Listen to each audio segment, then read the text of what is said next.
Hello guys, good morning everyone. How's life? How's it going? How are you guys all doing? Hello. Good morning, good morning. Hey Ponzi, hello. How are you doing? What are you doing? Here we go again. Another one. Hey Rev, good morning. How are you doing, man? Here we go again with another one. Time to play some video games for a bit before it is time to get the video games news recap for the week. And then I'm gonna just call it for today around 2 p.m. probably. That's why also giving news recap will be like an hour earlier. Because yeah, it's gonna be like last 2 days here basically. So you're gonna be my dad visiting. Gonna call it, go to the store, and get whatever there is still missing. Gonna get it, then go back, and yeah, I'm just gonna wait for them. Then in the evening, gonna be still hopefully some time to get some packing, a little packing already. I got all the postcards filled, postcards ready to be sent tomorrow. I'm gonna go send them tomorrow. There is one last day for the postcards. There's a couple more left. I do still have some stamps and cards. Gonna send them all tomorrow already. I'm gonna get the packing in. Other than that, everything already kind of more or less sorted and done. Wanted to get some like the tank tops that are kind of like stuck in the delivery now, unfortunately. But I guess whatever, I still have some old ones. Whatever, just gonna take them to Thailand. Then it is what it is. Doing good, doing good. Doing pretty good. We chilling, we chilling. We chilling, except, you know, the last days, so the packing and stuff coming soon. Well, the secret for the good packing is to kind of never unpack almost, you know, so that is good. Well, except in this case, I do kind of actually need to unpack because I brought a bunch of stuff to leave here. So I'm gonna need to dump that somewhere here and get some of the new stuff in. I'm not even sure if I'm gonna have like that much of a luggage. I guess I'm gonna get some goodies for friends also to Armenia. And get some. I guess my friend is going to get a whole package of some tomato beer then. That shit is kind of like expensive and hard to find in Armenia, so I'm gonna get him a bunch. Gonna get him some of that probably. The souvenirs from home, I guess. Other than that, pretty good though. Other than that, pretty good. Alright, let's start the game. I got some food yesterday with Dirk. With the infamous Soul Streamer. That was nice. That was nice. I'll probably meet next time when I'm here. Forgot took a photo. Took a photo on at the post. Last time I took a photo was in 2019. Forgot about that yesterday. That was actually good. Now going full community manager mode. No more streaming almost though. That's kind of interesting to hear that too, because you know, you never know where you're gonna end up. You never know how things will turn. So it's nice to know that there is some chance. There is some chance. Even having streaming as your work experience, you know. Alright, posted, close, and done. I'll start the game. Well, there is a chance. Alright, start it up. Even though they went was some like kind of pizza place, pretty much. Well, I mean, kind of like Italian restaurant, I guess you can say. Dude, the fucking prices are like holy. Make it a good low. How we doing? It's like fucking $15 pizza or something. Pretty much, I guess. Hi. Kinda even. Nah, not much more. Around 15 still. And it wasn't even that crazy, Poga. It wasn't even that crazy, Poga. Like a kettle of fucking tea is like 10. And I got like some ravioli with the rabbit. That shit also was like 10. I'm like, bro, what the fuck? What the fuck? And I basically paid only for like the ravioli. He was like, I'm paying for everything else because I'm actually a working person now, you know. I'm not a streamer anymore, so I can afford that. Must be nice. H-Dog, hello. How we doing? Must be nice. I said he had actually someone at work who recognized him. And then when he was talking, the person actually knows me too. It's like, the fuck? Feels famous, man. Well, actually, that person was just watching a bunch of like soul streamers back in the day, so that's how they knew Dick, that's how they knew Ella, and through Ella they knew me. Basically.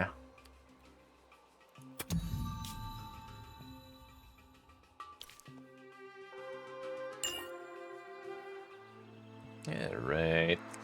Let's slowly continue. Some of this. For a bit of time before we get to the gaming news recap. So yeah, gonna be kind of short one today, then tomorrow, day after tomorrow off. It's gonna be tomorrow is still visiting 2 more places on the train, then getting back, and then Tuesday already time to hop on the plane and peace out.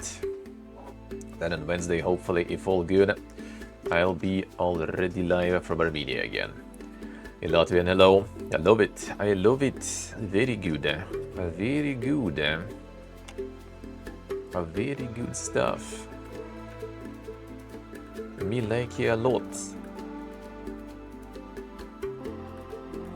The intern simulator in each race had like 2 units. Well, I mean, I would say like the unit variety is not like that crazy insane. I would say. It ain't anything like super special. We basically have, if you subtract the minor powers that we have, you basically have like 4 here. They do have different like trees of like modifications, how you can modify them, in what you can transform them. And then you have also different heroes and different classes of heroes, and the minor power heroes too. So I mean, if you're in for some like insane, you know, like the unit variety and a mega tactical combat with that unit variety, then maybe not exactly. Even though it's still nice though, for me at least personally. Not to mention that a lot of that factions are kind of like also very different, and you can build heroes also in many different ways. With many different ways.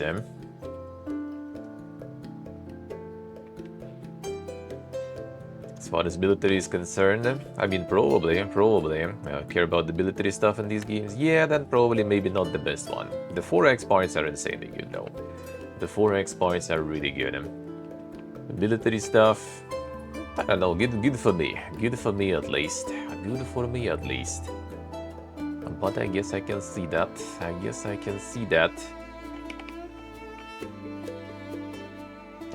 I can kind of see that. Where my armies are.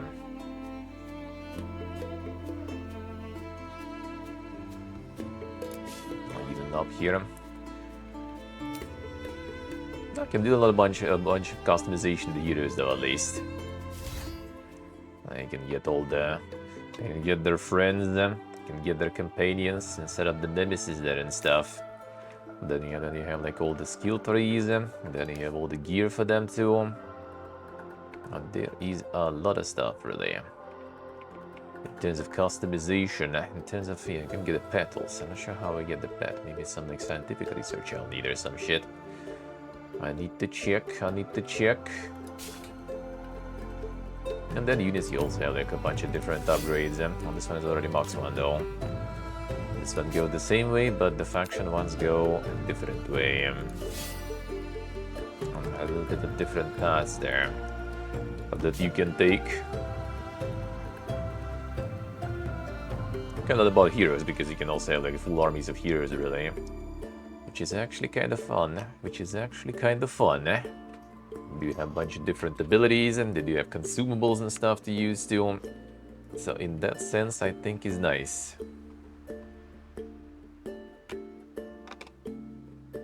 Button to change unit equipment. Equipment for units you can, though, only for the heroes, the champions.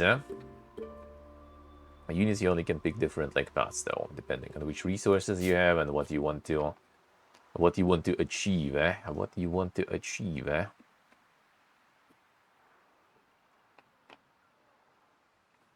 That's Legend 1, yeah, I'm just like saying there is no such thing here though. No such thing here though. No such thing here though. I guess there's like combat spells and stuff like that, like Age of Wonders in general is a little more engaged, you know, to like micro things with the like the warfare and everything. That I guess is kind of true. Because there is also like not really any like, well, at least it's also like factional things though, like the spells that you can use out of combat and stuff. Like you do have the insane orbital cannons with sacred flames. So you do have some you know, the overworld, the things that you can do, but no, not exactly some sort of like spells and everything much.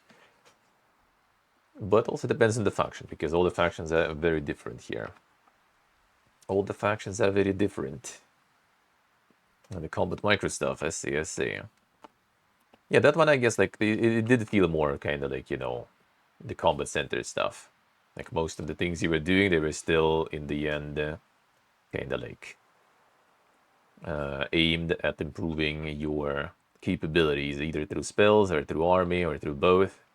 As this one is still kind of like more, you know, the classic Civ-ish 4X. You have all those different type of victories that you don't, you know, necessarily need to fight anything.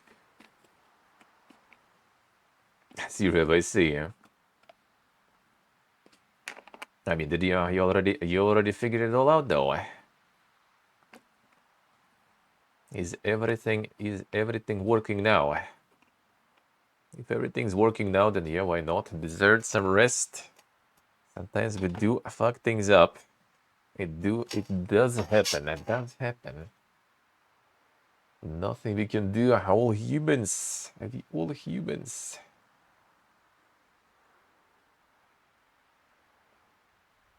I barely give a shit about the combat. Yeah, I mean, like that's the thing. Like you need to pick some sort of like, you know, priority on your stuff. Like if you don't prioritize something, you're just gonna be a jack of all trades, master of nothing, pretty much. That is not very good. That is not very good, in my opinion.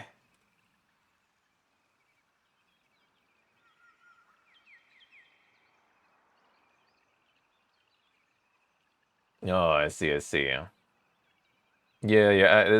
I know the feel. I know the feel with that one. When I was on the virtual server, that was pain. That was pain. I couldn't for some reason also even like I had like the Let's Encrypt one, right, the free one, and for some reason like the cron planning wasn't fucking working. So it was always I needed to always manually kind of like refresh that shit, and at some point it also started giving some bunch of different issues. And I needed to do it all through like the command line, and that's, you know, not something I do that often, so it was always fun. Now I have like the virtual hosting, the regular, not the server, so now at least they kind of handle that for me automatically, so that feels good. But I did have an issue, which like thankfully Raijin actually pointed out, because my website was like dead. Just showing an issue about like incompatible PHP version, like PHP version too old. I'm like, the fuck, I haven't even touched anything, what did happen there? So apparently it looks like when like my payment was over, like I for some reason, well, I do have that again sometimes, right? Like waiting till the very last moment with everything and always kind of busy to do stuff. So I got some notification that it's soon gonna be over, but then it ended up kind of waiting until it was completely over. So it turned off and then it returned when I paid it. So everything was good. But it looks like when that happened, something like, I don't know why, I guess because the hosting, right? Like it basically like redirected my shit somewhere else, and somehow it just basically borked the version of PHP, or like some sort of like identifiers or something for version of PHP, so my website wasn't fucking working for a while. You know, I went to the dashboard, like the version is right, I tried to switch to another one and then return, doesn't work. Mention the support, they say like you have like different version, you have like it needed 7.3, I think, and it was 7.3 in the dashboard when I first went there, and it was always there. I never touched it. Like I changed it like years ago, and left it there. But somehow it like changed, you know? And then after I message the support, and they like, I love this shit, right? When you message support and they're like, oh, now everything's good on our side, something's on your side, and you do exactly the same thing you did before on your own, and now it suddenly works. Like, oh, I told you, you know, like, bro, like I did it before, it didn't work. You fucking did something there. I know it. So I just kind of like returning to dashboard after messaging the support, and suddenly there's a different version of PHP installed there. And I like pressing the switch, boom, everything works. Like, bro, what the fuck? And another funny part is like it's a whole, you know, like hosting with a bunch of websites. Only mine was borked for some reason. Other ones were fine.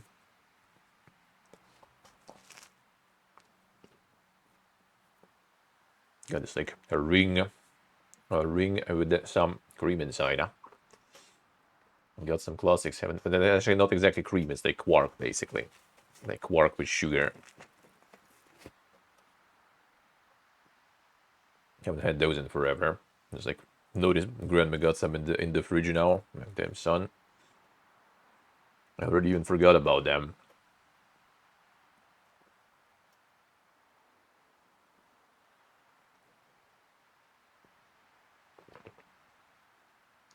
Let's see. It's actually kind of nice to have like this, like, you know, the web panel, like it's just cPanel there or something, and yeah,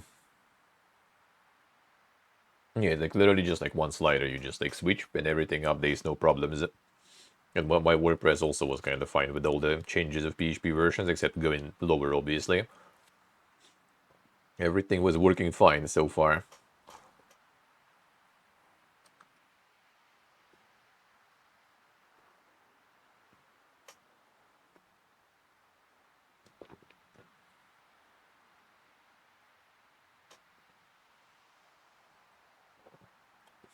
The total water hammer. Well, yeah, total war, I would say, is not exactly 4x, really.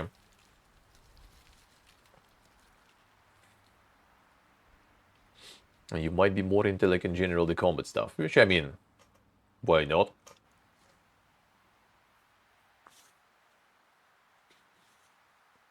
I do not mind combat being completely, you know, just, like, abstract. I actually do not mind them.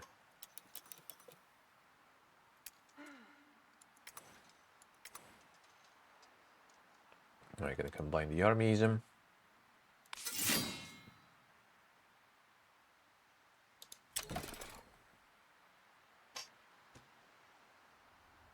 what do we build in? What are we building?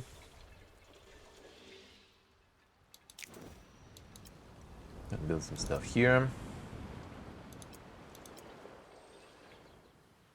Something close to anomaly we can get. And get the sign stuff. I can get towards this anomaly also. No, wait, this one. Thinking where and what to build better. If I build something here, it's gonna be a level 2 lab.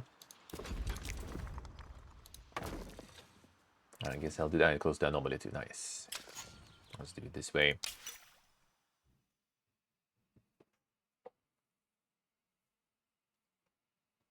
Let's see a little bit. Let's see. And don't like that one. Interesting. Avoid though. Avoid.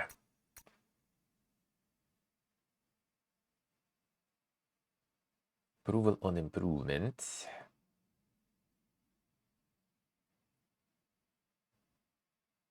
Approved population scribes minus influence on scribes. I'm not so sure. Scour landscaping, attach camp action, less influence cost. A far decent amount of influence for now, even though it still might be nice though. Critical on unit, turn coast to close rift action. You know, fine, let's get this one.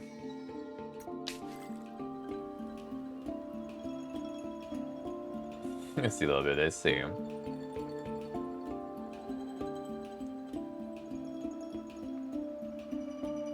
Spamming them forces, see. Here I kind of want to go like more more scientifical stuff with this one. Like a Gigolo. How's it going?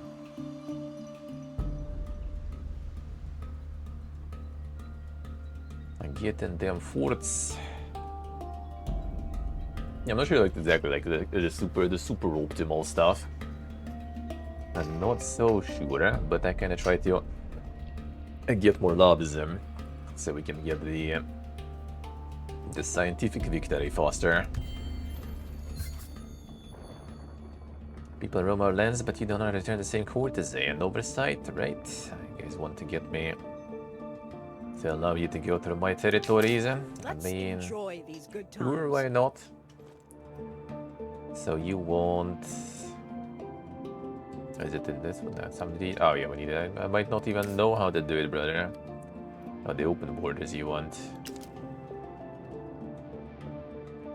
Borders open to the other empire. Alright, fine, let's go. Really?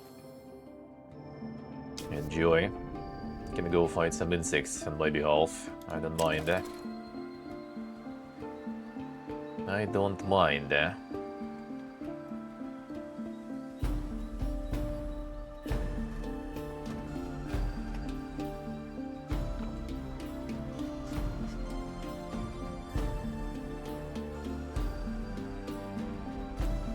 Let's see. This one is avoid them. Where can we build more? It's nice to get like just in general anomalies there. They already farm so much. It feels like, you know, like the super early expansion is also like not really like might be not the best idea, because like later the lands that are opening up later with the water lowering, they have like way better resources. Way better resources, more anomalies, new resources that you can get before. So I would say that's actually pretty good. Huh? Go this way. I would say that's actually maybe not too bad if you just wait a bit. And they do pump a lot of influence, so I guess you can like expand all you want really. I'm sure there is like some sort of limitation on that though. Like, you know, I have limitations on adding new territories to the city. I'm not sure about the new cities, it's just the price is increasing all the time. It might be still doable.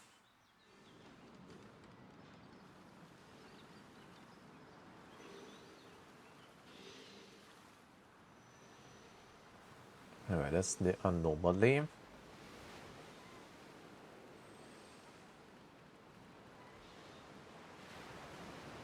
Yeah, I'm reading these to level 2 only when the water is out. I need four districts nearby for that to happen.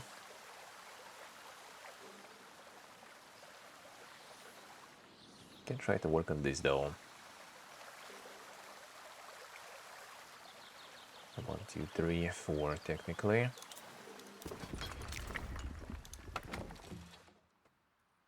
Do it. Dream game and play for eternity.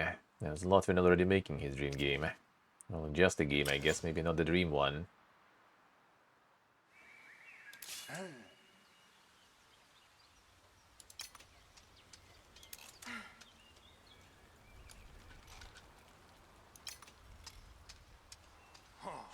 Maybe not necessarily the dream one, but at least making one.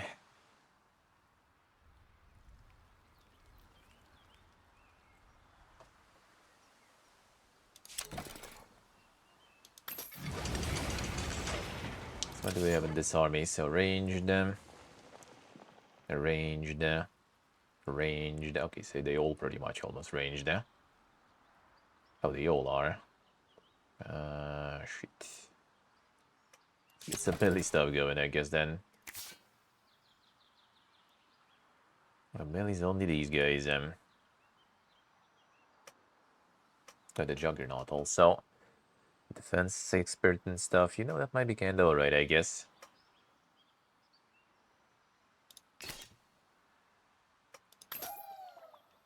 Wait for it. Well, let me see.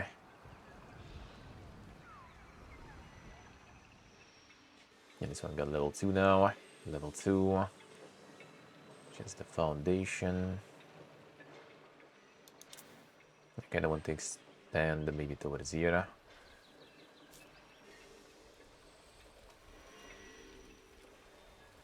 And more science. So level 3 already, nice. And we'll go on the science. So we got the melee one.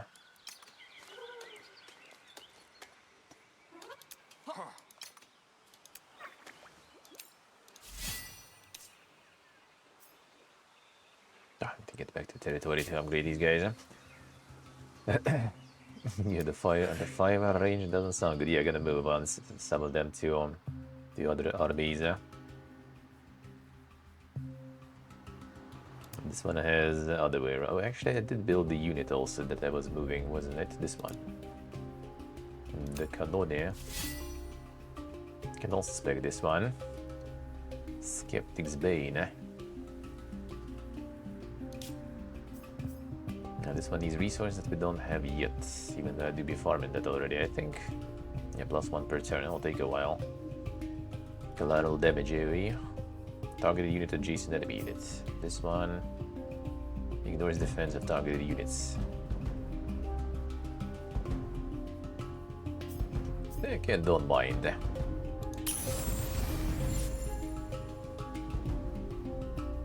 The next one applies cursed defense to target units. I guess it removes defense for everyone involved there, right? Minimize defense to 0, right?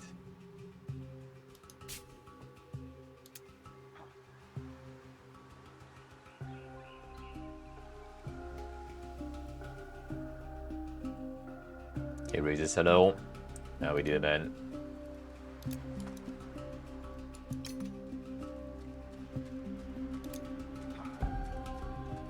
How you doing? Yeah, this one kind of more melee. 2 melee heroes, 1 melee unit, and 3 range, so 3/3 not bad. Maybe time to start another army also going.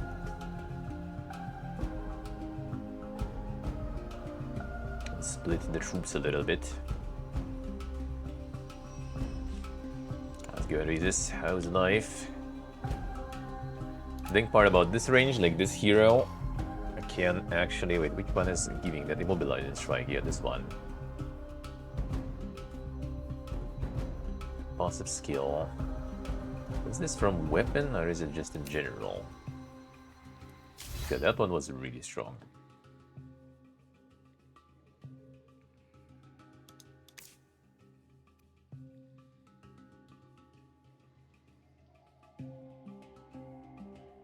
Oh, this one, yeah, Shackles of the Damned, this one.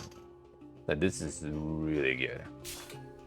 Like fighting those Doom Wraiths and stuff, you just basically shoot him on turn 1, and then every turn after, and it just like stands there doing nothing, waiting until you just destroy it.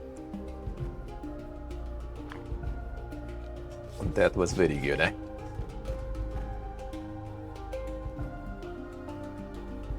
And nice raises, nice. The RPG backlog mines. My mines await me on Wednesday. Not exactly fully backlogged though. I do still have some current log and the front log already that I need to deal with.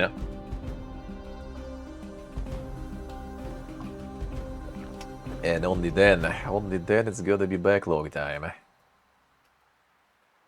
Charge this for now. The headset is gone.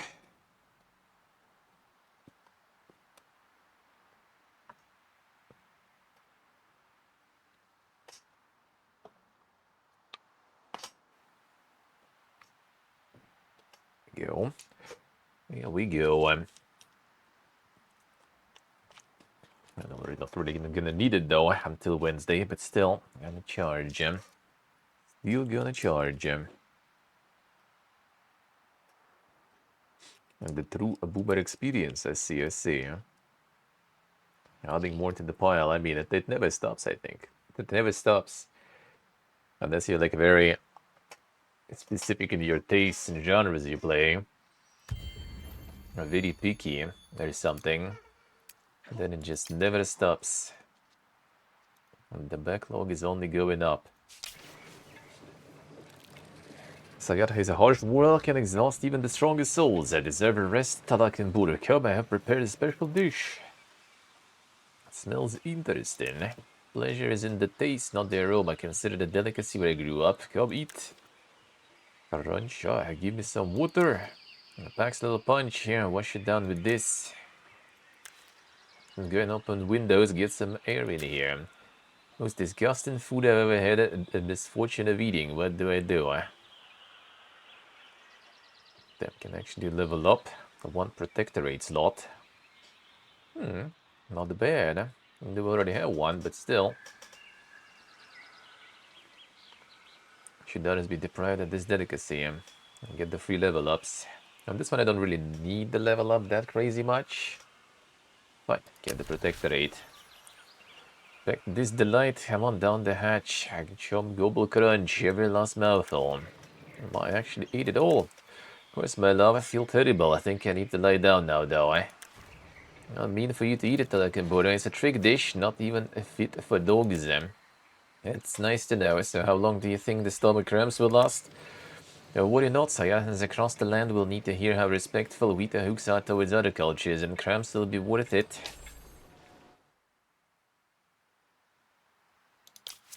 Protectorate slots. So we have this one. Didn't I already unlock another one? Through the scientific stuff?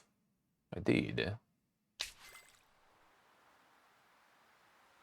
I think I do need to already to have with them. After this I should have another one then.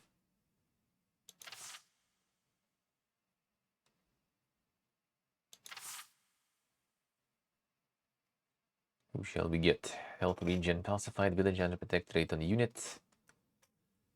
A notable Hebron. Can see through here.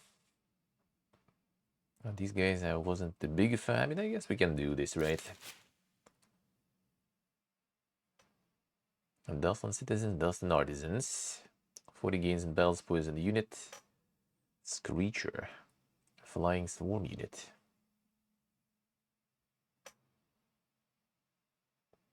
Does seem kinda nice. Might get him. Oh, now we do have the slot available. Alright, so we can get more. I'm not sure if I want these guys though. Battle spoils. I mean, why not? Might as well. More ranged units. Maybe I'll wait a bit. Maybe we'll assimilate someone else. Some of the belly stuff. So now technically that already, you know, increases the pool if you really want to. And the pool is getting bigger there.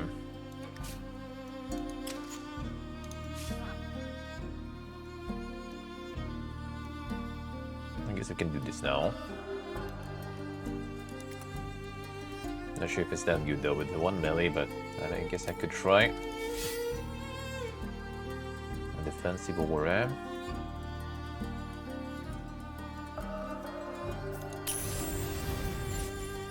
Defensive aura 2. I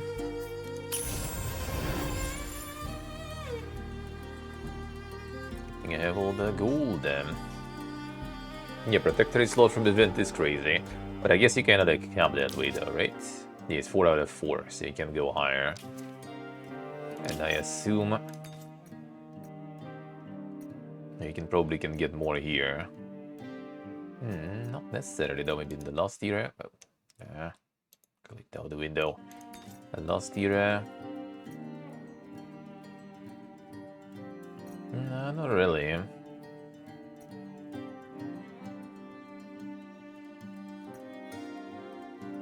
Maybe I skipped some, I'm not sure actually. So there's protectorate here, protectorate here, so 3 slots technically. Oh yeah, this one I didn't get, yeah. So it basically kind of like replaces one of the technologies, I guess. Through the event. And one of them is kind of early, so... That's still good though. That is good. Thank you all to hello. How we doing, man?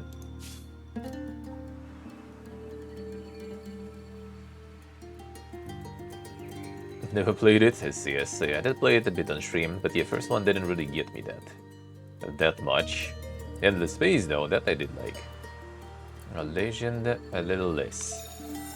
That still was good though. This one kinda, I don't know, feels better.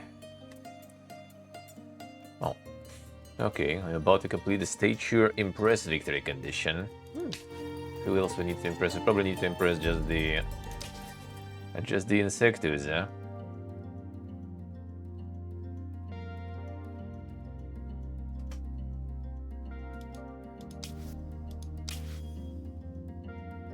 Damn. The Quarrel's going ahead again in score. Shaken.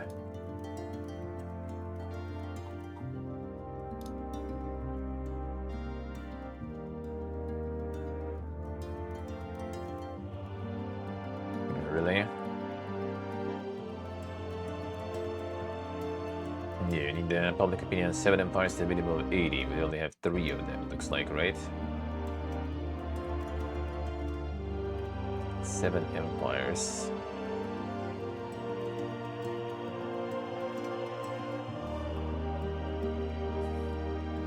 Oh, wait, so you actually, like, the minor powers also count for this one? Really now? Ooh, that's strong then, though. Yeah, I think, like, with quarrels, then you can probably farm this victory, no problems. You do kind of need to expand fast, though. Dude, actually, 7 should be pretty doable.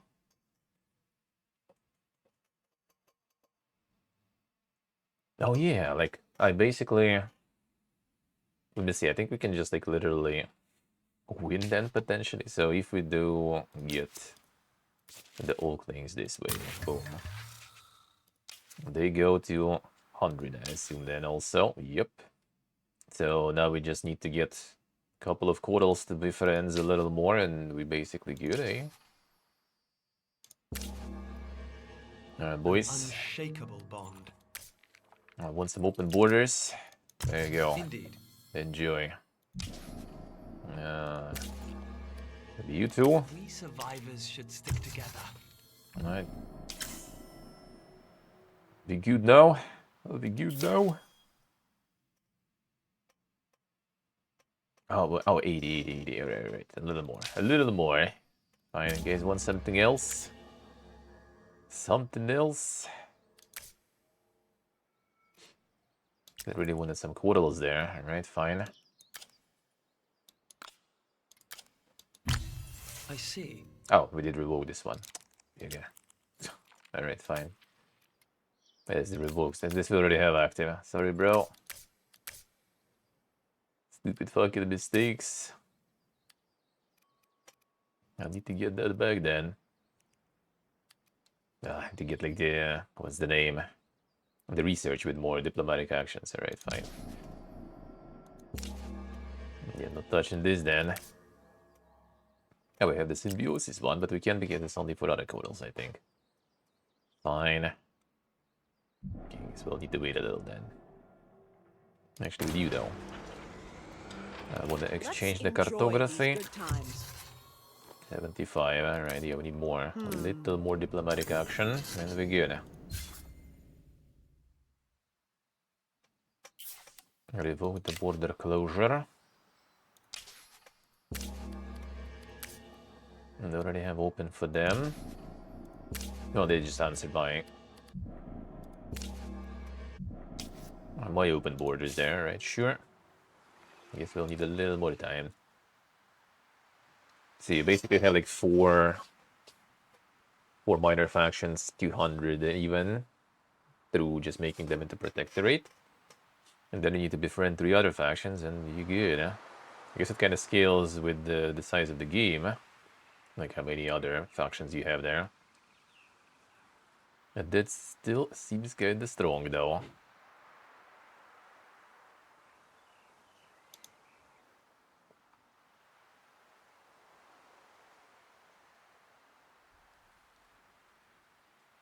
I'll go farm some neutral ones, I guess.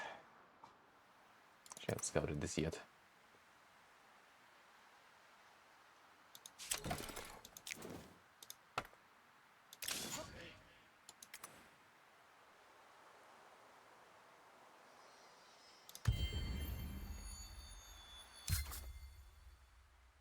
I do read hunters. I think losing some of the rifts also improved our reputation. Hey, bro, returning it back. Maybe you're offering that actually. How you do? Let's do Damn. business. That was kind of worth. Just canceled the agreement, and next turn you already like offering a bunch of shit for it back. All right, fine. Let me spend some maybe then. Oh, actually, I do have some space. I'll take that glass steel. Thank you, sir. Well done. I'll be using the poor corals there. Back to 70 though. Need 10 more.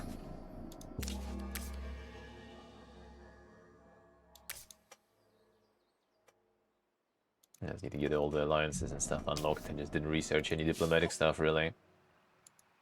Alright, can we? Tyrant of the Fortress, Juggernaut. 3 melee to range then. Keep this, why not?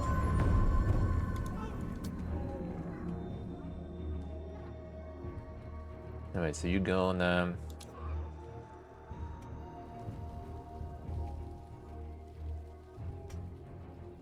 Which one? This one.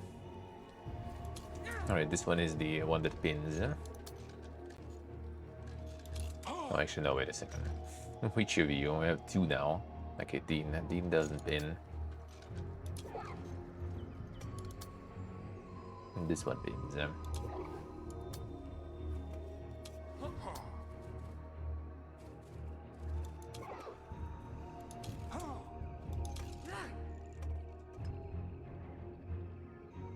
Alright, let's try. Where's the Tyrant of the Fortress? The Tyrant of the Fortress just gets pinned. I'm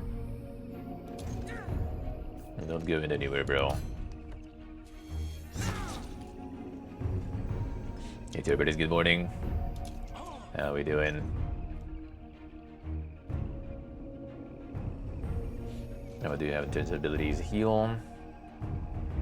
Damage. Yeah, Ecclesiar Fury is actually kind of good. Ooh, it actually is.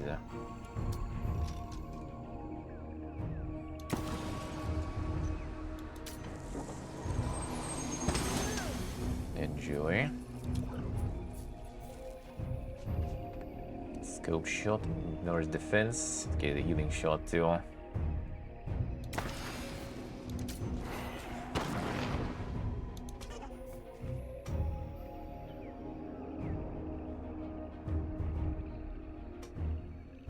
This game gonna take a lot of beating though. I do have some heals, so we should be kind of fine. I also did a bit more. I did a little bit of a bad order though. Because we get Inspiring Strike that way.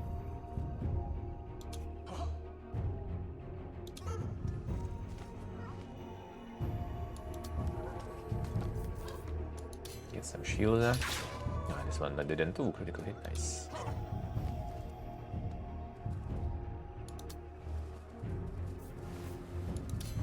Oh, might as well kill this guy then.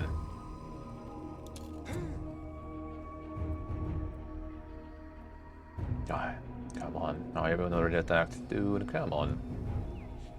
Should move that close in. Let's save so much damage that way. Hurry. Let's see. Do you have heals? This guy's probably gonna shoot some backline, that's fine.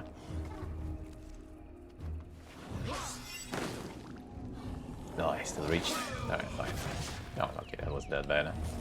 The bleed though. I think all the tyrants apply bleed. Like, you can get like super tanky guys. But bleed is insane. Versus the tanky guys, like the percentage of HP I get. Hey Quag, Badawi, hello Sora. How are you, man? How are you, Turbolist? Insane Streakers. Thank you, sir. Thank you, thank you. Was that Endless Legend you got, Rabbit? Could be another one. There was some other Endless one that they're giving for free.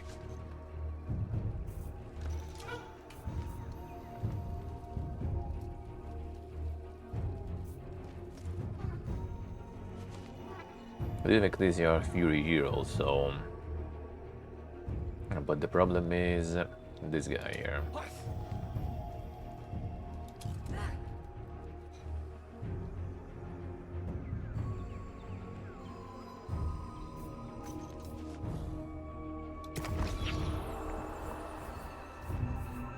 Shall we YOLO this one?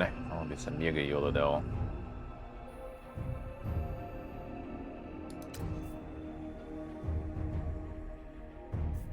Nah, just use the regular one, I guess. Crit also nice.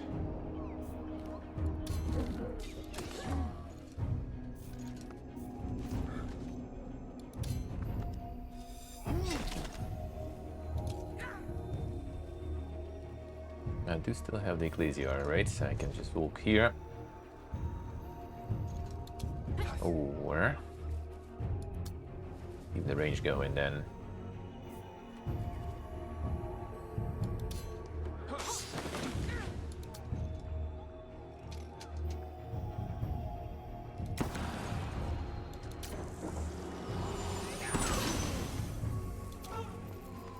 Got them easy.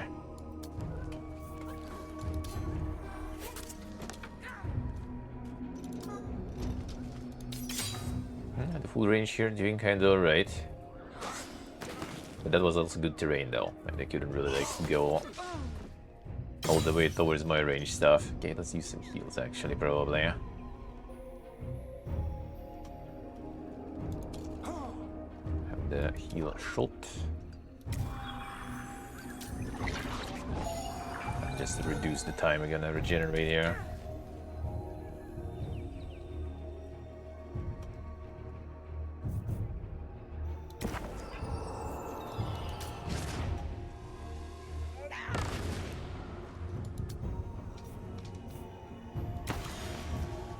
Oh yeah, this one still.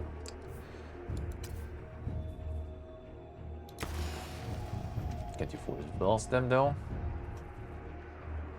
Too far. No, they are not. They're like right next to you, dude.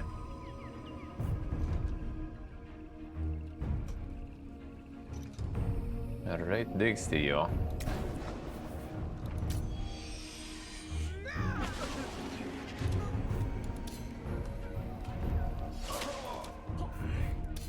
Whatever.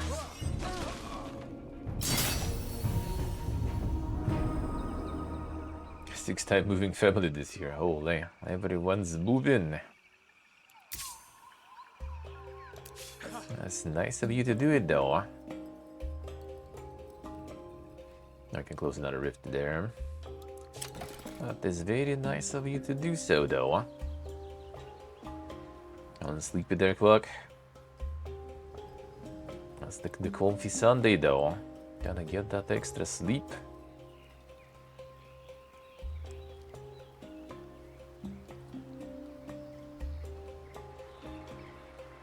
Alright, shall we build some more shit here?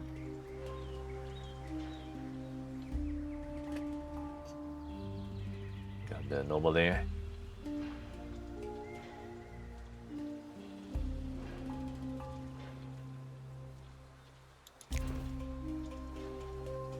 But it is also district actually. You know what, why not?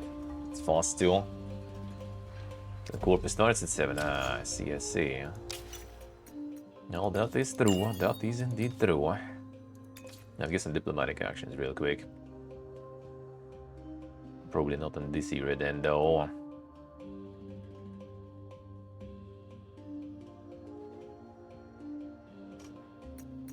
Doesn't seem like any here.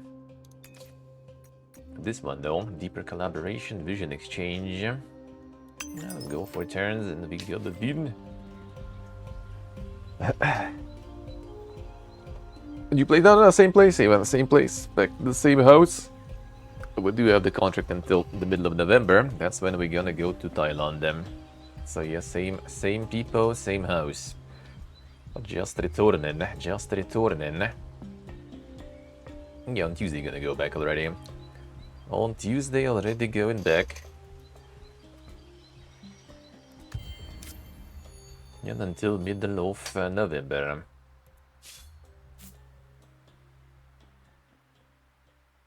Ashcroft, avoid Monka though. Going to Thailand, yep, November, in November.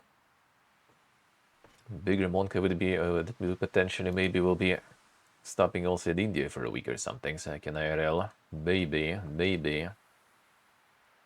Because it will be going, will be flying through there most likely anyway. It's either from there, through there rather, or through Emirates. Which I also don't mind. But we'll see. I'm gonna discuss with my friend. Especially since India is through Georgia. And I kinda do need to go to Georgia so I can withdraw some cash through the ATM.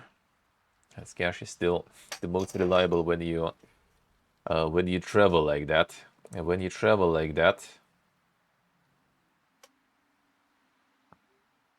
they're getting automoted there. Insane.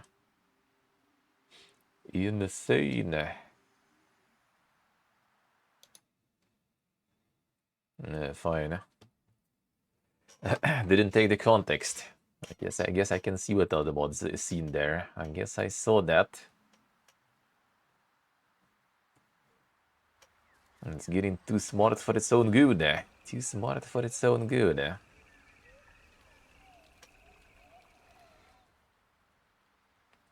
Oh, do I really have someone there with you? We'll see. Yeah, friend's gonna be working though, most likely. So not sure if I'm gonna get him on board. We'll see. And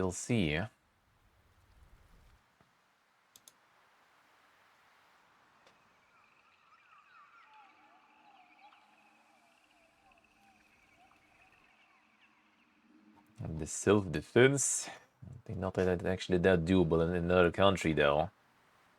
Don't think they will appreciate you traveling with some of that. Some visa stuff going on? Just 2 months basically. 1 month and then 1 month extension. Usually that's the case. So most likely what we're gonna do.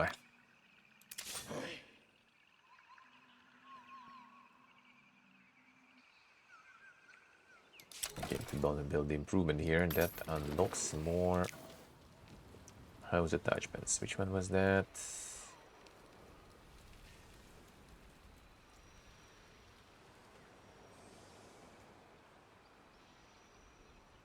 Touchable territory.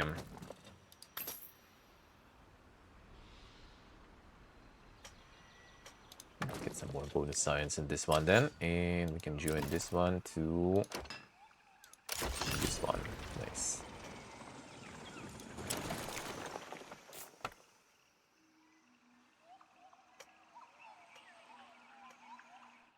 Queued up. About this way. That's gonna be better. More optimal that way. The same ballpark as Armenia. Well, gonna be more expensive than Gyumri, but I think it should be kind of alright in terms of prices. Kind of did check the options. I did check the options. We'll see. It's kind of like trickier there though to check for the options. Gonna be like probably like staying somewhere and then just like walking around trying to find where to stay, and then a little more longer term. If we would be staying for like 6 months or something, that would be easier and cheaper, but can't do that simple. You need like the wealthy person visa. For that you need like 15k I think or something, or like 10k on your account, which obviously never even seen, so I'm not gonna get that one. I'm not gonna get that one. I stopped by on my birthday. Said he's currently busy. Oh, yeah, he been there, I think. More of a China guru, I guess.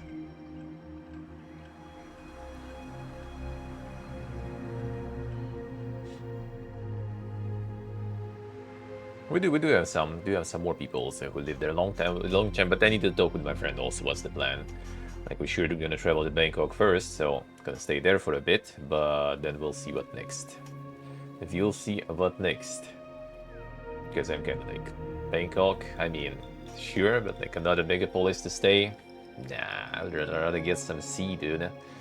I'd rather get my morning swimming and stuff. So I guess we'll check the options otherwise. But options from Bangkok are basically like Pattaya mostly, which is like the most mainstream stuff. And the Thailand guru's gonna probably spit on me if I go in there and stuff, because that's, you know, the most inauthentic garbage place. But could be kinda alright, I guess. Could be kinda alright. I moved to Spain. Oh, if visa would be that easy. If visa would be that easy.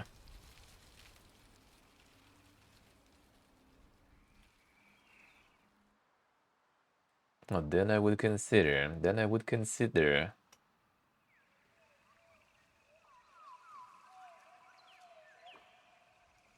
Where we go in this one? Oh yeah, the rift. The rift to close.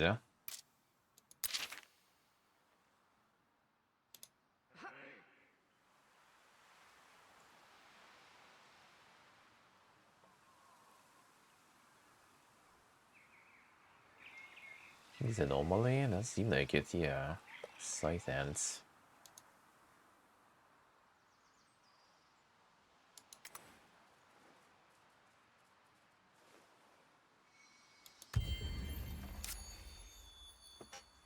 Rift is closing.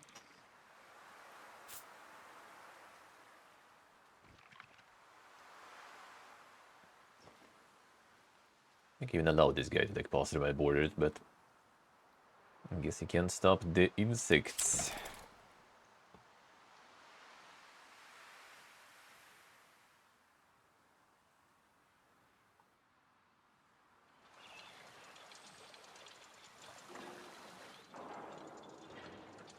We can upgrade this one to level 2 if I build here. Get another lava then. Oh, it's the anomaly. Come on. That anomaly is ruining the plans then. 40 level 2. Get the possibility here.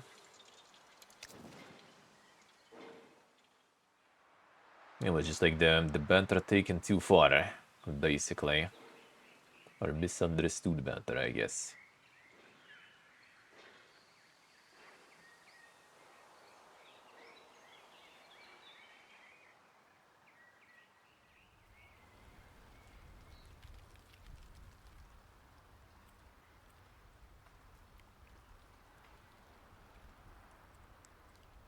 Yeah, that's the mine.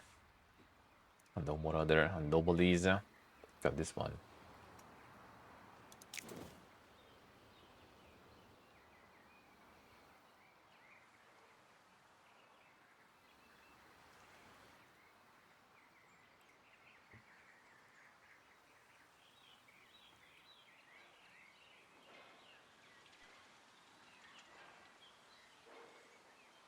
Get more works here maybe then.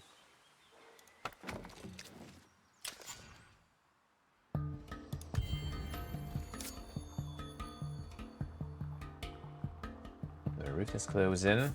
Like one more turn. I think we're gonna be good.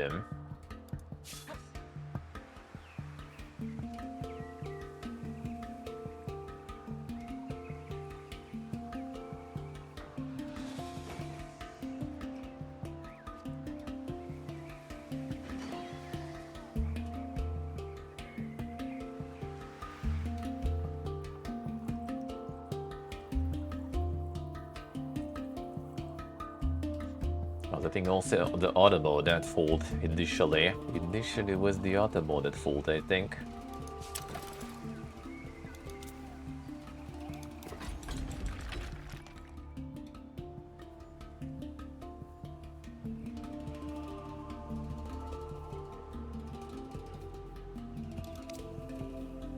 And them auto mode decisions.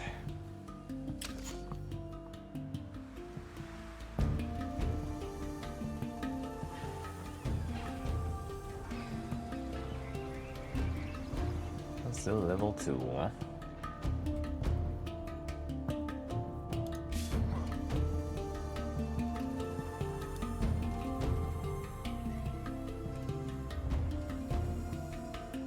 Let's see what's up here.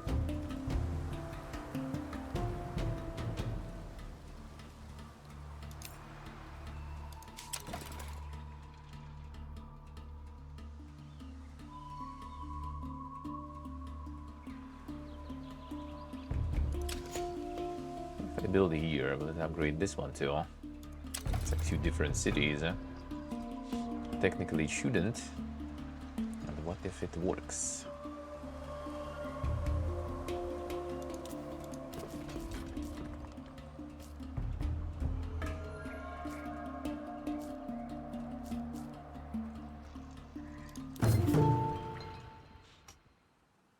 Plus 3 population slot and population locations.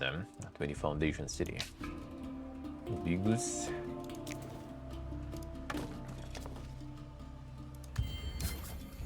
Alright, get the collaborations. Alright, now we, I think, should be adjusted then. An unshakable bond. A deeper collaboration. So, 80. There we go. an unshakable bond. I like that, huh? So, So I might not like it, but I Kin kinda like salute your spice up the fortitude. deal a bit, you know. And boom. That's kinda should be. Yeah, public opinion 7 empires to minimum of 80. I do feel like it's kinda like a little wrong here though, and it should be like, well, actually there is no 7 empires though. I guess you can just like change the victory path. Kill the V. Oh yeah, it just goes to the dialogue though. Come on.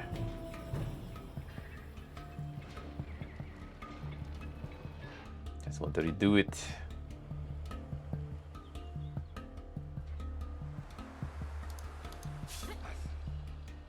And drifts close. Okay, 1 second. Defend.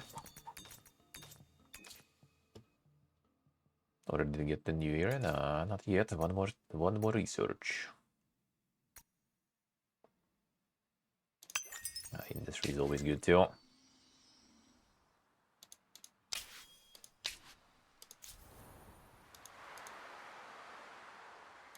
1 second. I just want to switch this with the impress one that we can do now.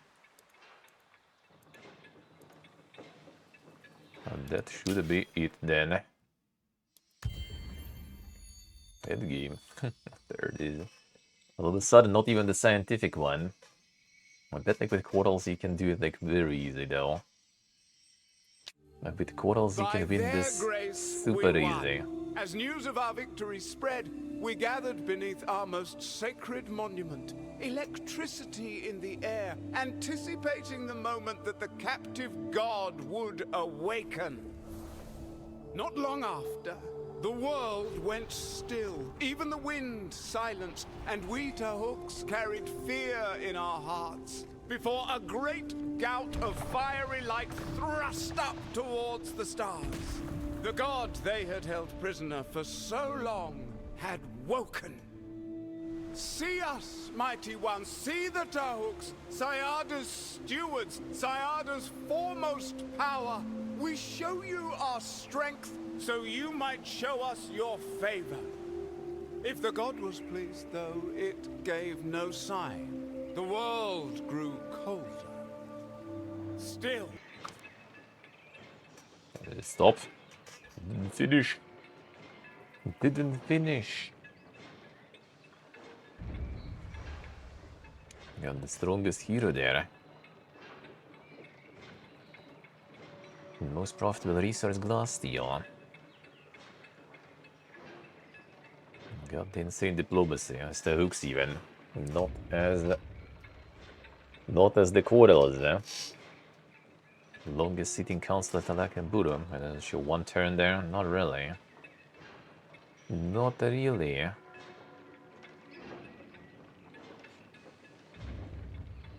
Nice, nice. Well, I mean, we can just keep going with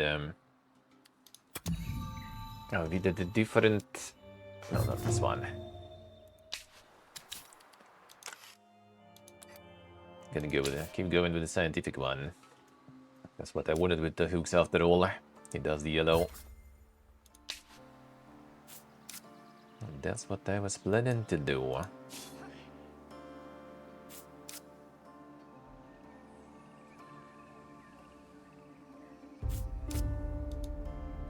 that's what we're gonna keep going with him.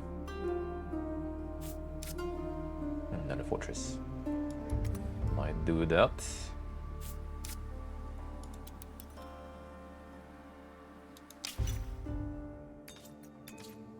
Oh, wait a second, I need to check actually. I think I did switch the type of populations we were getting, didn't I?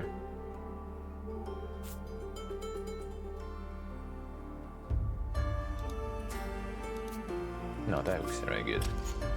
For some reason I thought I did switch some.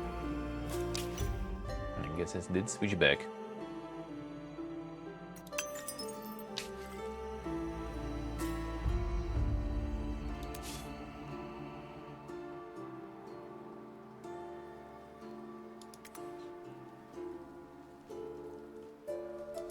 Some neutral guys, come here.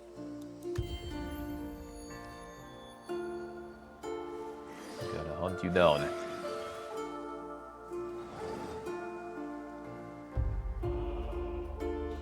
Don't mind some XP.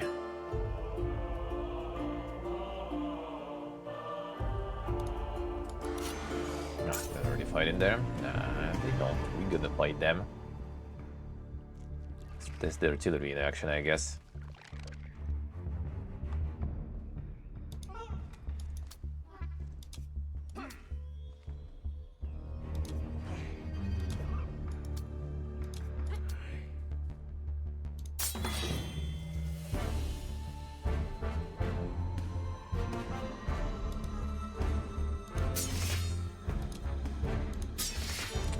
For them. Almost.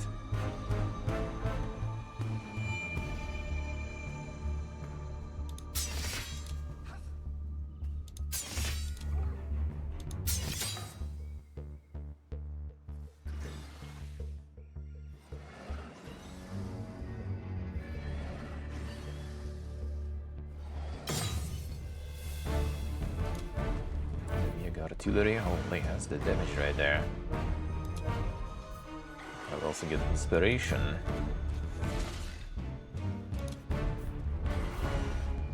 Basically one shot there almost. Not bad.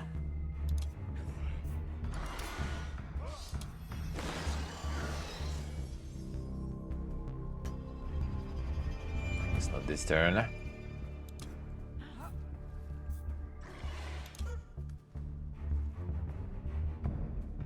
He's not gonna make it.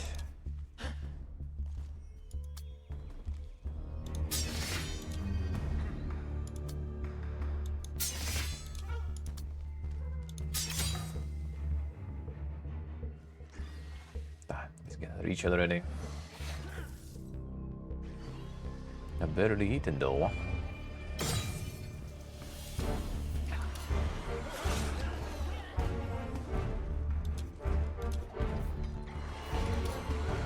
More inspiration. What if it actually stocks? Doesn't seem like it, but the damage is still insane. DevOps nice. Some more guys into veterancy status still. So as veteran now.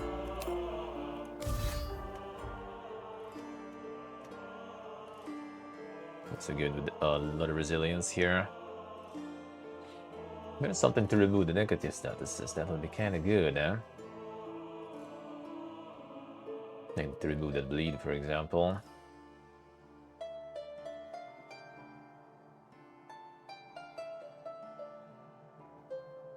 Maybe a good HP.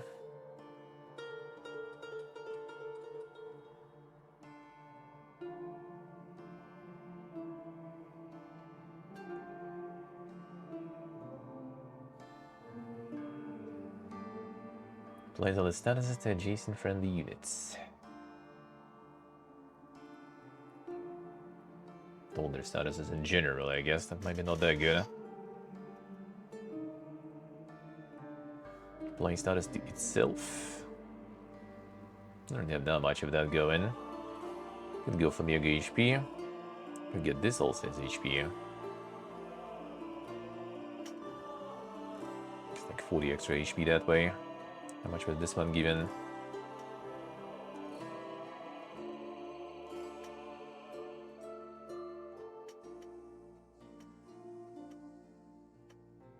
A little might, I guess, too. Extra damage per resilience. I mean, that's some damage, at least 60 technically that way, ignoring defense.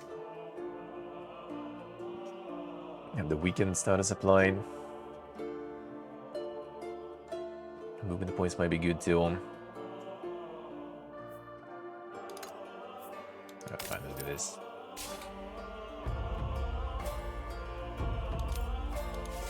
You get this one to specialize also. Sage's Vision. I already give that. His next tier. Oh yeah, his next tier here. Sage's Vision, yeah, there it is.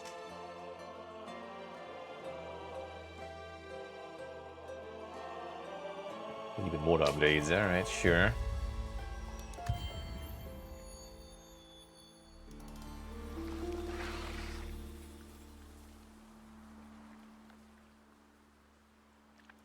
And the insects going home though. All over the place.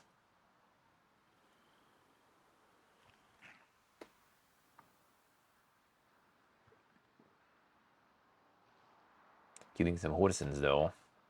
Oh, there is a fortress here. Let's go there. Like me some of that. Ooh, hello. Wait a second.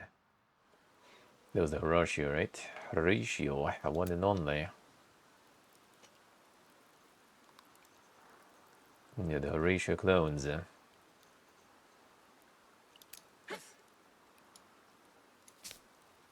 Now we can get up with this one too. Let's do it. See what he has to say. Oh, these guys are already at peace.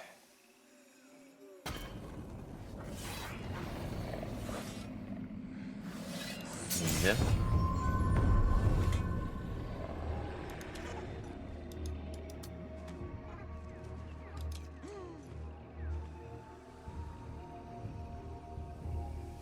Dean, maybe here goes closer probably.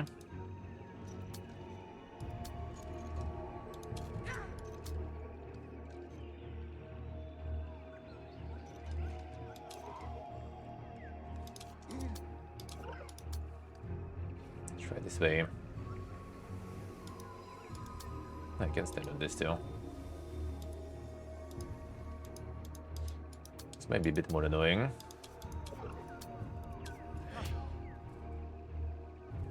There's no kind of like bottleneck here. Now we can stop the melee shit.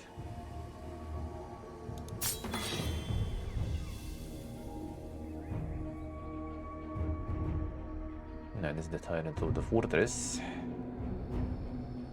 3. Technically can reach me already.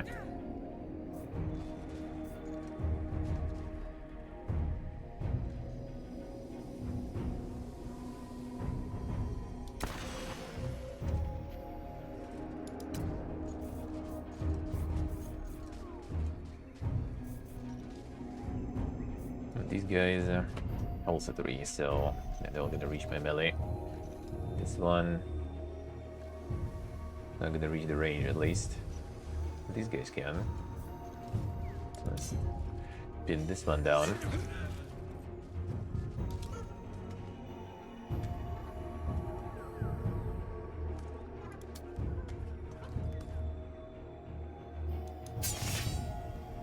Three shields them. Should do inspiration first, probably.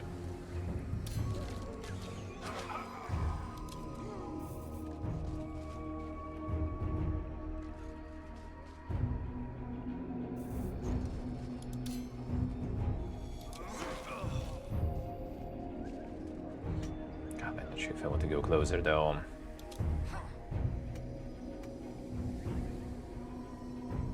So if we go here, they're gonna already start attacking me. Not that good. If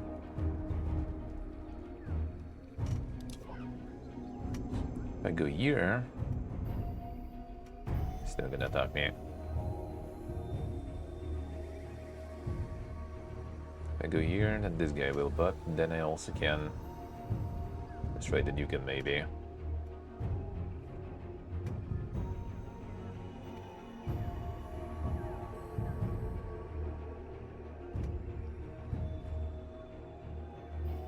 Two, 3. Should be kind of fine. still same range. Okay, fine.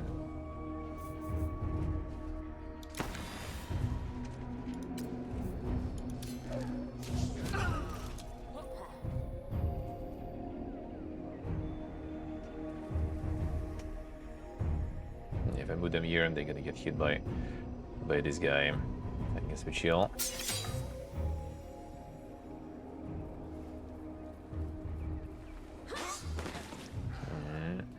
Annoying a little bit.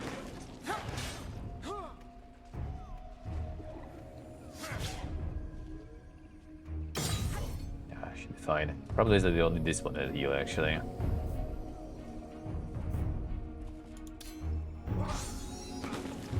Let's see if you can heal yourself then.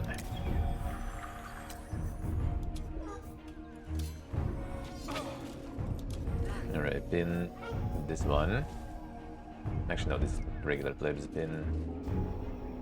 This one.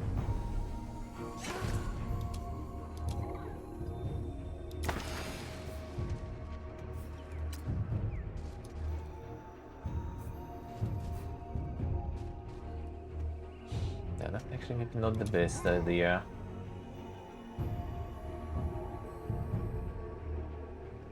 Oh wait, it's the health restoration. Alright, fine, we have some.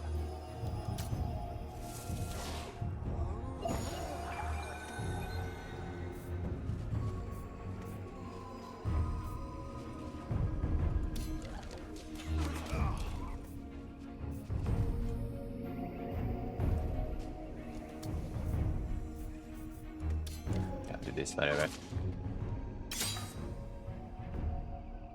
There goes the bleed already.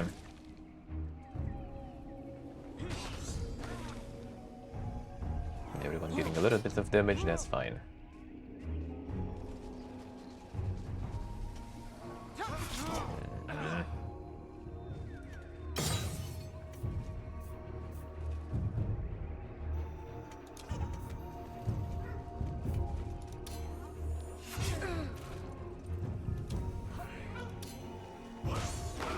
Gun. Let's give that range still.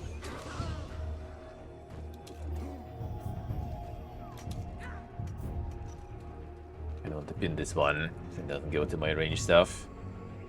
Otherwise we have a Clizzy arc here. I still might do.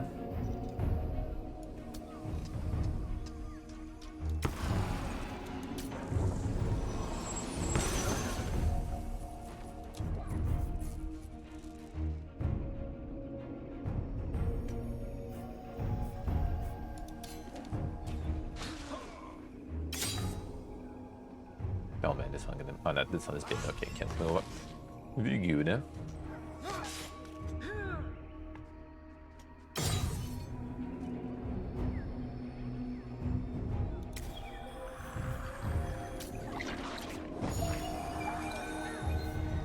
Keep him pinned there.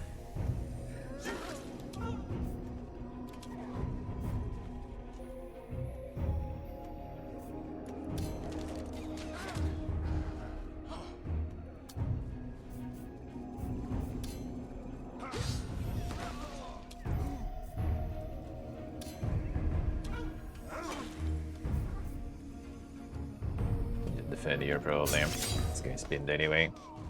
Not gonna get through my shields there.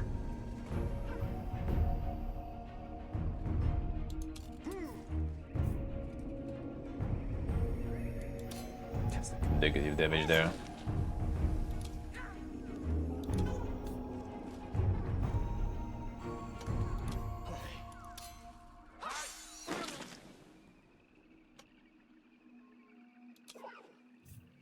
Order again.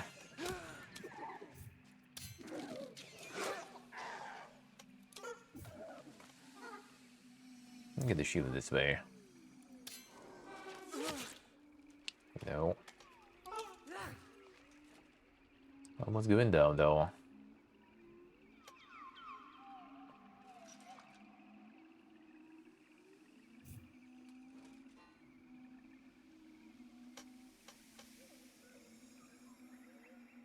To 460, and this one should already be pretty good damage too.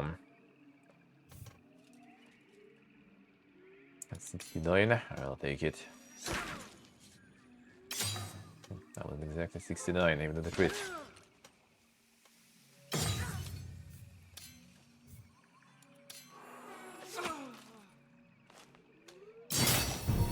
Give them. You're up there, actually. Oh, I got 2 of these guys now. We've already got them as protectorate, so that will increase the buffs. I'll take it.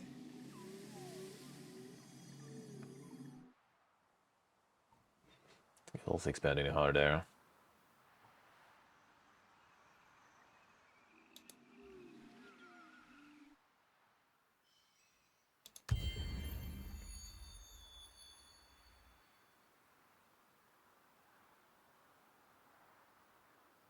Just want to talk with you while you're running.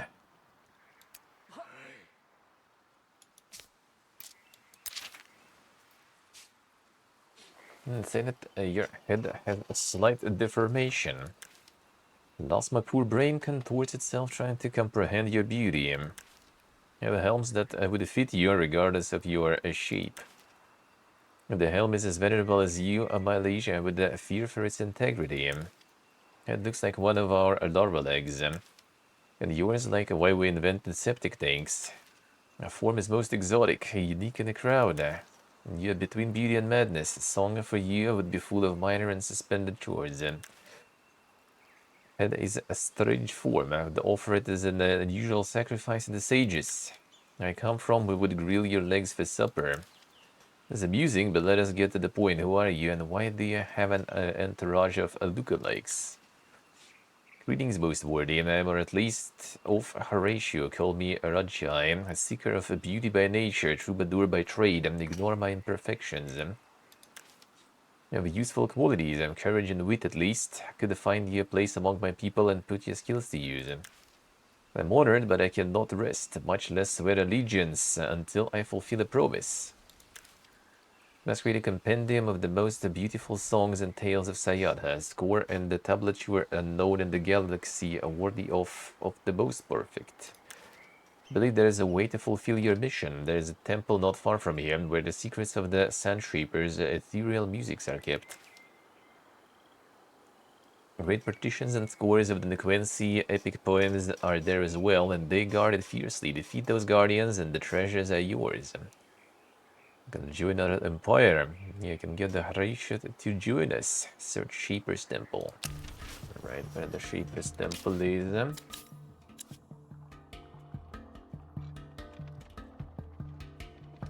showing me the quests.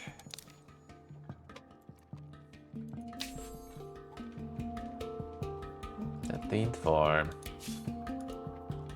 Okay, I wanted to go to that fortress anyway, might as well.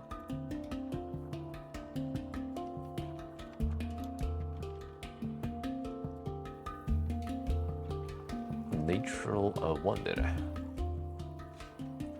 Iron-skin panopticon. 100 science in the first empire and claim it. Tremendously improves the rewards from curiosities plus 4 science per scribe. Surprised these guys didn't claim it yet then. I guess we get the city here. Because we can. Settle next to our hives. Warm watches. Settle next to their empire. No, I guess. Well, I don't know if you noticed, but we're already doing it for a while, brother. It is what it is. I get some mines real quick. And there's something that benefits from like natural wonders nearby. The natural wonder also counts as a anomaly somewhat. A unique marble set has surface stretching as several adjacent tiles. Be claimed settling in their territory, whereupon they will confer special bonuses. Cannot be built on. Alright, it doesn't seem like it works as anomaly then. The middle of the main territory, yeah.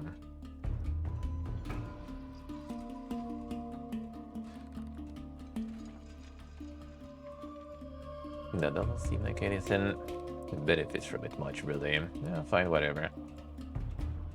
Gonna get some production probably first. That's anomaly too, with production already, that's good. Maybe some food gear too. I get the food gear first. Speed it up because we can. More food gear. Production. Gotta achieve the speed up early on when we build new city. It's actually quite good, huh?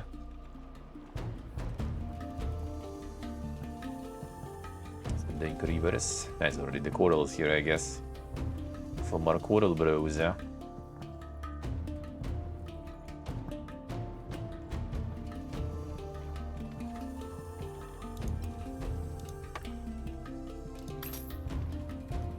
More resources.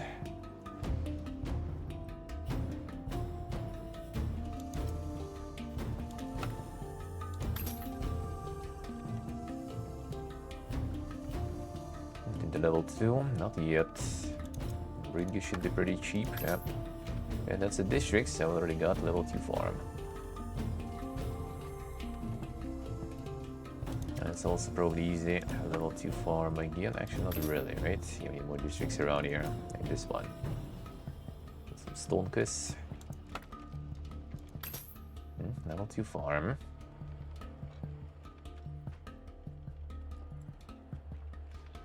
I'm gonna be able to upgrade easy yet though for some time.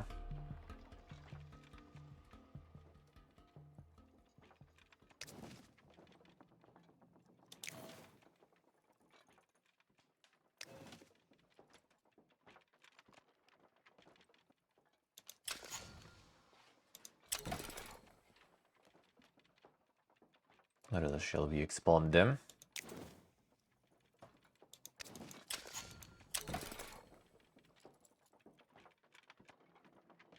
I don't really need that food that much already, but I mean, I guess fine.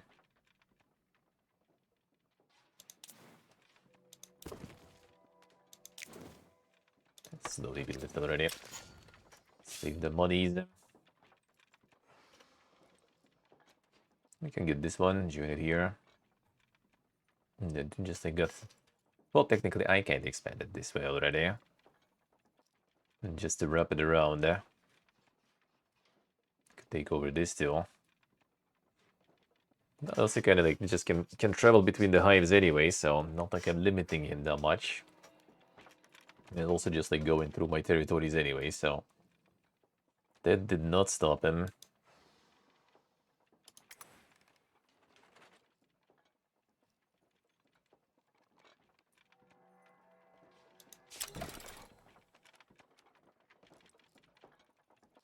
That's already 3 territories here.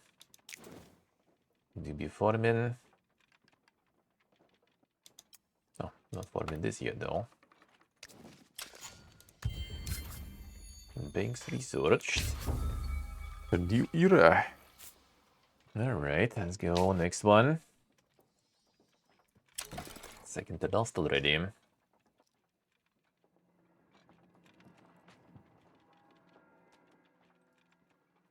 Some neutrals here.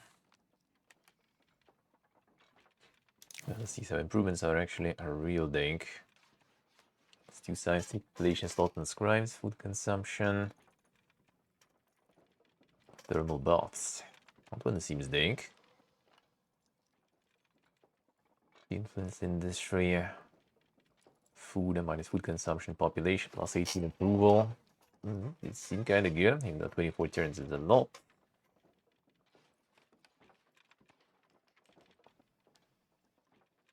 Influence on district forum. That was more scientific ones too, I think, right? Dust per war. 15, 17. That's on 3 turns. If I get some more science push.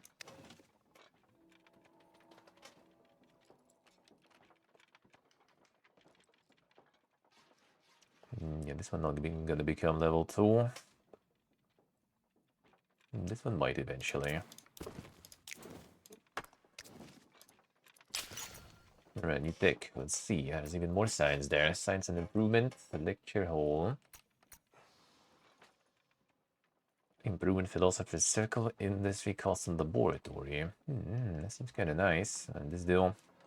Approval per population and scribes, science per population and scribes. Dust, minus dust plus science. Well, I do like the decrease in industry cost though, even though science and improvement is also good, I guess. And this here. Season predictability, distort landscaping action, allowing creation of anomalies. Oh yeah, we can upgrade the last one. Fine. Okay, I want to see the mega cannon fully upgraded.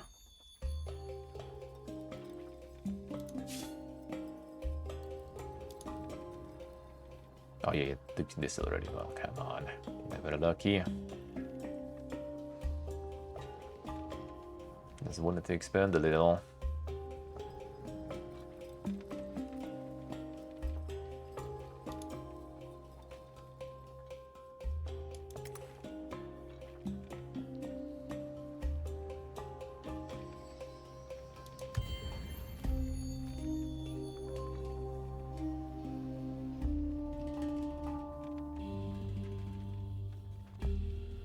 Use the population also for some insane celebrations there.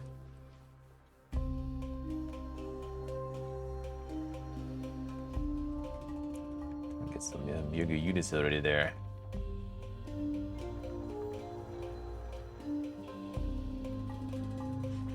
The mountains around. This mountain is not actually built on. To fix that.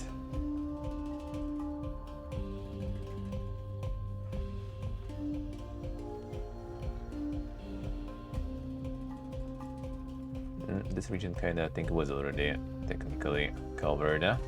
Just need to get more observatories going.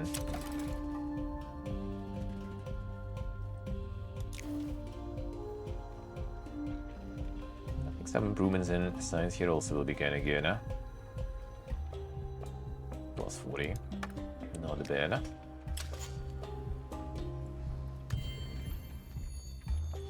Amazing collection, actually. There is art and genius in here. Join the Tahuks and regale us with your songs. But no, these beauties actually require a lifetime of study. I'll play perfect, refine on some feature they may present it to... Cannot say the most beautiful's name, though it haunts my dreams. And come, let us turn our modern lives into epic stanzas. Got him. Nice. The new mega army. I can upgrade these guys actually now. Now, okay, they don't have any specs there. Never lucky. It's all ranged. Full army of ranged.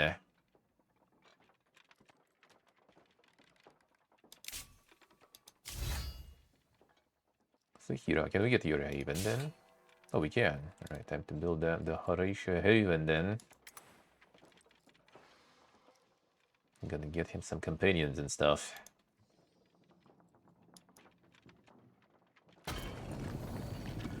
Shall we seize here? Why not?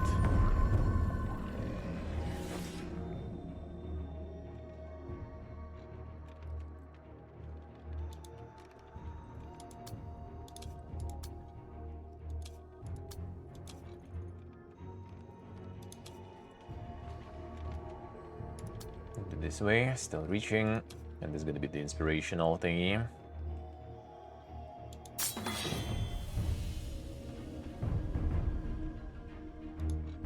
Time to inspire.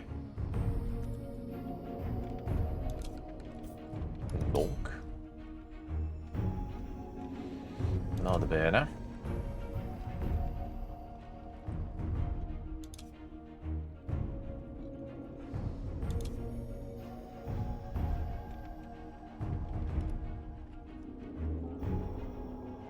Occultists, mostly infantry everywhere, so...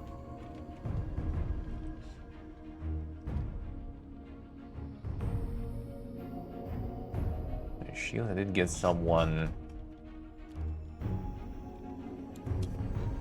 The one that gives the armor.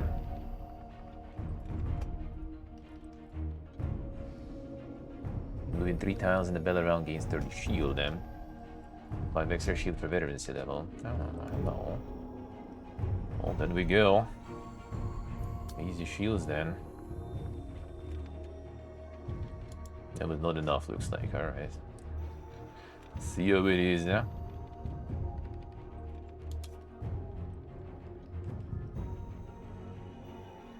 No, I can give the shield to him anyway, though. Okay, need to because this one is not really tanky.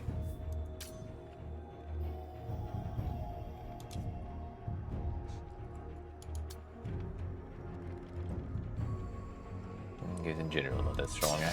Chill. Oh, I can go down here. Come on.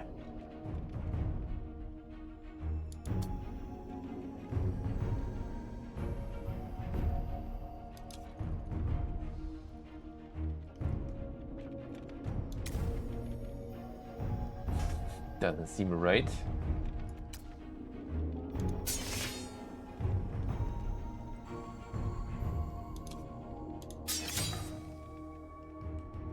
I can't attack, but can still do the cleave there. There goes the bleeds then.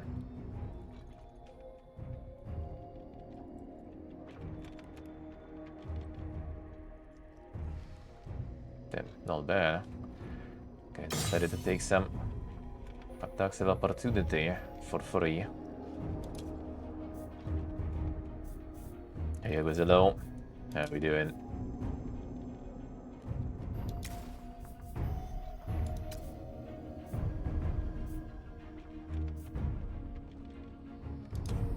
Who's gonna do the thing? We'll do this.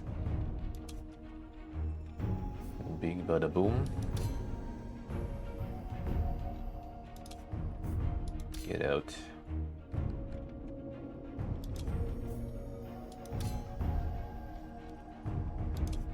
Might as well get them all.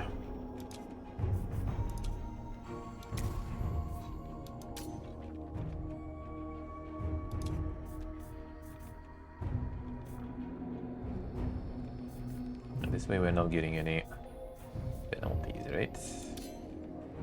Yeah, this way we're kind of blocking these guys. I think they're gonna attack me here. But fine, I'll take it. I see what I see. Got some quality Saturday there. See. Why not? Why not? Doing good, man, doing good. Vi chillen.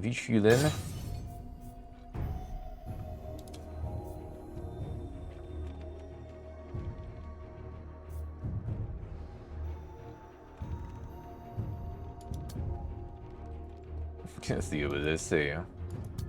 They're not even doing some insane partying on Saturday. What is this?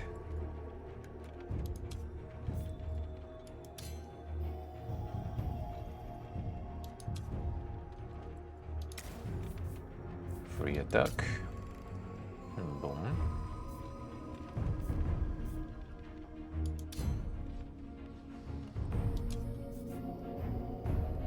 Use these guys off. Can take some damage here though, sadly.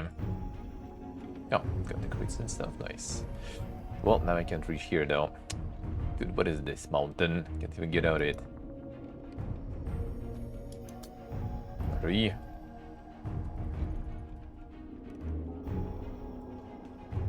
Yeah, I see what they say. Then we got the combination there going. Partying and gaming. The insane Saturday. Why not? Why not? Seems good. This guy might die to bleed though. I need to kill this one now, and I'm not sure if I can.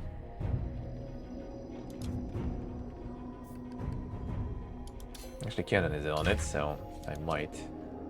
Oh yeah, I sure might. Balloon. Very nice.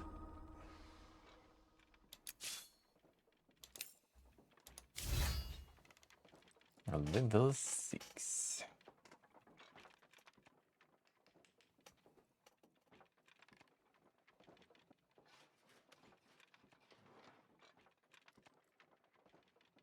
No, I see what they say. Not that much late partying they're going. Alright, interesting.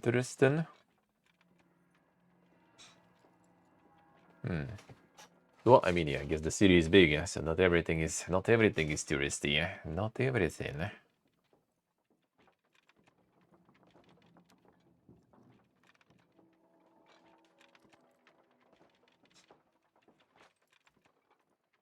I was kind of thinking about getting a little more chunkiness in this one.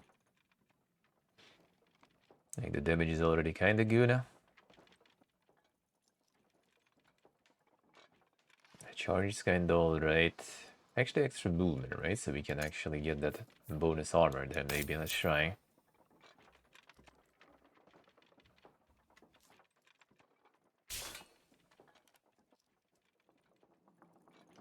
Not even ED I'll see. Alright, at the time, let's get to the gaming 1 hour earlier today. It's gonna be also kind of shorter because you're gonna need to go around the store. I have some guests over. Last days here. Last days here. The last day of the postcard, actually, still. Still have one more there. 2 more, actually, technically. 1 more day, but 2 postcards left. And the street party is late. No, the neighborhoods are not molding about it. Not molding about it. No, they're not molding about it there. The neighborhoods are the ones doing it, damn son. That's some interesting neighborhoods. Here for sure someone would be fucking mad. Someone would be pissed. Alright, let's go get some musicus.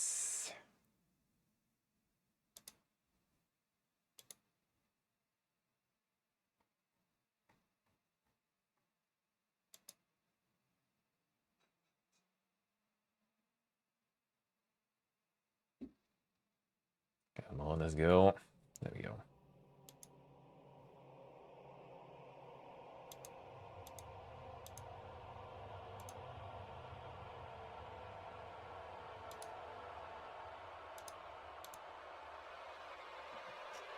Already, I was ready. Have a good one, man. Have a good one.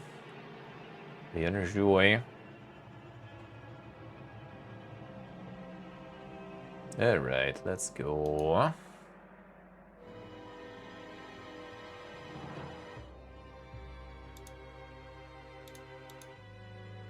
One moment.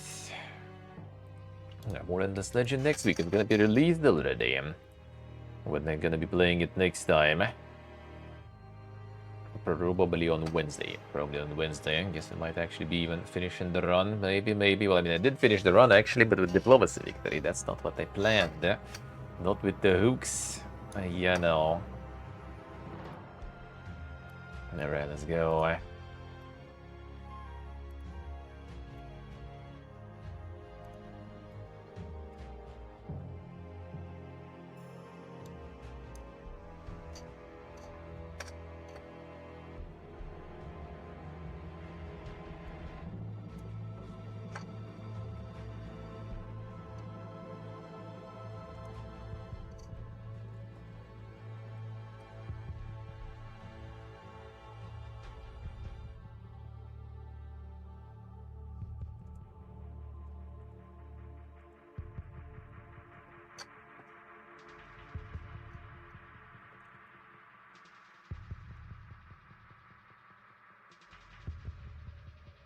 Let's go.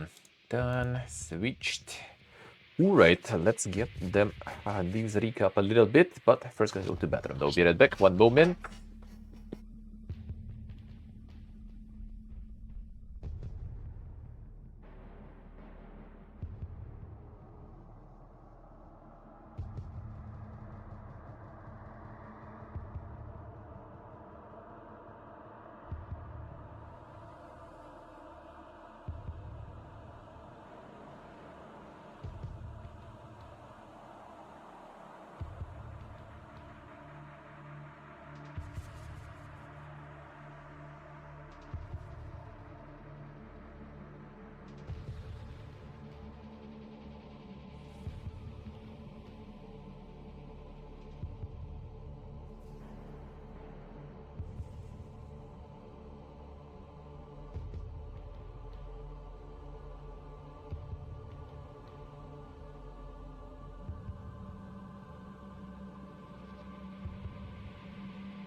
Couldn't skip some pancakes Wendy is making. Couldn't skip that. Hey Drimota, hey Dink Memes. Hey Raijan. Hello guys, hello. Hey sheep. How we doing? How are you doing? I get some pancakes, feels good. Can't miss that. Got me some boiled oca egg to wrap in. Boiled oca egg with the mayo. The classic. Nom some real quick. Couldn't resist that when it's still fresh.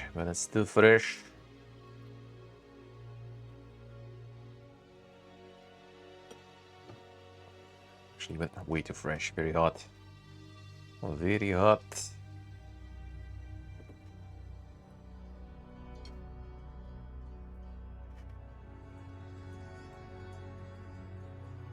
And then we get into it. Alright.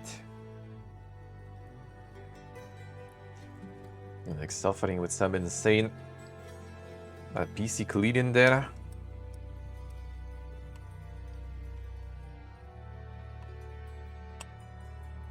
Broke defender completely.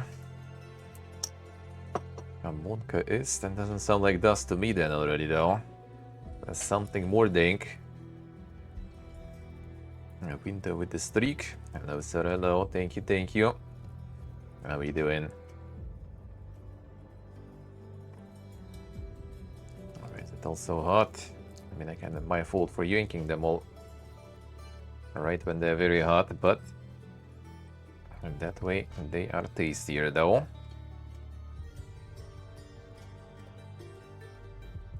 The egg is over.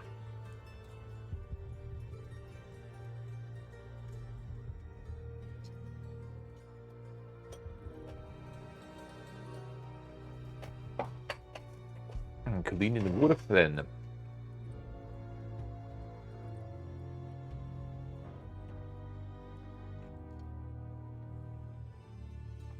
Yeah, CPU. This is a GPU fan. That's a little trickier. That's a little trickier.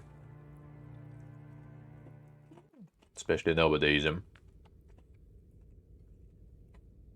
didn't have one GPU like that before on 770. And the fan was just completely stuck.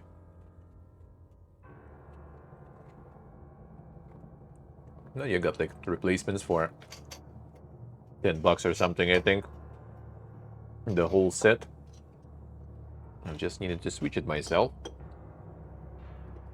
At least on 770 back then it was still more serviceable, I guess, compared to how it is sometimes in modern ones.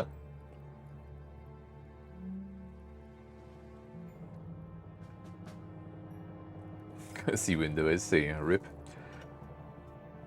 Maybe it's their destiny then.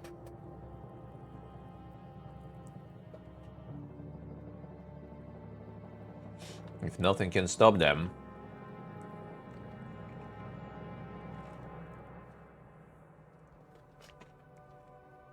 I'm gonna nom them pancakes 1 sec.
Alright, sorry. Done. You got the impression she prefers cozy games, let's say, huh? I'll see, I mean, Path of Exile is pretty cozy though, if you think about it. If you think about it, cozy grind right there. If I wanted alone another early one, yep, hopefully the last one now. I guess on Tuesday, I'm gonna be leaving. So, next time already gonna be, next week already gonna be from Armenia, all proper. All proper. The chaotic mode is almost over now. Man, good thing Grandma wasn't making them pancakes before while I was here. That will be even more weight gain. Feels good. Feels good. And if you get some of that. Then the Cultic Chapter 2. Insane. How's that? How's that going?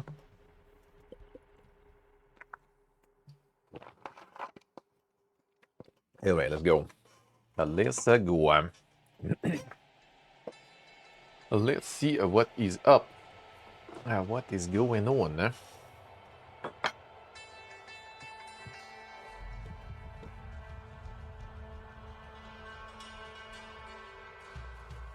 Next Morning Extinction. 95% discounts there. At least in 2020. I better guys try to get rid of it. Sell the franchise before Nintendo got you with all the patents and everything, dude. It's dangerous nowadays. And better pretend you never had that game, or they gonna get you.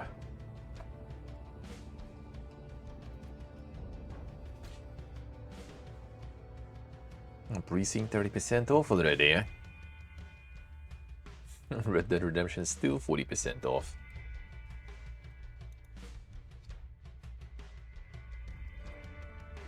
Assassin's Creed Shadows, a new expansion 10 hour plus. I like how they even put that in the banner there, dude. Oh, what the fuck? Do you really need even more time into that one? Do you really need even more time? Damn, recent mixed. Monka is.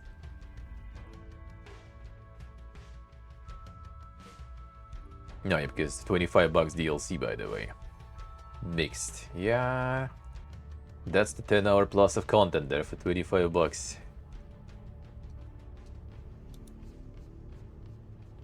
How's that going there? 40%. Free from pre-order. Still not happy.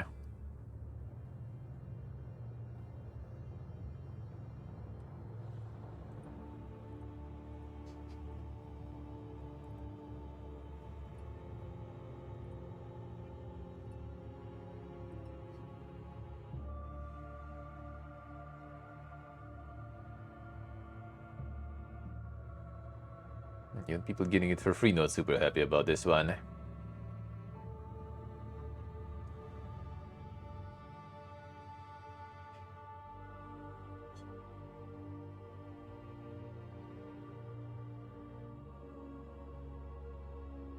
Don't stop crashing, alright.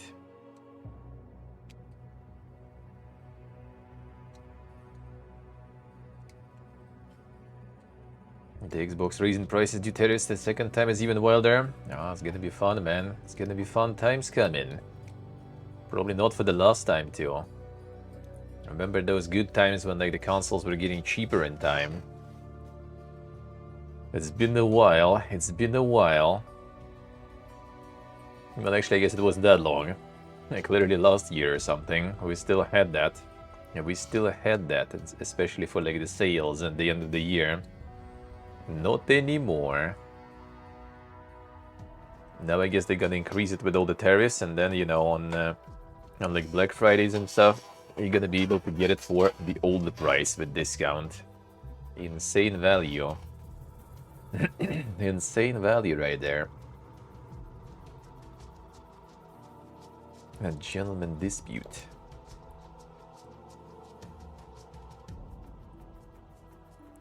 Another brawler, I see. Yeah, with some cards even. Insane. Got a little bit of everything.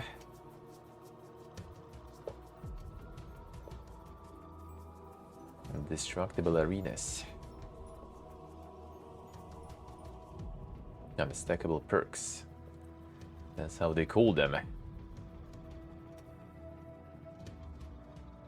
And for the price, that does sound good. For the price, that sounds very good. And they're farming pretty good too, looks like. Survival like colony sim base building, actually. Alright. The friend PvP slope, yeah.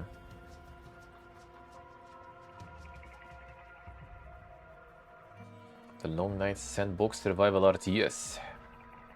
Yeah, I see that kind. That kind. Fortified base, scavenger corner for vital resources, craft deadly weapons, raise militia to fight off relentless zombie hordes. Strike every night. Scavenging isn't just survival, it's strategy, power and war. Damn, that's quite the scavenging tech there, holy.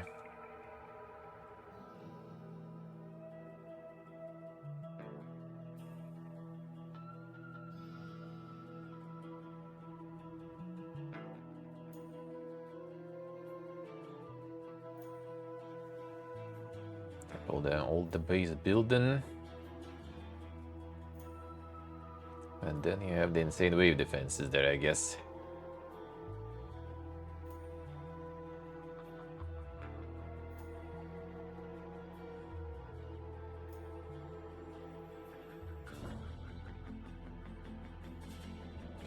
The rockets, holy.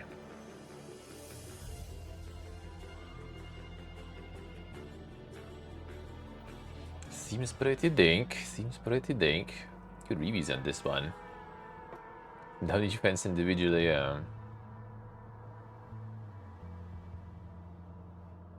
It does seem a little too much there.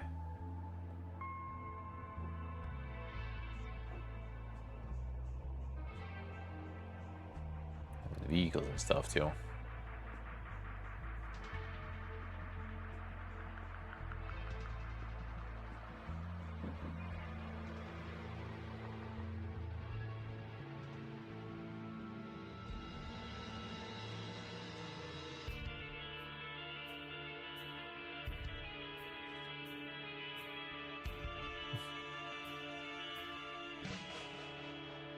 Some like Sherman tanks or something.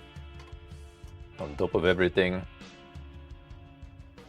Get any asset you can find. Get them. I mean, it does seem kind of ding though. The rails in the sky.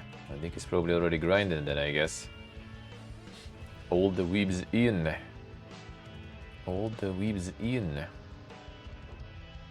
60 fucking bucks still. Reimagines the first chapter. Okay, so it's also 60 bucks remake then. Alright, nice.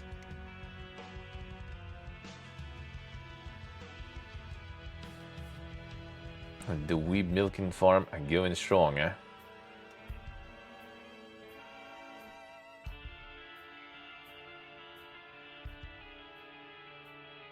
Holy. It doesn't stop just at the main game price, I guess. Alright. Holy 34. What the fuck, dude?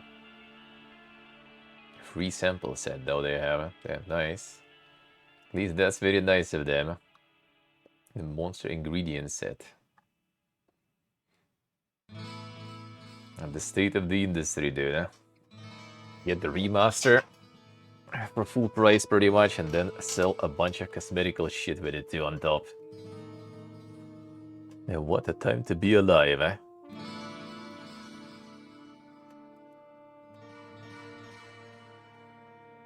Yeah, we're born above ashes.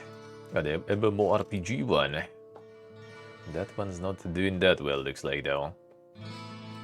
Free to fight 24/7 real-time PvP MMO. So what is wrong with this one, then? for the mixed reviews.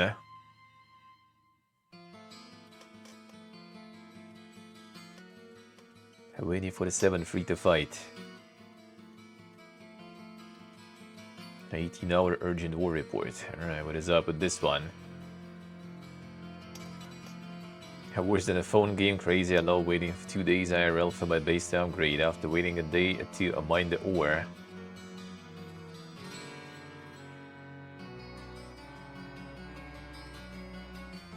Idiot for playing this instead of Dota. Easy to cheat your way in this. Countless bugs need to be fixed. The shop, Boys Predatory, makes EU look like a saint doing community service. A mobile game, and not in a good way.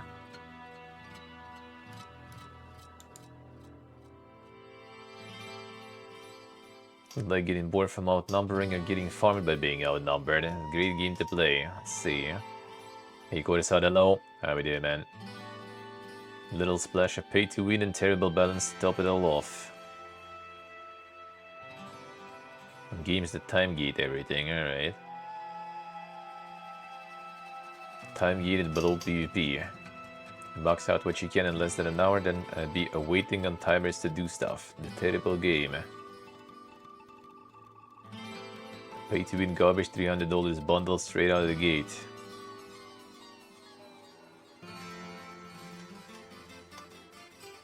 Actual gameplay is fine, can be fun, but around 10 hours in you see for what it is. Numbers keep getting bigger and bigger for the amount of resources you need to progress. A little trickle of currency you get early on makes it feel like progression, but it's really not. Just going through the same motions as everyone else. The real problem is the level caps, time locks, time gates, and need to pay to win in some form. Now you constantly get robbed by the game system. Taxes, fees, surcharges, and all kinds of items make it punishing for people not swiping the credit card to keep up. Let's see. Free-to-play game has no anti-cheat. Already cheats hackers abusing the fact speed hacking. He has speed radar to find you. Not only that, these third worlders, damn son. Drop in the names. Run around in large zergs for solo and small team combat. Bottom feeders don't want the fair fight, want to run around and gank on teams of 10-20 players, finding 1-2 players and trying to win big on the loot that may drop. Damn, he mad. Dead title before month after launch and all the speed hackers will have fun. Even this shit already getting ruined by cheaters.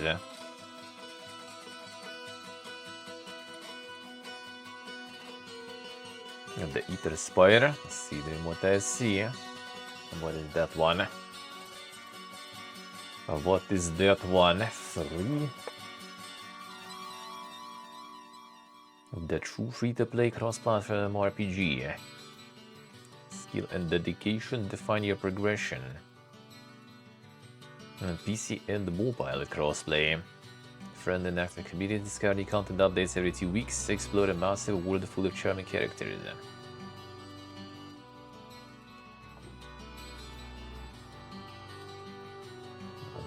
The craziest trailer there. The 19 seconds trailer.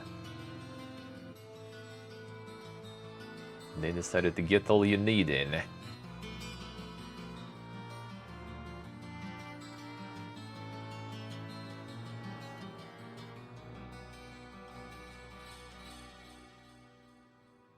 That's the TikTok hero trailer.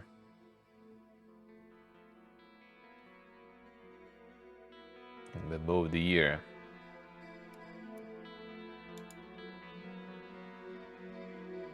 Not free to play, but free to try. Cannot play this game without premium based inventory alone. 30 slots in almost every mob drops a trash loot that isn't stackable to force people to buy premium. Damn son. Let's see what I say.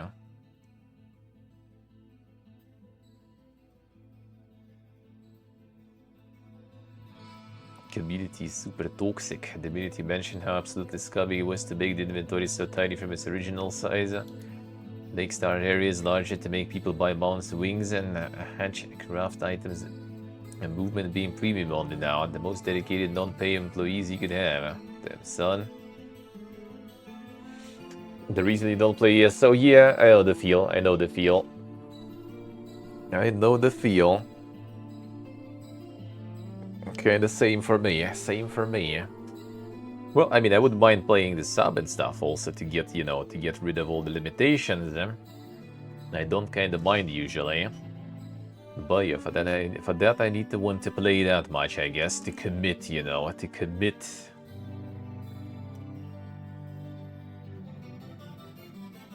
No, but all kinda enjoying people though, huh?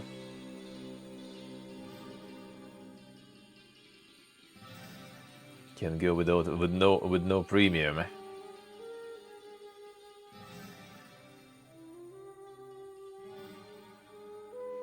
That's the thing also, you pay once for that, right? Like that's the good stuff. Like I play the games nowadays in the way that I rather just kind of like, you know, pay for something once. I don't mind. Rather than go in, you know, with the commitment sort of, with like subscriptions and stuff.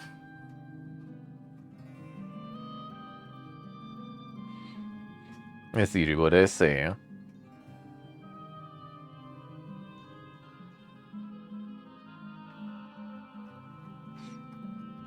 Maybe you can get it just, you know, just one-time purchase.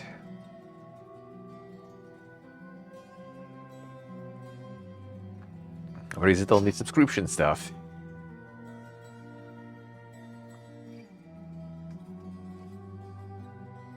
DSO not really a problem at all. Still didn't get how to solve it. To not be a problem really. Outside of having the sub for it though. If you want to get like a lot of things leveled, then it's one-time purchase. Well, one-time purchase is not too bad then, at least, but still, I mean, if you want to commit, only if you want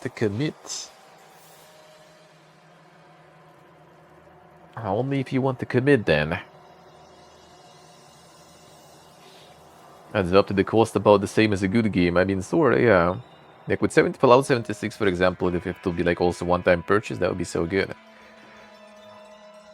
But I mean, in 76, I also kind of like, I guess, committed already with that one, so I don't really mind, like, once a year or two to return, pay like a couple of months of premium, whatever.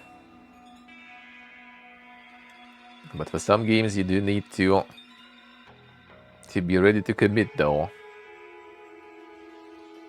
To spend money on it. Amiga Bonk.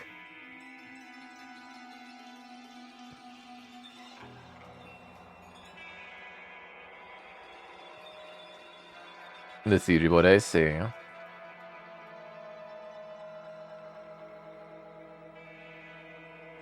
Vampire Survivor is like, but then some dankness going. And the reviews on this one, hopefully. These guys did farm in the end, eh?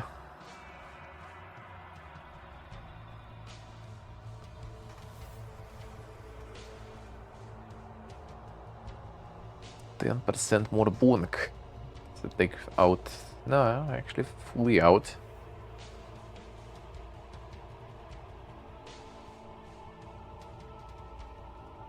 Nice, really nice. I mean, the price is good, reviews are good. That seems nice.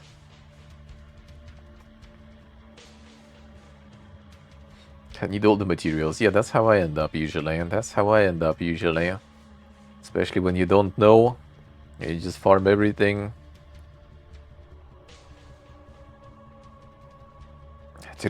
True. A wobbly life go into space. Damn, Jordy's favorite game.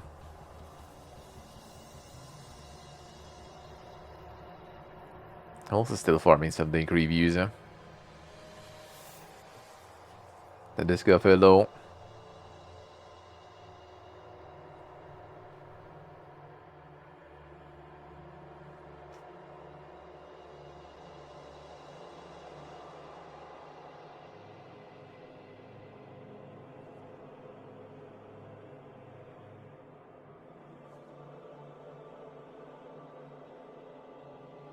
And Jordy already going home in this one. It does seem pretty good though. It's like 1.0 now or something, or just an update? Yeah, 1.0, I see. The space update. Dying Light the Beast. This one's farming pretty good too. Might check it, might check it. We'll see. The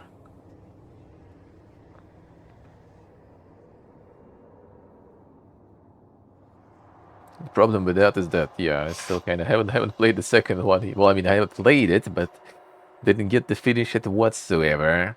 Just started, huh?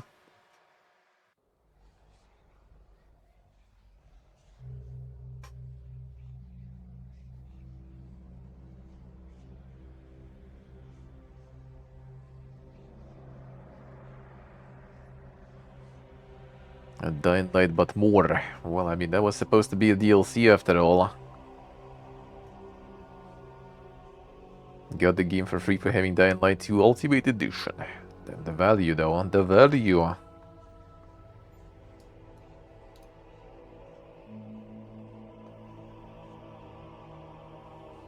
And this one does have a good performance in the end, even.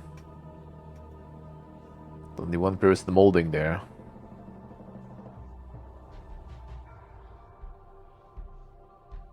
The short story. Dude, I mean, that's exactly what's the selling point, though. Of why you have to be mad. That is exactly the point. Hey, Portable, hello. Let's see what I wanted to say.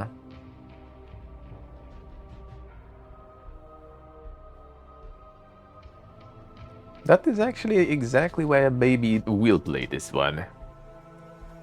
Because yeah, it actually is the one that respects the time, so maybe.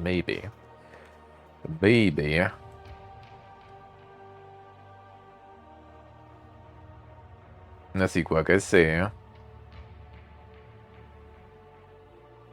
Half marathon done, then 20 kilometers in a row without walking. Nice, Portable, nice. Feels good, man. Feels good. I managed to run like, you know, a minute probably without walking. That was already good. That was already an achievement, and I didn't like instantly die after that even. That felt good. Like late for train, and still was late though. Like whenever you are a bit late, those fucks always on time, even before time. When you go early or on time, they will be late. Every time, every time. Doing good, man, doing good. We chillin'. Damn, the Match 3 puzzle game with deep level role-playing.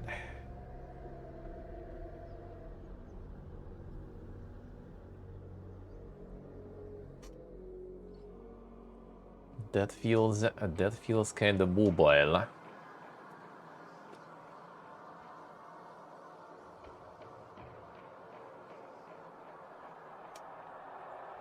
And maybe even a little sus there.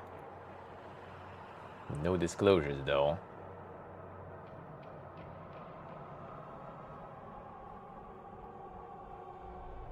I see window, I see. Oh, the really old one. Well, I mean, this is already which one? The Immortal Edition there. The Immortal Edition. The 505 games, actually.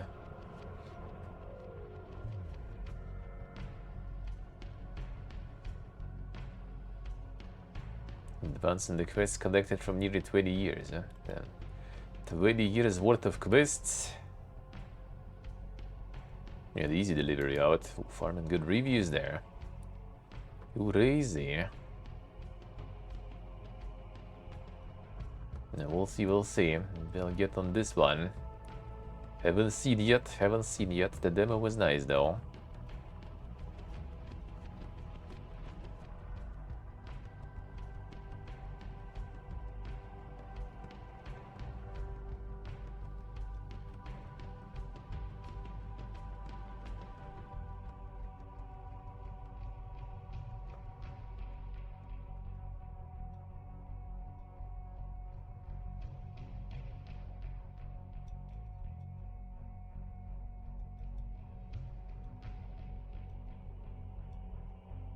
Not a lot of content there. Let's see. Yeah?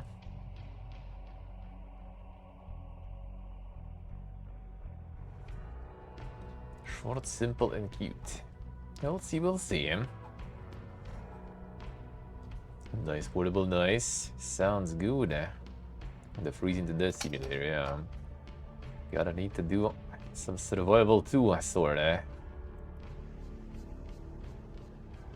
The Ale Abbey. Demo this one was a while ago too also. Was it early access or something? Early access in February, right? Not that long. Farming pretty good. Through early access and now even. Should I actually publish it, huh? Not bad. Actually not bad. See portable, let's see. The Ale Abbey.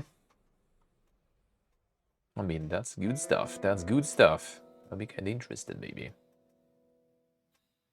And simulation and the tycoon is good.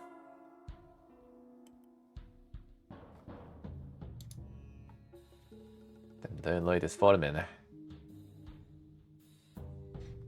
Jump space is out. That kind of went a little like on the radars. I thought this will be kind of like the next Poga thing. Thought that will be the next Poga one. See this guy first. See, I'll need to wait a little until it's out on PC then.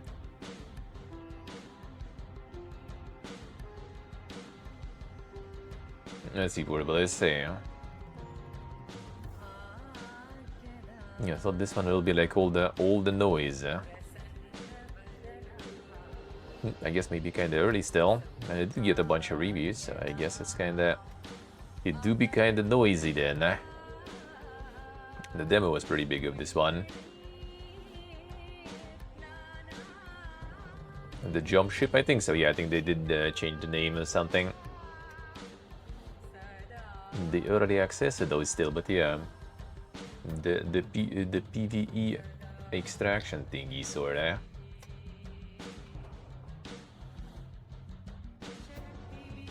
The former jump ship. Maybe that's why people kind of got confused there a bit or something. Cause yeah, well actually the page is still the same though, right? It looks like. Didn't drop the Steam pages, so that is fine, I guess.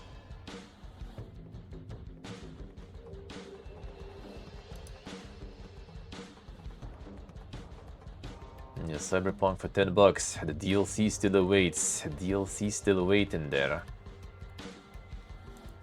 Silk Song slowly sliding down the top, but still, I mean, it was farming for a while though.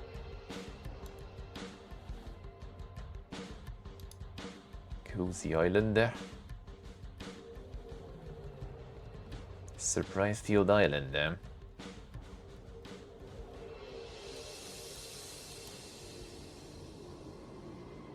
The insane co-op and stuff too.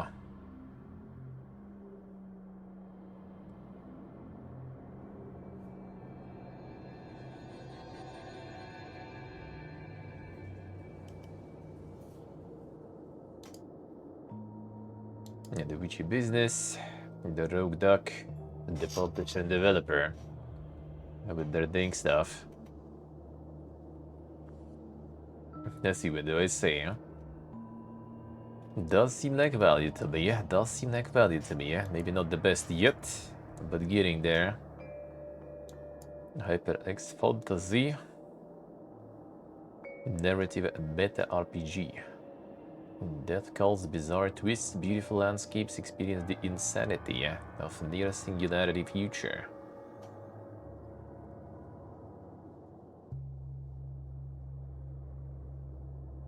The insanity.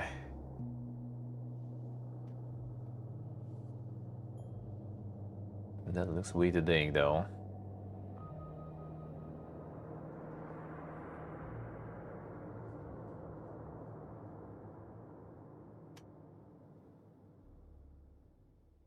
Yeah, not sure my kind of way to dang though.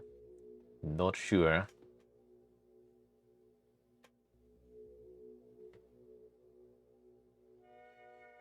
Want to see the launch bugs.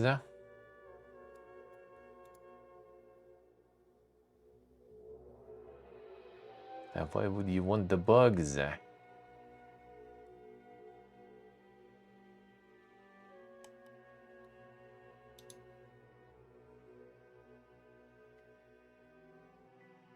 medieval crafter blacksmith. Wasn't there already like the sword making one that was supposed to be out? And I think it wasn't this one.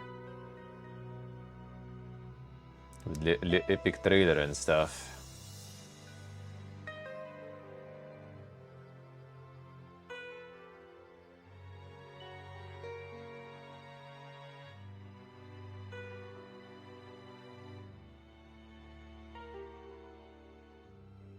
See window essay, huh?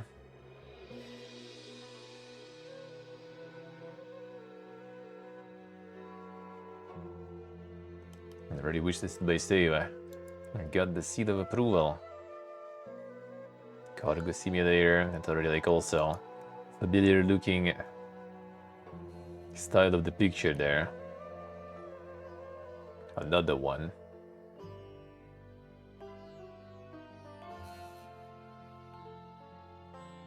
Did farm some next fest in there too, I see.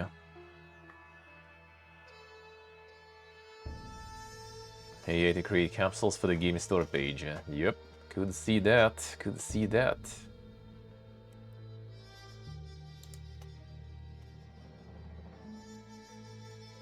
A 30 days road trip.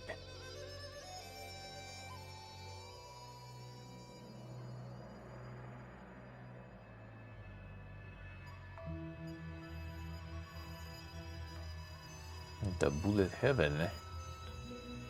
Big mixing survivors likes with inventory management. It's not the first one already too, I think.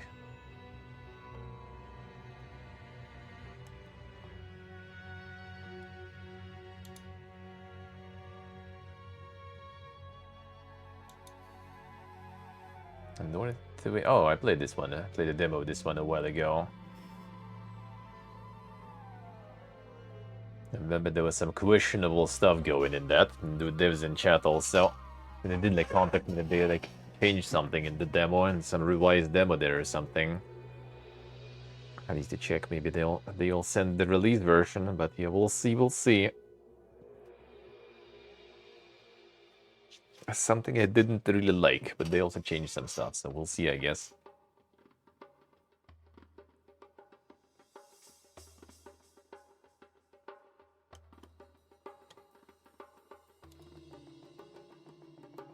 Yeah, the Ship of Heroes again. In the upcoming again. The keep shit MMO enjoyers rejoice.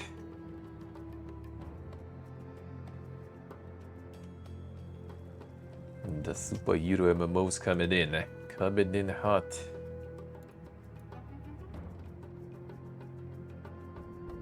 Renown. That was the one they showed at like OTK showcase a while ago, I think. Intense medieval multiplayer survival experience. A vast ever evolving world then.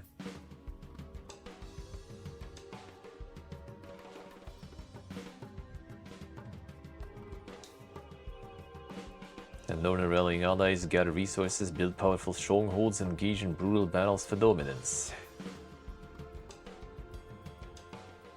Give me think if there'll be like some, you know, some of the streamer action ganging up going there. Like Forsen gonna be there with the insane medieval Uganda army. That will be interesting. That will be interesting.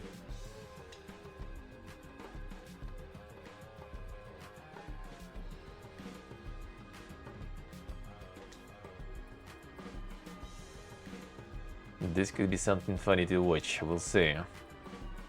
But yeah, with early access and stuff, it's also gonna be probably quite something, quite something.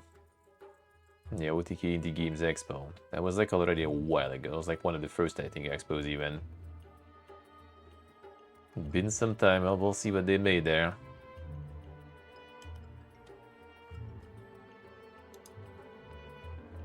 Banker Simulator. Let's see what I say. The price and the sub. Yeah, that doesn't sound like it's gonna last long that way. Yeah, I can see that being switching to free-to-play pretty fast, probably.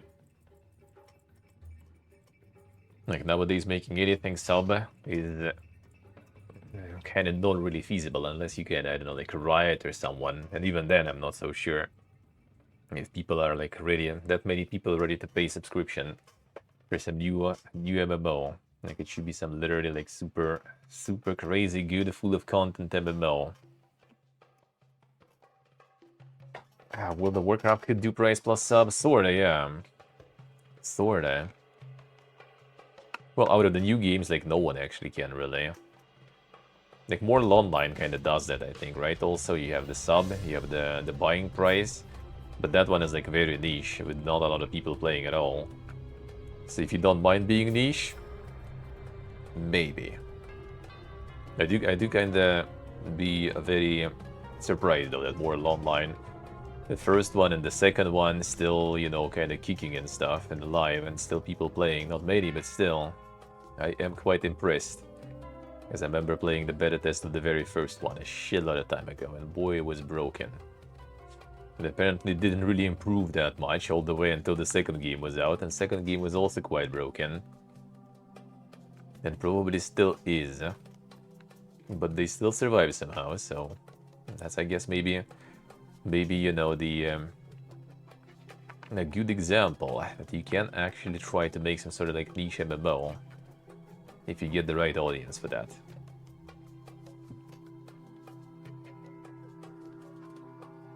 The Insane Corpi. That's some new publishers and stuff there, haven't seen. I guess like the GIF would reduce the amount of frames for the weight optimization. Hope it's not the performance, actually.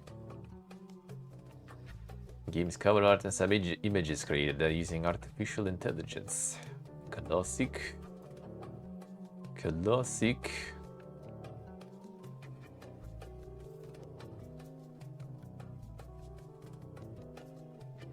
A more insane simulator slope. Any hidden gems?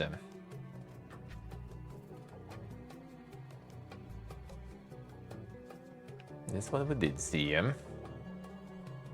Yeah, the dreamlike action, I remember that. I remember. Seen that last week. Keep digging, also seen last week. True, stock, true. Yeah, and this was seen last week too, game, and they're like, no new games. You showed me all the stuff we watched last week, basically.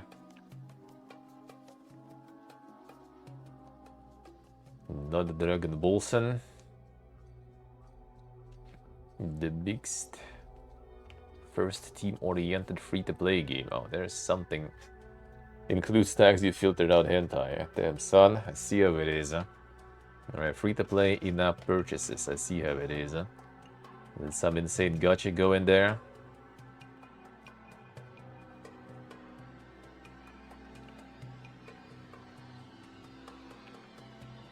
Single person leaves the match, voids the game for everyone.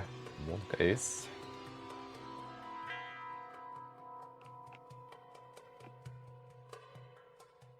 Hard to find the match when you finally get kicked. Terrible network. Alright, let's see. Not even insane gacha there. Fix the servers. 6 games in a row with levers. Cheaters own the game due to no anti-cheat. Copying League of Legends for Dragon Ball game. Oh, I see. That way even.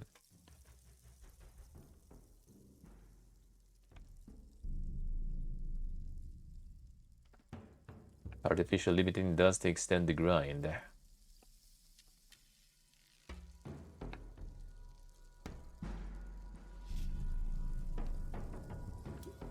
The casual MOBA for Dragon Ball fans. Ah, I see.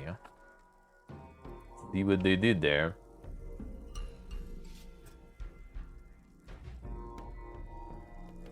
The Dragon Ball MOBA. How was that Pokemon one doing? The Pokemon MOBA. Haven't seen that in a while. To be honest, I think I've seen it, like, you know, for a couple of days after it was released, and then kind of never again. It wouldn't be surprised if people still playing though, because Nintendo and Pokemon, you know, they have some special kind of audience, but like still, don't think it did do good, eh? Didn't do that good, eh? Digimon Storytime Stranger, 3rd of October. Got the demo.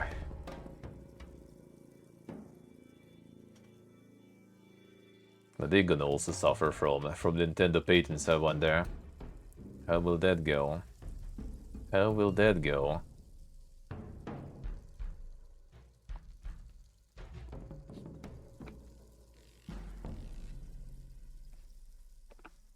The Miyagi editions and stuff. Classic.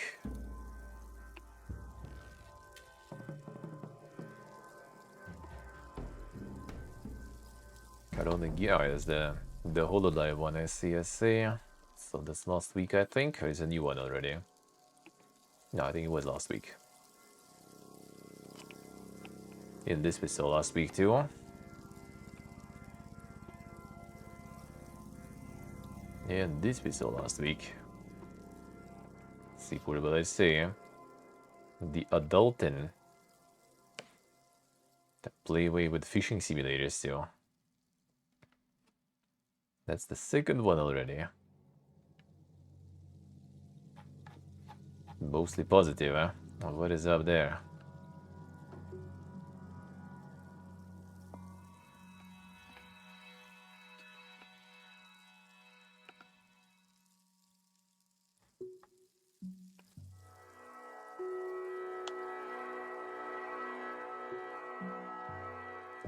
Not a lot of Devon Jewelers there, huh?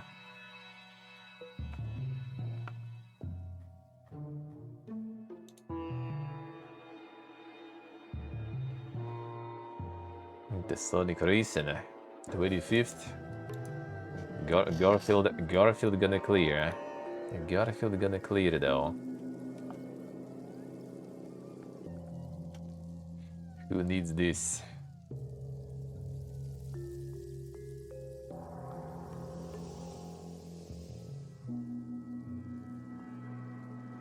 Got the demo too. The demo meta is good. The Lightkeeper. Static Dread, dude. All you need is Static Dread.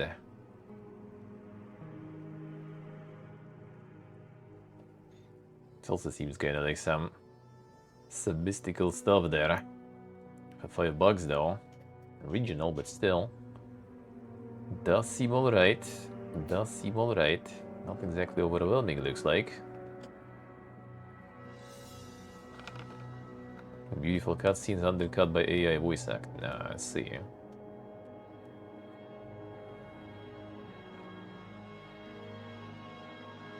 Yeah, looks like very short. Alright. Well, I mean, for that price, I guess.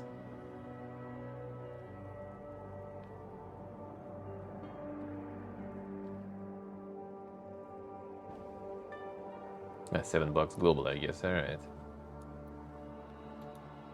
Not bad, not bad. $7 for like a couple of hours. Guess everyone has their own measure, you know. New meta with the lighthouses, I guess. In general, kind of like that meta with games like Static Dread and stuff. No, I'm not human, right? Kind of like, I feel like easier to make and not easier to make, but you know, a less time consumption, I guess, making one, because it's kind of like a lot of static there, a lot of static things, not a lot of, you know, the asset work you need to do there, I guess. Very good, quite optimal, quite optimal. Alright, let's get them news going then. Get them news.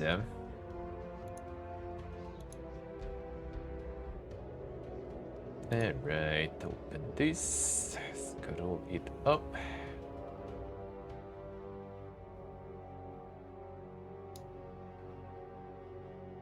Let's go. I guess the money hello. How we doing? How's the life?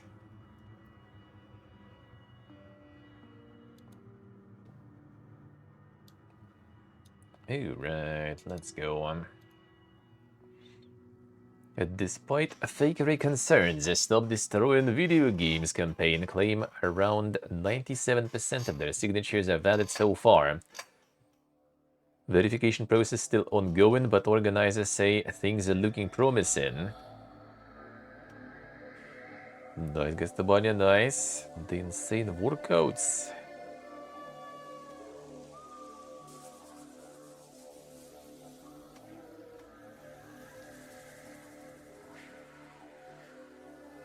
Stop Destroying Video Games is the distinct one. So now they got 97% being valid, eh? That's good. It's all fake, bro. And there it is, and 97% real. I'm probably gonna might drop a little, but I think if they're already like going ham with checking them, it's probably gonna be like a couple percent difference.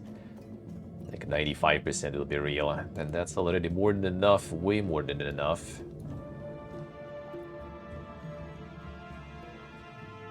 Palworld will emerge from early access in 2026 with a truly massive amount of stuff planned for 1.0 update. Pocket Pair will be focusing on quirk and jank cleanup for the rest of this year. 2026 then. A bunch of new additions in the works for 1.0 update.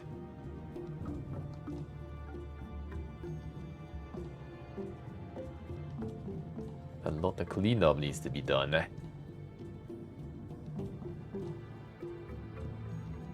Well, nothing more specific, just 2026. It still might be kinda quite a while. Might be quite a while there.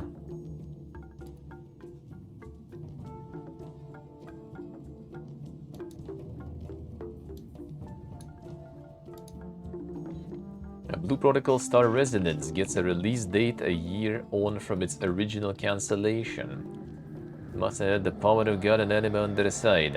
That looks like it. Yeah, I guess the one they be pumping the content and stuff all the time.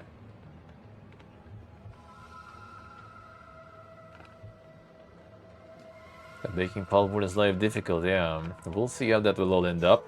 We'll see.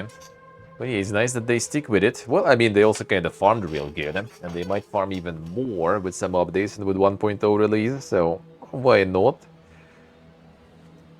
It does sound kind of nice. When you get that crazy amount, like they maybe would peace out if it would, you know, like farm a little. And then it would be just not worth really kind of like investing more time into it. Just farmed the meme and ditched it. But it actually went crazy, so with that amount of money, might as well. They'll probably pretty well off now. Yes, the Blue Protocol October 9th launch. Might be. It might be something to check it out, maybe. Still kinda not completely even sure when it's gonna be there. What it is going to be.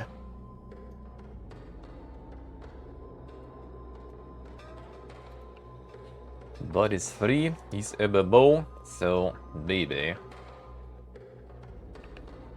Should push back at Nintendo's bullshit? Yeah, I do think so. Like, we in general need to have some, you know, changes in how the patenting and stuff works, considering the modern, you know, digital world. Same with kind of copyrights and stuff too. Hey Dick, hello. How we doing? Hey Botkeep. How are you, man?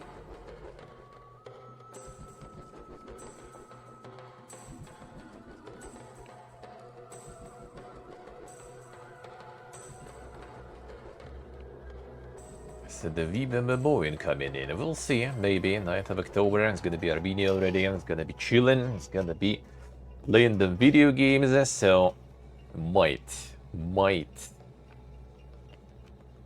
Socializing, Monka is. Eating shooters does sound good though. Does sound kinda good, eh?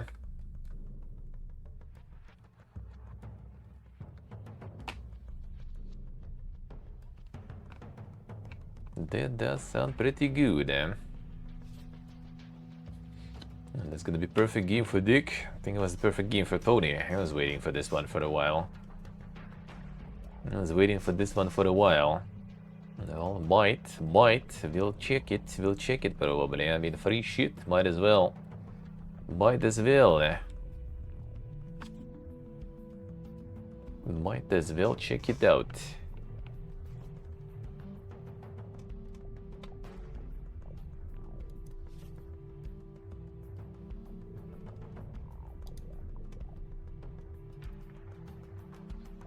Hilizas leader says Silk Song's short notice release date was a little callous, even if he's happy they didn't delay it. Hill of someone's making. Is he mad? He mad? When you know you're that big, I think a shadow drop is a bit like wow. As the GTA 6 of India, the shadow drop something like this is a little callous.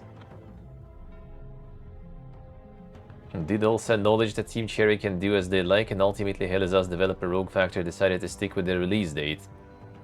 I mean, yeah, they kind of like didn't delay. They had the chance. Still much bigger than some of the smaller ones who would have gotten a lot more affected and who decided to change their dates. Changing the date of Helizas would have been a pretty big endeavor. I mean, I don't know, like. They're really kind of like supposed to, like, you know, like walk on like eggshells and stuff, and being kind of always careful when you're gonna release your stuff when you're big. You just do your thing. I think it is what it is. I guess nothing you can do. Nothing you can do really.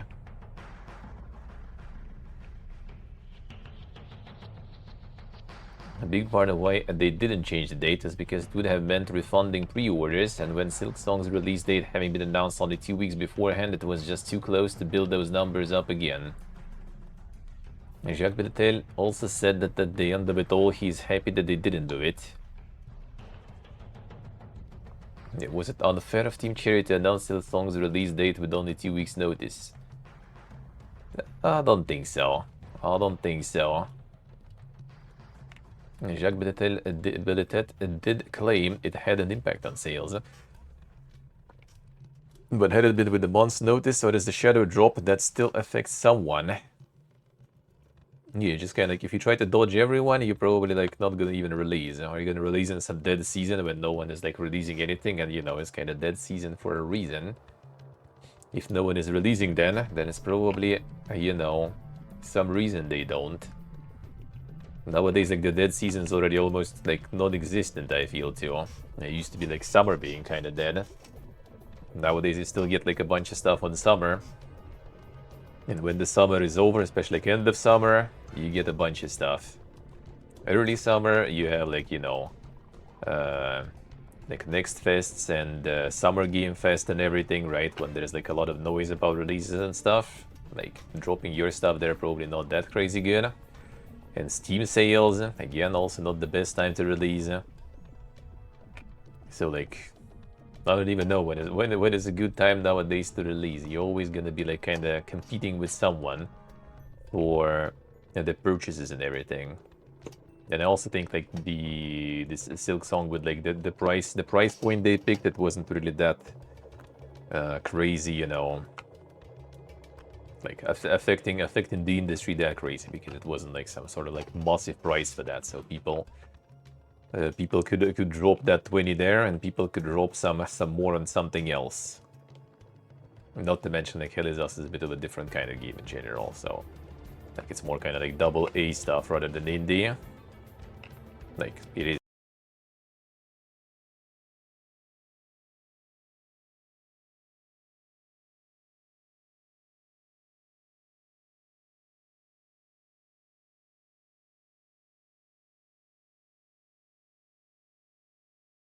What is this? Ray, go back. There's a lag there all of a sudden. Don't do it. There we go. It was a bit of a log there. It's a bit of a log, eh? Did it go into the not like this thingy? There was like kind of like a log for a second there, something. Not sure.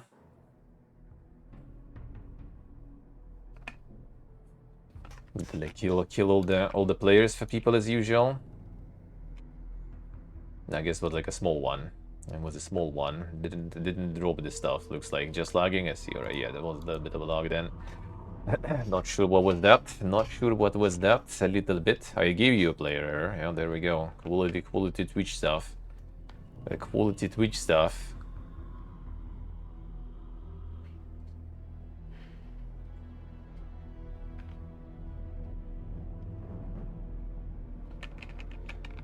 Lots of people don't go into vacation even in summer. Yeah, I guess. Well, I mean, a lot of people also kind of like work from home and everything now too. So there's more people in general who can play video games at all times and stuff. So there is always people playing. There is always people releasing, and trying to kind of dodge everything gonna be tricky. I could see with GTA though, I guess, because it's a massive purchase and a lot of people will purchase it. So I can see that being a bit more like affecting other games and other sales more. Silksong, I mean, it ended up like not being as crazy huge as people expected, really, in terms of sales and stuff. Well, I mean, it did sell really good and stuff, right? But like, it wasn't exactly some like, you know, billions and millions of people playing at the same time. So it wasn't as crazy, I would say. And again, it was $20 game, so it's still not something that would probably, you know, like completely stop people from buying anything else, like, you know, around the same time. I feel like for Hell Is Us, it's just kind of like a little different kind of game that might be not exactly the mainstream, you know.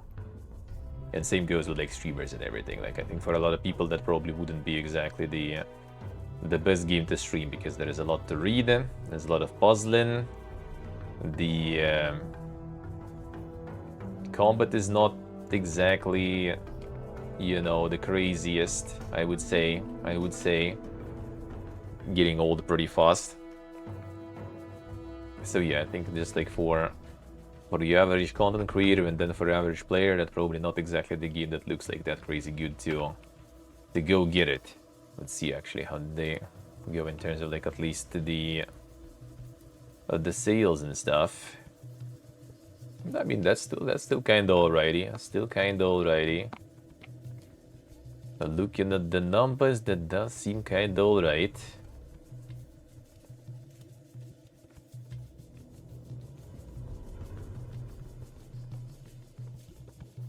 And want to return after the first act. Running 11 hours with guides. Well, I mean, why then?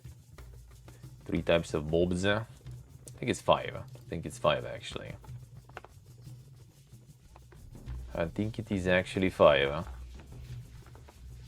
I'm even gonna be playing it with the guide, dude. Why? Just don't even play then.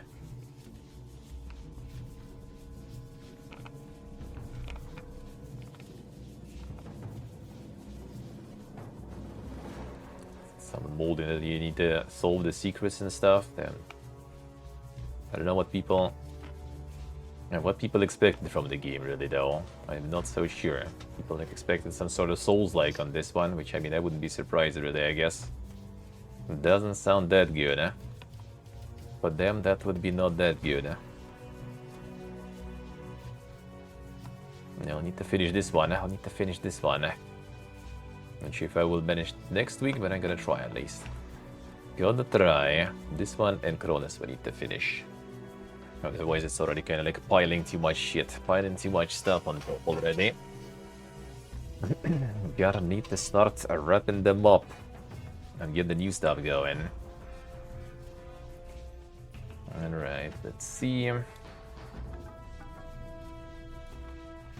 A mind's eye lead actor talks being the face of a game that flops hard. It is wildly painful. Yeah, who would have thought though? Who would have thought? It's hard, not gonna lie about that. It's a difficult thing to spend 2.5 years on a project that you're really proud of and you're proud of your contribution to it. For the 300 or so employees that built the Rocket Boy, you're like, I hope this goes really well. I want them all to get raises and have a giant party and have this to be the job that launches their career.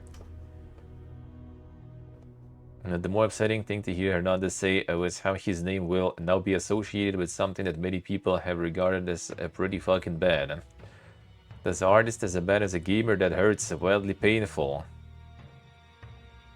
That's, I guess, also a bit of a problem with the motion capture and other stuff. You just get too associated with the character with the real actor and everything. It would be just voice acting. No one would even remember, probably. Who? But when you get the full likeness and stuff, yep, you get in there.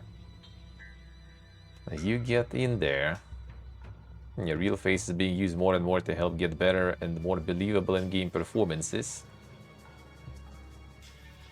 Trade-off here is that you are thrusting some of these actors into spotlight. Exactly. I think it wasn't his first game though, wasn't there? I think there was another one, and that one also didn't go that well, I think. And even heard of the game, but I haven't heard the Mind's Eye. Then that one was quite the meme. Like what, a few months back. Not see the state that the game was a problem even before launch. Sometimes I'm also kind of not so sure there. Like how are they sometimes releasing something that is not looking that great? Like it's either you just kind of like completely clueless, you know, and a little kind of like, I don't know, like judgment a little clouded maybe, you know, by like making that game and stuff maybe, and needs some like fresh eyes from the side or something. Not so sure, not so sure.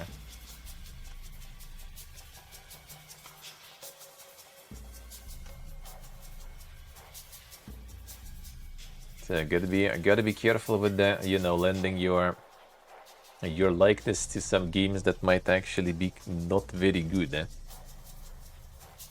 There are some downsides to that. There are some downsides to that. Some hidden risks. Assassin's Creed Black Flag remake will release early 2026 and swaps modern day sections for more piracy, claims report.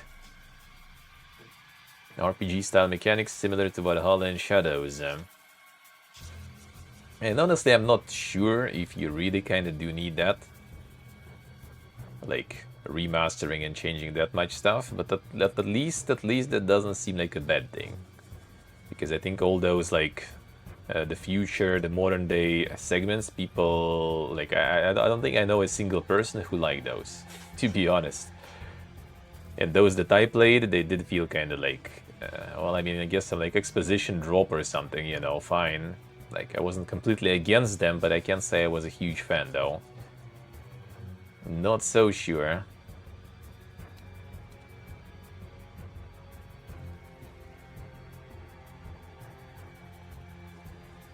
And the chances that Ubisoft not gonna fuck it up?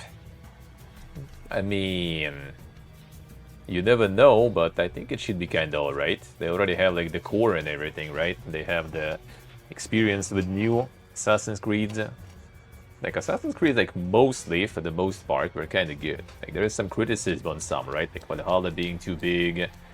Like Odyssey, I think also some people thought it was too big. But again, it's not like, you know, like exactly like such like bad, intrusive problem, you know. It's just kind of like too much, I guess, you know. There's some tech issues. Was it Unity or whatever? That one had like a bunch of tech issues, but overall was kind of decent game. So I think with Assassin's Creed, at least they kind of like know what they're doing, kinda most of the time. So should be all right. Should be all right.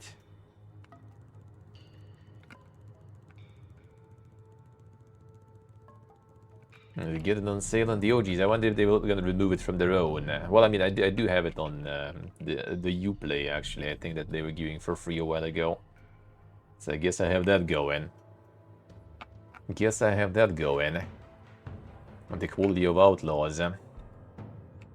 Well, I mean, yeah, with Outlaws maybe, but with Assassin's Creed it's like their main, you know, their main milking cow. With this one so far, they kind of were doing alright. We're doing alright. Yeah, that's exactly what they said. RPG-style mechanics similar to Valhalla and Shadows. We'll see, we'll see. It depends on how deep they're gonna, you know, like go with those mechanics.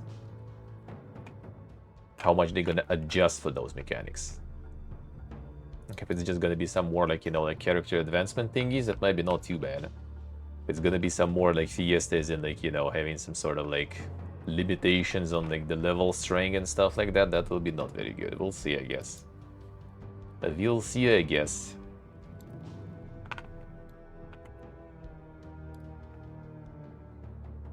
Elder Scrolls Online is switching from chapters to bite-sized updates in the wake of Microsoft's awful layoffs.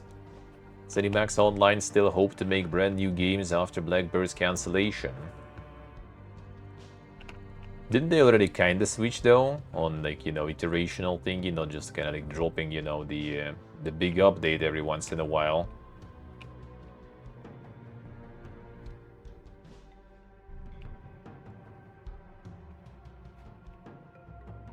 Super emotional, it was awful. Then after you pick yourself up off the floor and you realize that we have this responsibility to our community and the game, to everybody else that is still there to move forward. And it's really hard, but that's the goal, to continue to move forward and keep ESO going. In a bit of a transition year, development team looking at switching from the existing bulkier chapters-based format to a speedier bite-sized updates approach. In line with latter-day seasonal content thinking, instead of dedicating themselves to one huge expansion for around 18 months, where most of the team's effort are focused on building the chapter, they plan to get smaller, more bite-sized things out quicker. Hope that they'll be able to turn around these dinker editions in 6 to 9 months on average and act faster on player requests. Kind of too predictable, and we want to shake that up and be a little bit more reactive. And that said, game creation remains complex, and there is no guarantee that ZeniMax Online Studios will be able to chop development times in half just by shelving the concept of chapters. Takes a long time to build art because you've got to model it out, you've got to rig it and skin it, all these things.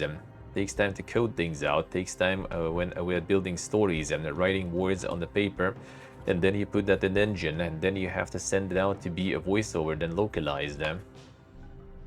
And then about this year's mass layoffs, which came amid a time of seeming prosperity for Microsoft, Satya Nadella suggested the overall idea was to transform Microsoft into more of a generative AI business. They get no, that will read. I was thinking maybe the ESO lead also had some opinions on that AI statement, but I guess yeah, they wouldn't be probably talking shit about the boss. Doubt it. Floating Island survival game Lost Skies hits 1.0 today with a few caveats. Fly like a bird. Yes, this one is now a 1.0 already. How's that one going, I wonder? Was mixed, remains mixed, or even worse now though. The performance in that one in the demo was real bad. No issues, updates, and bug reports. Yeah, so it's kind of like a little rushed 1.0 there. Let's put it that way. I think they kind of did say though that you know, they just kind of like gonna like drop it in 1.0, see how it goes, and yeah, potentially just like dishing it completely. Because I think they kind of like didn't go that well with early access, and I think they're just like running low on resources. A rushed 1.0 launch, saying that its early access period is over, meanwhile still having tons of bugs. Performance issues boundless and controller support is non-functional.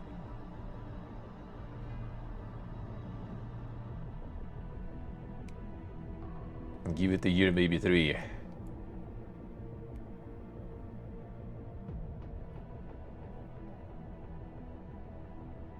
The game-breaking bugs,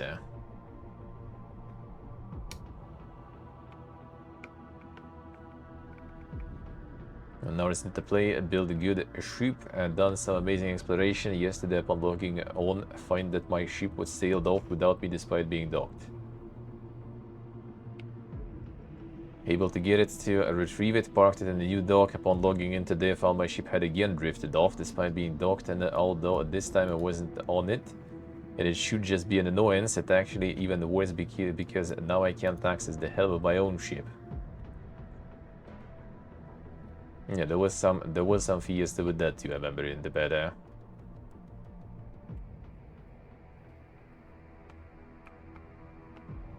The early access was buggy, but that was to be expected, That left early access can't play the game, Minor bugs result in continuous loss of material every time the world was saved loaded,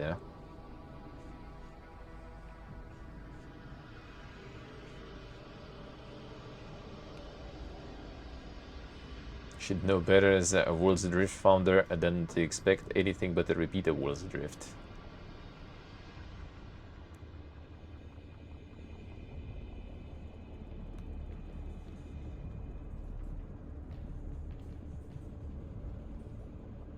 Never lucky, man. Never lucky. Well, that one is not looking too good, though, I feel. That might be kind of stuck in where it is right now. In terms of content and updates. Now they're gonna have resources, probably. Unfortunate, though, because it did kinda seem pretty promising and fun, though. Vampire the Masquerade Bloodlines 2, a controversial DLC clans will be in the base game after all. All's well that ends well, so yeah, they're gonna add that stuff in. Included in base game at launch. Thanks to our community for the frank feedback on Bloodlines 2 and the premium edition. Feedback made it clear that Sombra and Toreador belong in the base game, so that is what we are doing. Let's see. Quick turnaround on the concepts for the post-launch story packs. Yes, it's gotta be post-launch story packs, but at least the clans will be in the release. That's good, That's good, Better late than never. To do that, to fix that. Good, I guess the body, yeah.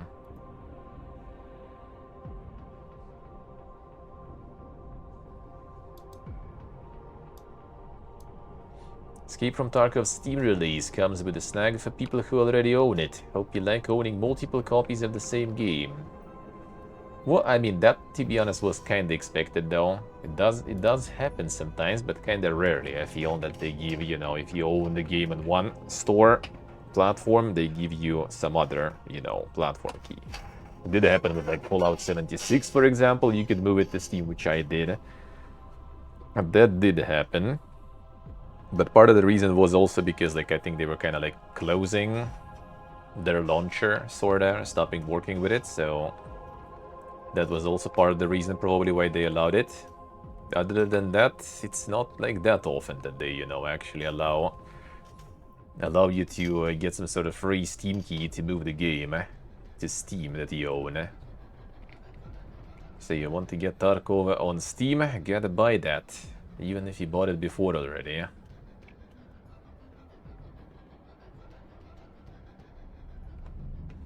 You purchase any edition of the game on Steam, then link your existing games account with an active copy of the game onto your Steam profile.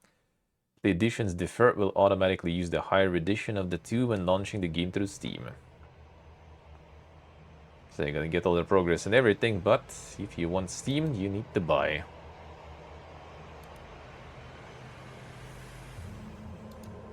Not entirely surprising.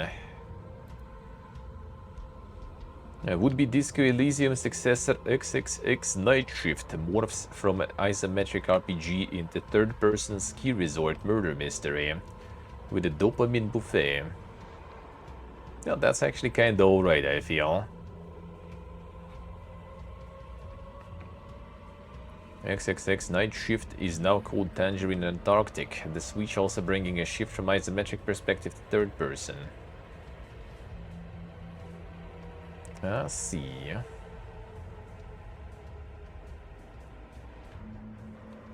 Yeah, so everyone's working on something. At least these guys decided to go from like the we're trying really hard to be like this Elysium into something else a little bit. The name of in-game hotel designed by renowned Estonian architect Kaur Store. Most of the game's action takes places where you are stuck because of the blizzard and must solve the mysterious murders. Tangerine Antarctic is one of the important characters of this True Detectives RPG. Distant the game from the Disco Elysium successor label. Yeah, probably at this point that's kind of a bit of a toxic label, especially if you're kind of part of people who worked on it. And there's like 5 of them going on right now. It might as well be better off changing things a little. A deep single-player role-playing with seismic choices, a unique companion dynamic. Helps you solve those murders, and there's a right that your choices, substances, and experiences will all affect how you hear and feel the world. Boasts a dopamine buffet, which is described thusly: rehearse your moves, dance through crime scenes, and drift through parties, or find pleasure in completing the simplest chores, and get better with every action you take. So you are like Hercule Poirot with the ability to do the Macarena whenever someone snuffs it. Also the power to do some modified calculations to alter your time and space. It sounds like a lot of stuff going on. I wonder how it's gonna be actually working in D&D, you know. All sounds very fancy, very fancy. But now it's also, you know, third person with more kind of direct control over character, not just some isometric things when you could kind of, you know, leave a bunch of stuff off, you know, the frame kind of for imagination and everything. Here you will need to actually kind of do it a little better. It might be a little more tricky. Might be a little more tricky.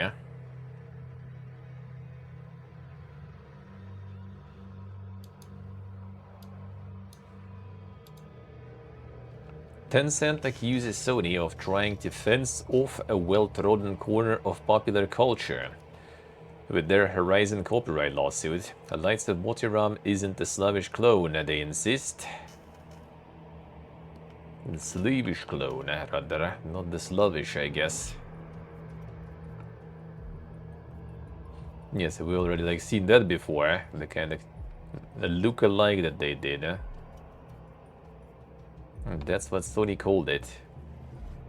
Sony alleged that Tencent had in fact approached them in 2024, pitched a new Horizon game under license, even as development continued on Light of Motiram. As James noted in our write-up, the implication here is that Tencent were going to make their very own Horizon game regardless of whether Sony consented to brand it on an official sequel or spin-off.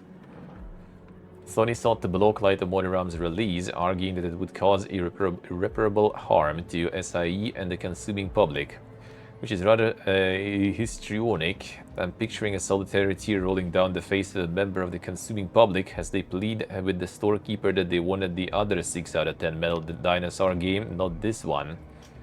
Yes, it is I, the Horizon disliker. Still can't deny that the games look rather similar, and is telling that Tencent have edited Light of Motiram's Steam page to remove some of the more obvious points of overlap with Horizon. Tencent have now hit back against Sony's accusations with even louder language. They contend that Sony are seeking an impermissible monopoly on genre conventions, and that Light of Motiram ain't even finished yet, and as such can be fairly assessed for what it invents or borrows. They also say that Sony are suing the wrong people. Tencent's motion to dismiss the case comments that at the bottom, Sony's effort is not aimed at fighting off piracy, plagiarism, or any genuine threat to intellectual property. It is an improper attempt to fence off a well-trodden corner of popular culture and declare it Sony's exclusive domain. Tencent further argued that Sony's claims the Horizon Zero Dawn's originality have been flatly contradicted by developers Guerrilla, citing a behind-the-scenes doc in which art director Jean-Bart van Beek compared the game to Ninja Theory's 2010 action-adventure Enslaved Odyssey to the West. I kind of need to play that one, actually. That's already in the list for a while. And they also make reference to the long history of video games featuring the same elements that Sony seeks to monopolize through this lawsuit.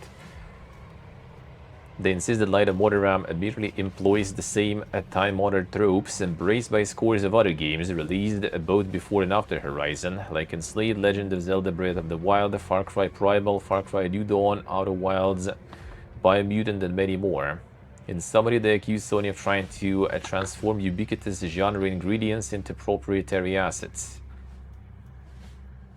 As regards Sony's argument that Tencent wanted to make a Horizon game for them and decided to proceed with their slavish clone despite not being given permission, Tencent's court motion refers to a GDC meeting from March 24, in which Tencent reps pitched a licensed Horizon mobile game. They claim that since no actual Tencent executives or employees were at the meeting, nothing at the meeting is alleged to be an act of copyright or trademark infringement. Biomutant, I finished Biomutant. I did play it on stream on release, actually, yeah. Biomutant is finished, actually. So for the suing the wrong people stuff, Tencent's motion notes that Sony's lawsuit is against Tencent America, Proxima Bet the US, and Tencent Holdings, whereas Light of Motoram is being developed and published by Polaris Quest Aurora Studios, who operate under Tencent Technology Shanghai Co. Ltd. And Proxima Beta Pte. Ltd., a company in Singapore, doing business as Tencent Games and or Level Infinite. Tencent lawyers are of the opinion that Sony's threadbare conclusory allegations improperly lump these defendants together with the foreign companies alleged to be responsible for the core conduct at issue. Really, yeah, I did play the release. Did play Biomutant on release. Absolutely. It actually wasn't that bad. I mean, it wasn't perfect. It wasn't perfect for sure. Did have a lot of issues, but I mean, it was kind of alright. Some things maybe kind of even enjoyable. A little bit.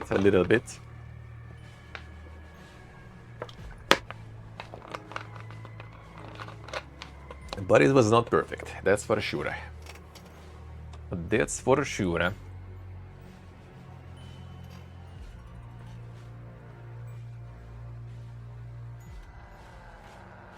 Well, we'll see about that one. We'll see about this one. I guess it's not exactly the tropes and stuff they're copying. They're copying a lot of kind of like style stuff from Horizon, I feel. It's just a combination of tropes and everything that kind of does really look like it. You could, if you want to use the same tropes, but you know, make it a little different. Make it a little different there, you know. Because this one just looked way too close to it. And I think everyone noticed that. Like, it's not like just Sony being mad. I think everyone noticed that instantly. So, you know, that means something maybe is actually wrong with your stuff.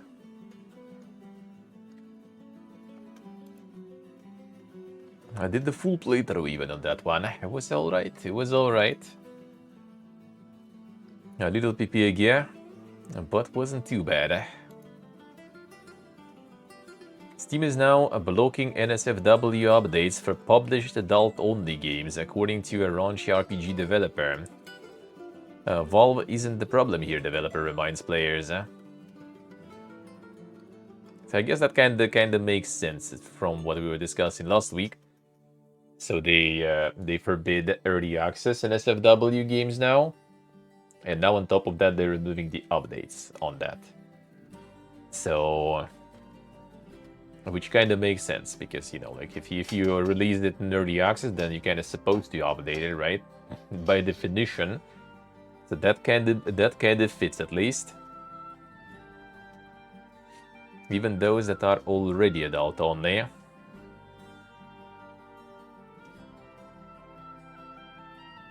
Hey Zodiac. Update's not going to happen anymore, apparently because everybody's favorite PG-rated cartoon villains, global payment networks, are putting pressure on Valve. Instead, updates will need to be submitted as proper official DLC so that Valve can give them a formal review. Oh, that's how it goes. This will likely mean more work for the devs and potentially release delays compared to the relative ease of publishing an update or patch. Steam makes it easy to patch your game or run content at any time that you need it to in order to best serve your audience on your schedule.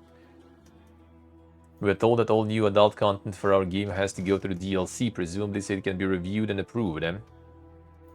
So they're not checking the regular patches and updates themselves, looks like. That's why probably. That's why probably.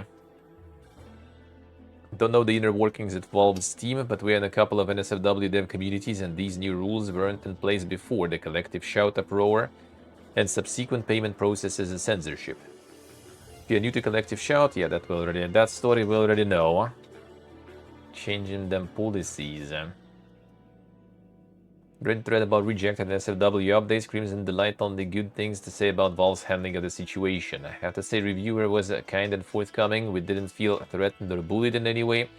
And we got the feeling they were trying to do their best to help devs navigate the process. But the fact of the matter is that Valve has payment processes breathing down their neck and the rules keep getting stricter as time goes on. It keeps going, man. I wonder where it's gonna end up. Given that we are Euro game devs, we are against any sort of censorship as long as the content isn't sexualizing minors or non-consensual in any way. But it's important to understand where the real problem lies, and it's not with Valve. True.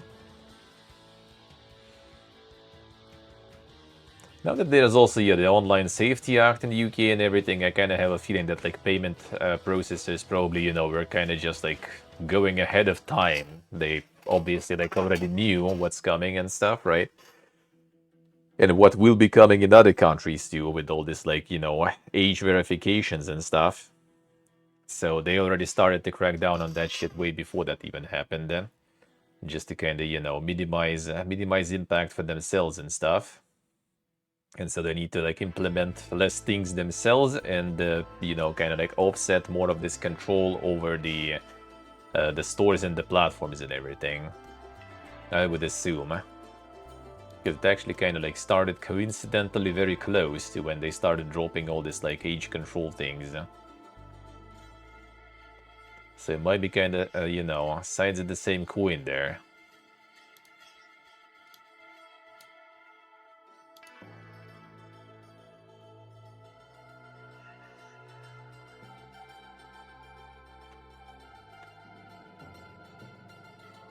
Not yet, Kayik, not yet, but I think we will. I think I had that, maybe. Time to change payment options. I mean, that's the problem, like, they all like that. That's the thing. That's the thing. There's no, like, payment option, at least globally, I think that will be kind of good, otherwise. Because pretty much all the global ones are with that stuff. Maybe some local ones will appear that will be fine. But I guess Team Gibbon is kind of like, needs to cover all the regions with their own local payment processes that way. And not all of them are complying, because some of the banks also, apparently, there was some issue that in some countries, for example, there are issues like separate from the global, because like some banks already don't want to deal with that stuff. So yeah, it's not just the Visa MasterCard. It's in general, it looks like all the financial corpus decided to go super safe on content and everything, which again, as I said, might be part of the reason because of the all the like the age regulation thingies that are coming in, all those insane age checks and stuff, and the fact that it's going to be like not just UK, it's going to be more places soon, and the fact that it's going to be kind of maybe more restrictive and everything also eventually. It looks like everyone has decided to kind of go a bit more safe on that stuff, A little too safe.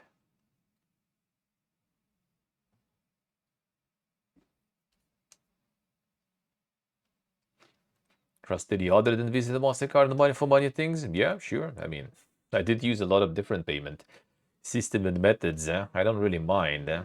But the problem is, yeah, we need some of those payment systems and stuff to kind of step up, and take over. So we can actually work with them and stuff, and Steam can work with them most importantly. The Xbox console prices will increase again next month. There it is. There it is. Now, PayPal actually also already had that stuff too. PayPal already also was rolling the same regulations, so... Like, PayPal already rolling the regulation, and the bank actually works with, yeah, like, pretty much like Visa and MasterCard. Well, except unless there's like some other ones, you know, which are not many, So it should be some other things, like Klarna, you know, those kind of things. Those could be. Those could kind of work. But Gibbon needs then to find, you know, those for like every region. And someone needs to step up and, you know, get some system like that will be global. But I don't really see that happening. Because they will need to get through all the same, you know, like regulations. They will need to get through a bunch of scrutiny from the governments and stuff, right? It's probably gonna end up with the same, like, age restriction and everything. And the only way is, like, I don't know, fucking Gibbon adding some, like, crypto payments or some shit. That's the only thing I need. But they will never do that because they're gonna get fucked also. PayPal has the same stuff. PayPal is already regulating that shit too. It was like basically Visa, MasterCard, PayPal. PayPal already was on board. That's why actually PayPal right now not even working in some European countries on Steam. Like Steam just removed them in some of the countries as a payment method. Don't remember exactly, but in some countries it removed already. So PayPal is also there. And yeah, I think like one way or another, pretty much everyone will be there. Steam removed PayPal from some countries, actually, I remember now, I think, because some local banks actually were against, so they needed to turn that off.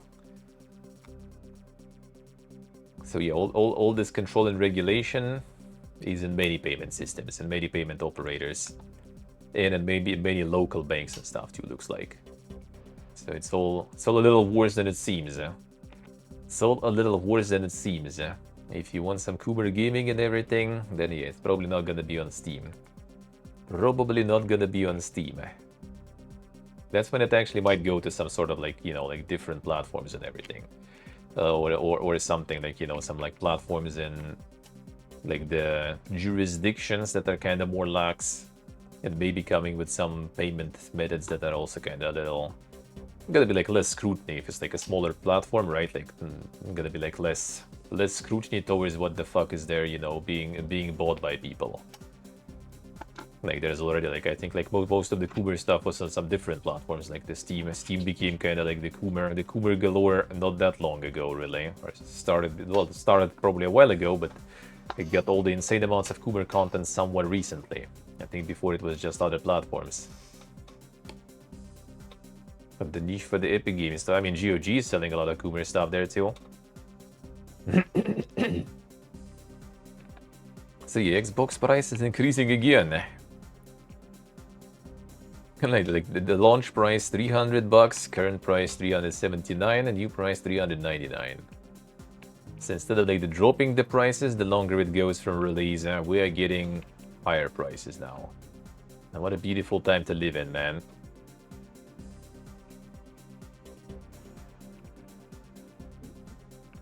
True, Gastabania, true. I do agree with you. I do agree with you.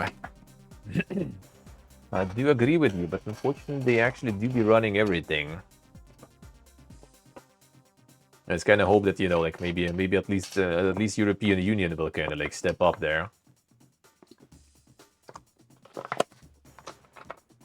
Because it's actually kind of, you know, one of the, well, maybe not the only, but one of, you know, the organizations and countries, governments in the world that actually cares about like the consumers and everything, and not about the big corporate like most of the rest of the world. And so I do kind of hope that maybe there will be some sort of a solution for that, hopefully, or at least it's going to be some regional differences, you know. It's going to be like some European payment system or something that you can buy whatever you want, all the Coomer stuff. But with everything else, you're not going to be able to or something. And some region locks and stuff. I mean, still better than completely regulated niche. Like also, yeah, not really like, I mean, I don't mind Coomer games. I played a bunch, you know. Think every, you know, exquisite gamer needs to dabble into different genres, you know. So why not? Need to get, you know, the proper look at the game design and stuff, you know. So I kind of don't really mind in general if it's not gonna be there. It was also not on Steam, obviously, anyway, because you can't even get it on Steam in many countries, including here in Armenia, I think, too. So, but yeah, in general, I do not like the you know, the concept of the payment operators, yeah, having a say in what we can and what we can't get. Let's see what I say, huh? Price increase for getting the same performance, yeah, exactly. Well, welcome to the Tariff Edition. The Xbox Tariff Edition. And PlayStation, I think, got like some of the storage cut now. The shrinkflation PlayStation version now. They cut the storage to keep the price the same. So yeah, we are getting into the fun parts. The fun parts. Yeah, the new parts from, like, the new prices from the launch price is 100 more, basically. Across the board, 150 even. It's insane, dude. He's insane.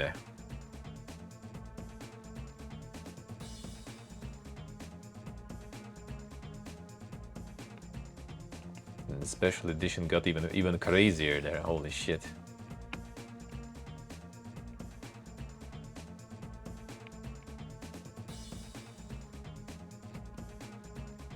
And yeah, the prices come right before the busy holiday season. Yep. On sale it's just gonna be the launch price or something, probably, at the best. Changes in macroeconomic environment. Yep, we'll see about that.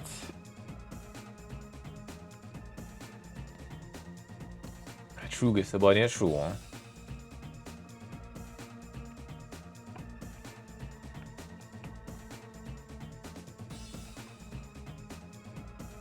Yeah, I think like a lot of people don't understand how all this shit works whatsoever. Like, no, absolutely clueless, dude. Absolutely clueless. Impressive, impressive. Hit a Viking survival game, Valheim. It's finally coming to PS5 next year. There it is. PlayStation in 2026. Currently unclear, though, if this version of the game will be 1.0 or early access. Oh, there it is. The American token? Well, I mean, let's not generalize too much, you know. Let's not generalize too much. There's plenty of Pipigas in the population across the board, not specifically in some regions. And unfortunately, the loud ones are quite Pipiga usually. But there's plenty of people who do understand how it goes. Sadly, not always, you know, people who understand and who are smart enough, have enough say on things. I mean, speaking from, you know, speaking from experience, I guess, let's put it that way. A narrative superhero game Dispatch launches next month with first 2 playable episodes. So you can also have the episodic stuff there. October 22nd. PlayStation PC. Beginning of its 4-week release. 2 episodes will be released each week for 4 consecutive weeks. Full season will cost $30, or you can purchase the deluxe version, which includes a digital art book and 4 digital comics for $40. Interesting.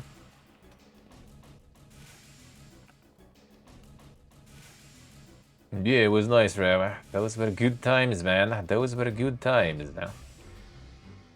The Super Kika, the Trollige, and all the good stuff. And that was nice. And yeah, also getting gaslit all the time about that too. All the time.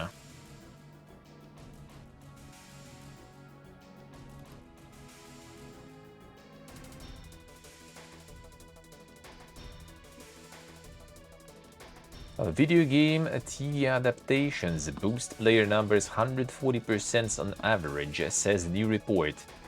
Release of Fallout TV show in 2024 saw a near 500% increase in the series' active monthly players. Insane. Got some graphs there. And just the up. I see. Yeah, we're gonna get another boost. We're gonna get another boost. The last play that we played on release. Me, Ellis, CB, and Trize. And we did play on release in Valheim, basically. We didn't even finish. We got to the last biome, I think. And then everyone kind of already, you know, I guess kind of got a little bored and moved on. Because we were playing like once a week or something. It was on Ella's day off also we were playing, I think. So I guess kind of, you know, just had other things to do on the day off instead of like playing video games.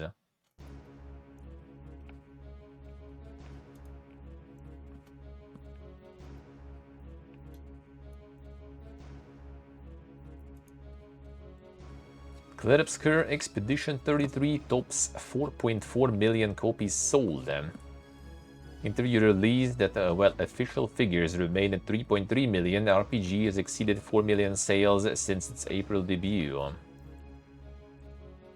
And that is even with all the Game Pass and stuff, right? I would say impressive. Like, again, think kind of a lot of yup that, you know, like the Game Pass still sales and stuff like that. I mean, it is kind of true, not false. But if the game is good, then no Game Pass gonna stop. Gonna stop people from buying things.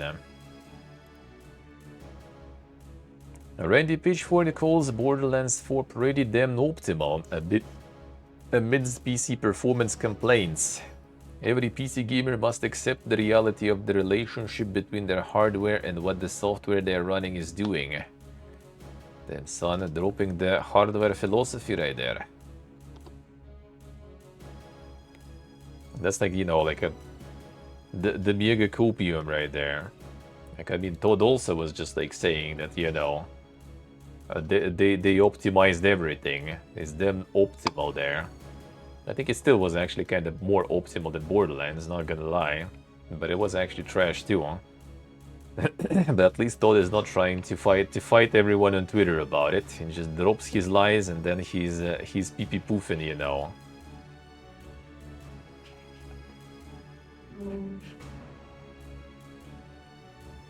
Here to put the audits of performance issues on players, saying every PC gamer must accept the reality of the relationship between their hardware and what the software they're running is doing. Made amazing and fun and huge looter shooter campaign game. A game is pretty damn optimal, which means that the software is doing what we want without wasteful cycles and bad processes. And the coding guru right there. Borderlands 4, every PC gamer has a lot of tools to balance their preferences between FPS, resolution and rendering features. You are unhappy with the balance between those things you're experiencing, please tune to your preferences using the tools available to you. He also claimed it as absolutely reasonable for developers of a campaign looter shooter to focus on default settings achieving 30 FPS on minimum specification and 60 FPS on recommended specification. A mistake to believe or expect that PCs between minimum specification and recommended specification can achieve all of an extremely high frame rate, maximum ultra features and extremely high resolution. If that last post makes you have a negative reaction, I bet you have emotions and expectations that you feel aren't sufficiently attended to. I'm sorry.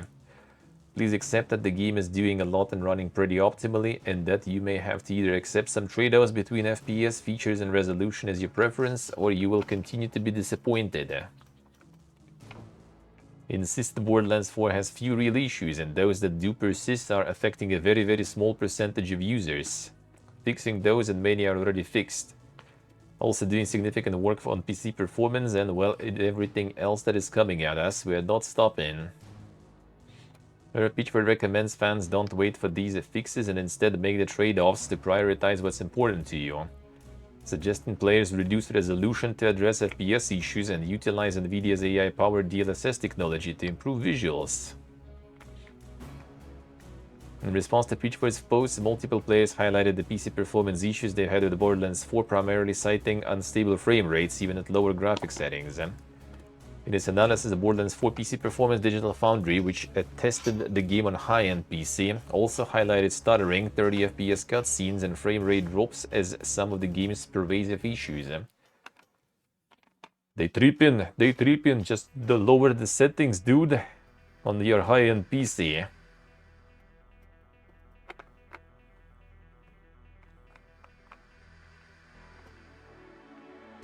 Calling to use DLSS, not thinking about AMD cards at all, yeah. Hey, Zebra.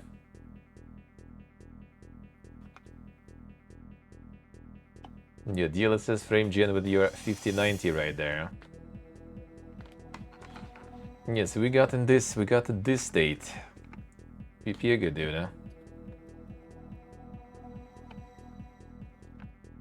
And it's just like he's lucky that the game actually ended up being good this time. Like if game would also be kind of dog, then they would get so much shit that will be insane. But the game is actually good, so that kind of carries all the shit optimization.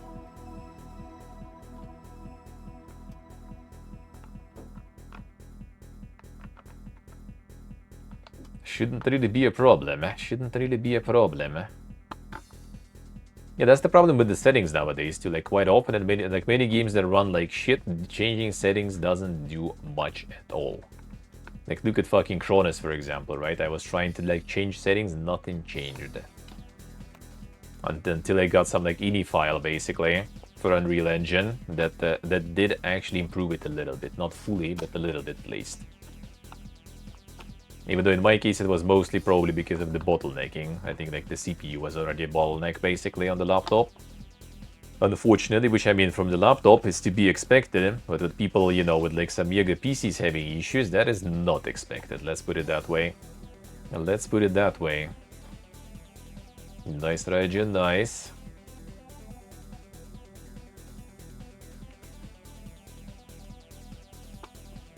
Breaking down a 5090, yeah.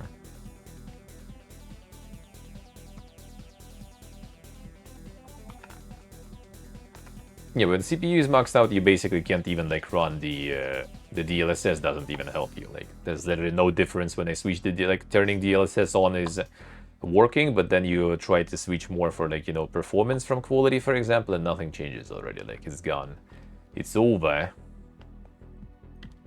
and that is not supposed to be a thing. I do think there was a good point with all the like the consoles even, right? Like PlayStation is still like keeping PlayStation 4, you know, alive, updating for a while. A lot of games releasing on PlayStation 4. It's just like because they kind of know that, you know, there is still a lot of people who have that same thing as there is a lot of people with the kind of potato PCs. And you also like, I mean, yeah, sure, you have like the Steam stats on that one, right? And even that will gonna show you that, you know, not a lot of people are sitting on like the super high-end shit. And then there's probably a lot of people who don't partake in the surveys and everything, and you know, opt out from like getting their shit recorded, especially people with the bad hardware, because they don't want to, you know, to feel bad for having bad hardware and stuff.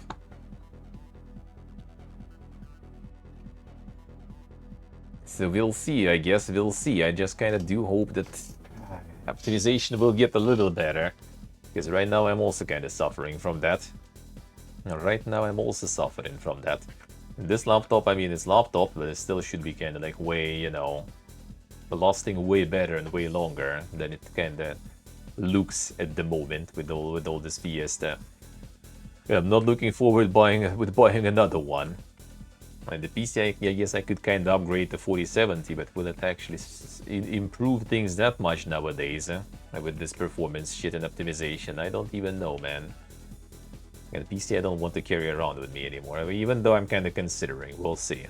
I'm kind of considering if I manage to pack everything up in one suitcase, then I probably will take the PC with me also to like the Asian tour. We'll see. Unrealistic about their requirements? No, they are not unrealistic with their requirements. They at least kind of got like a little more honest with that, you know. They know how bad they optimize their shit, so they are not ashamed anymore to put some crazy requirements on. Most used on Steam according to hardware survey, 8 gigs 4060. Well, that's basically what I have. That's basically what I have.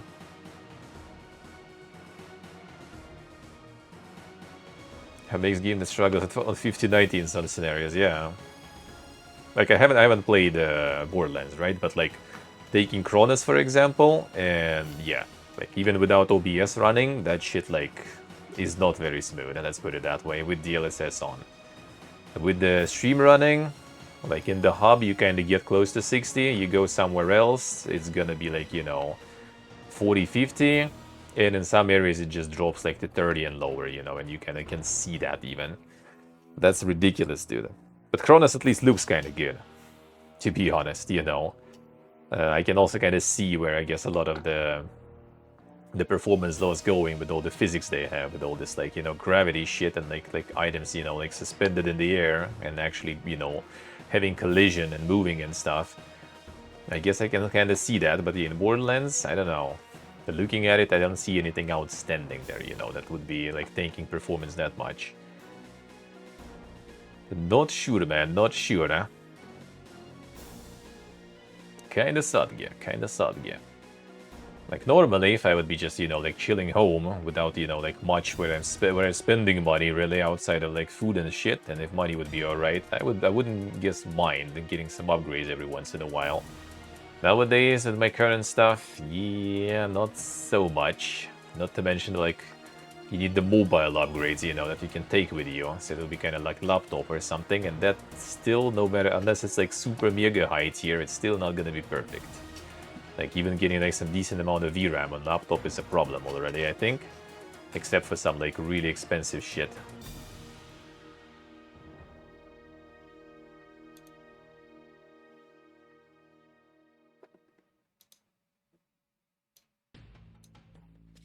Bonfire Studios reveals its first game, 9 years after it was founded by ex-Blizzard CCO Rob Pardo. You end up going on a bit of an adventure, and sometimes it takes a long time, says Pardo as he explains why Archeron will succeed in a crowded market. I got like the whole interview with this one. This one I was like a playtest this week. Anyone seen anything about it? I kind of like... just like one mention I saw on Twitter of this one. And I'm not exactly sure what is going on there. Fast-paced PvP team game set in surreal dark fantasy where their items are the heroes. Build a strategy and identity on the fly by looting and combining items in real time.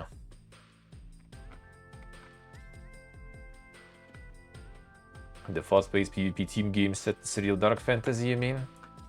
That sentence alone, yeah, I'm not sure, not sure. Not so sure.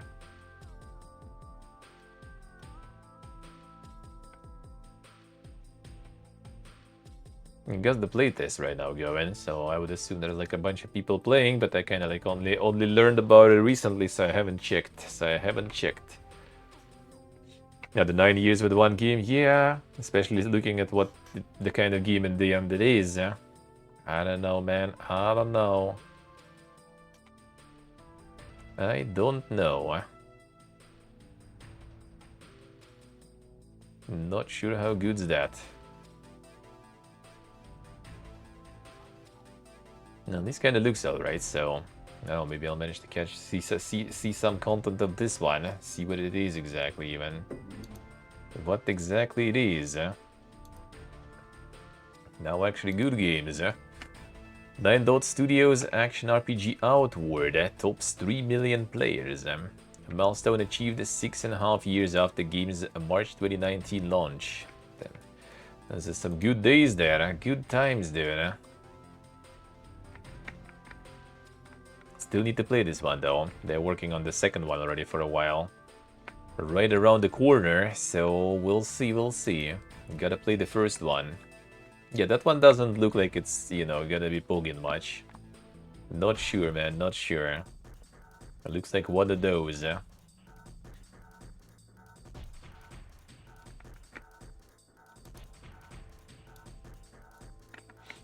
Adult game developer claims Subscribestar has soft banned their NSFW game. People can no longer support me, payments are no longer accepted, and I cannot post the update there. No, another one. Another one. Hey Siggy, hello. How we doing, man? Developer of adult game Degrees of Ludity. Oh damn, heard about that one. Claims they have been soft banned from Patreon-like subscription platform Subscribestar. That was pretty big, I think, also. Positing ongoing action from a conservative activist may be to blame. And the page is allegedly still available. A search for the game's name now no longer returns any results, and anyone who does manage to find it will discover they can no longer submit payments or support the project. Subscribestar page have been soft banned, if that's the term. Still there in a sense, but people can no longer support me, payments no longer being accepted, and I cannot post the update there. I have been informed why. I contacted support but have yet to receive a response. Due to the timing, I suspect it's connected with recent troubles regarding internet privacy and freedom, in the UK in particular, with governments restricting access to adult content. Part of an international trend to control the sort of content people can access and create. Heard a lot about activist groups spearheading this, about MasterCard and Visa pressuring governments. The industry invited Subscribestar to comment and will update as when we hear back from the company. So no more info yet for now.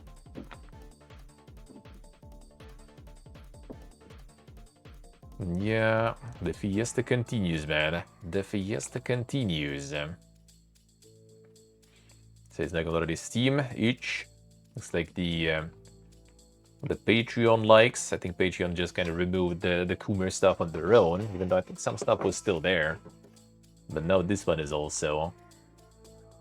And the Coomer content makers are not gonna be feeling that well. But if Jordy joined the team that they were playing to make some insane Coomer games there, I wonder. It might be not the best business decision right now. Try Kyunshi? Yeah, I need to try Kyunshi. Indeed. Waiting for the second one at this point, I guess. On the way already. Already on the way. Is today another potato day, Siggy? And the potato is done already. And today is chillin'. The boosty allow in SFW? I think it used to. I'm not sure if it still does. Not sure if it still does. I think that's where all the Fury artists from Russia went and stuff, so I guess. Founders of Subnautica 2 studio Unknown Worlds accuse parent company Krafton of a changing story mid-litigation. Krafton's disorganized retreat raises more questions than answers. What's going on with that one now? New court papers, September 12th. Court dismissed Krafton's forensic inspection request without prejudice and also denied Krafton's order compelling preservation, calling the request unnecessary. Both parties are now expected to meet and confer.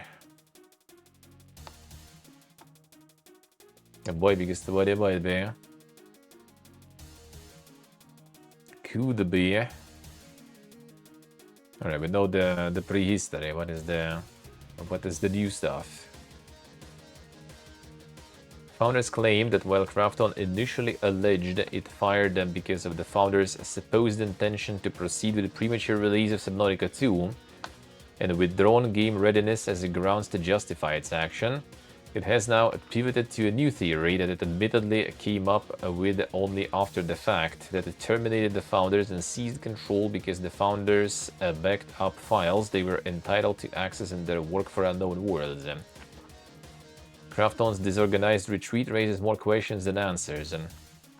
To say Krafton's new theory is a Hail Mary would be an understatement, both because the downloads were not wrongful and because Krafton claims not to have learned of them until after it had fired the founders. Downloads cannot have been the actual motivation for termination. Consequently, lawyers for former CEO Ted Gill, co-founder and creative director Charlie Cleveland, and co-founder and CTO Max Maguire requested that the court deny Crafton's request for a forensic inspection, as well as dismiss a motion for a protective order on the grounds of its shifting theories. Still going ham there. Hello. They still going ham with the lawsuit and stuff there. Well, at least they also keep developing the game, though. At least they still develop the game, but yeah, that's quite the way to market it, I guess. You know, quite the PR right there. Valve to end the Steam support for 32-bit versions of Windows 10 OS. Company recommends all 32-bit Windows users to update sooner rather than later. Does seem like it's kinda about time, I guess. Kinda about time already. Dingy. How are you?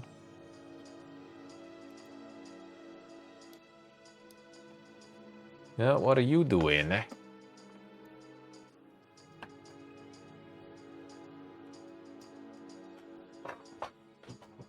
Yeah, the Kenshin 2 is already for a while there. We'll see. We'll see one day. A couple of days without that much sleep then. Until the move come in. Days after that I'm gonna catch up on the sleep. Yeah, tomorrow I will send you the postcards. The postcards gonna be tomorrow. Already filled all of them. They waiting. And still 2 more though. Like last hour there already. Less than an hour to get one. And then I'm gonna send them all tomorrow. Tomorrow they go in. Already. Already got all stamped, all filled. The no booba ones? Nope, no booba ones. Just the watercolor ones for now. For this time. For the next session, maybe I'll get some dank ones. Got some requests. Dorksel wanted the cat ones. Glorious, I think, wanted some, like, you know, the Soviet like posters and everything, you know. The propaganda ones. So gonna look into those. But that will be for the next time. That will hopefully will be the year, like next summer, hopefully. If all goes according to plan. For another visit, hopefully, we'll see. So yeah, they still be up, but then I gonna turn them off after this stream already, because yeah, tomorrow day off. Tuesday day off, because Tuesday I'm traveling, and tomorrow I'm gonna go send them in the morning already to the post office. Gonna drop them off there and hope they will all arrive.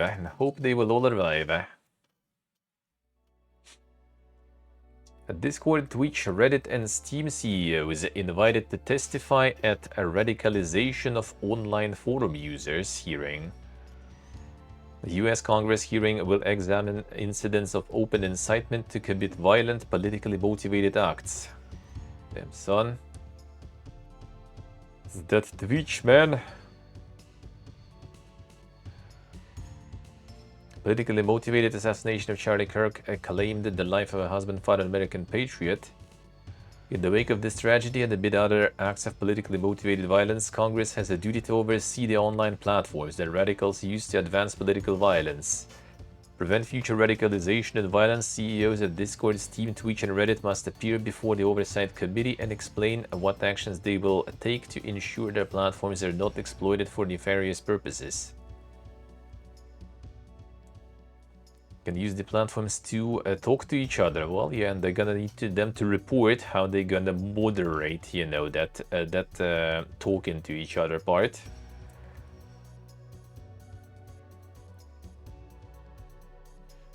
Examine radicalization of online forum users, including incidents of open incitement to commit violent, politically motivated acts. Can be the politicians and talk who's doing it, yeah.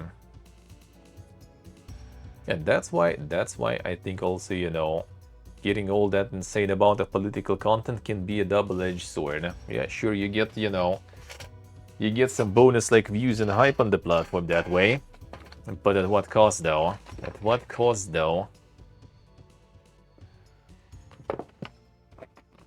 Do you really need that shit? I am not so sure. I am not so sure. I do not think so. Advice are not subpoenas and therefore not legally mandatory for any of these CEOs to attend. However, should they refuse, they risk being subpoenaed at a later date. Those who agree to attend at the hearing must provide their written testimony at least 2 days prior, with each given the opportunity to give a 5-minute opening statement before being asked questions by House Oversight and Government Reform Committee members. Gieben, yeah, I wonder if Gieben will be there. I wonder if Gieben is sailing there on his yacht, you know. I wonder.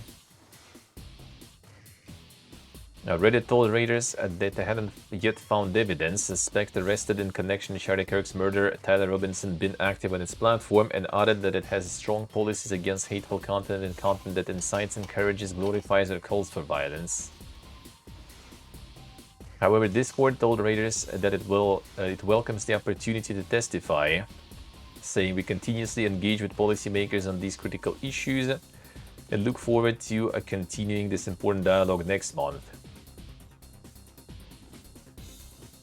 Now, Discord confirmed Robinson sent a message in Discord group chat in which he appeared to take responsibility for the shooting.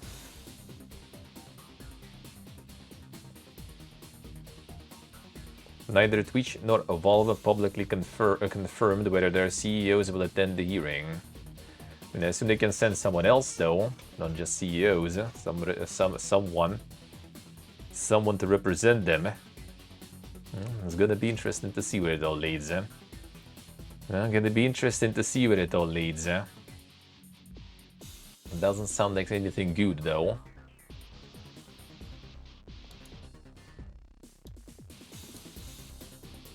Helldivers 2 ranks at number 4 on revenue charts for August 2025 following Xbox launch. Battlefield 6 debuts at number 3 on engagement charts despite only being available for 8 days during early access and open beta. Farming the hype right there. Farming the hype. Top games by revenue. Fortnite, Madden NFL 26, CSGO, Helldivers. Yeah, the Call of Duty is like one big monster right there now. Mafia, the old country. And in World of Warcraft there all of a sudden again. I guess like people getting the expansion now. Metal Gear 15th. Monthly active users games and Fortnite again. Oh, there's the Battlefield 6. Just dropping the beta already ranked 3. Above Roblox actually even. Not bad. Not bad, eh? Hey Johnny, to steal a brain rot? Isn't it Roblox stuff though? I thought it was in Roblox, not in Fortnite. Everyone got all the brain rot right there. Everyone is full of brain rot.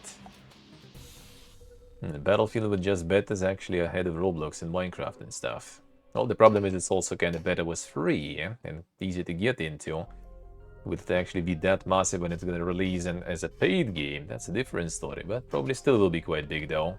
Seemingly a lot of people kind of pretty happy with how it is. Which is good, which is a good thing.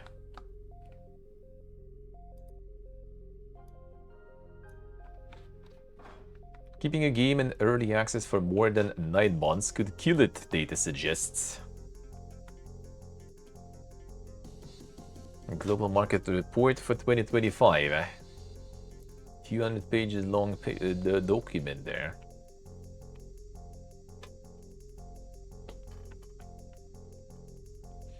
Let's see, Judy, let's see. Yeah, I'm not sure who was the first, I also don't know. I just know that Roblox also got like some there's already multiple different like brain rot games there that are super massive and everything. I don't know who yanked it from where, but yeah, it's also basically just kind of like the creative mode type of game, right? So it's like someone made that shit, and I guess someone yanked it for another platform. Early access become a widely used release model, particularly for indie studios looking to offset development costs. Got a feedback, build early awareness. Traditionally associated with smaller teams, several AA And AAA titles like Baldur's Gate 3 and Sons of the Forest have also used early access to great effect. 3 a month new player count per title after a version 1.0 launch by early access linked. So they got that kind of stats there. Months between early access and 1.0. Average number of players in the first 3 months per title. So like the longer you sit. Well, I wouldn't say this is kind of like kill your game there, you know. I wouldn't say so.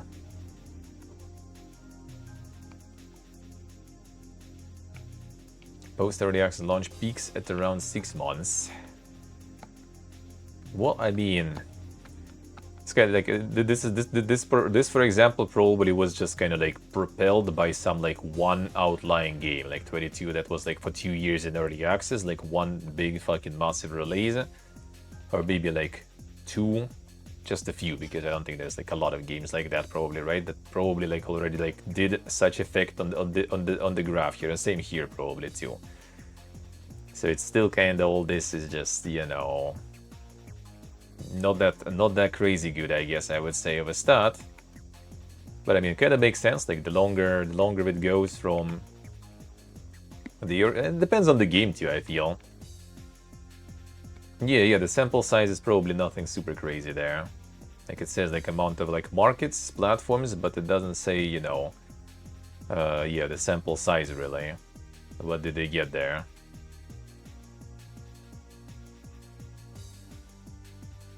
Dave the Diver was in early access for 8 months, erupted post-launch.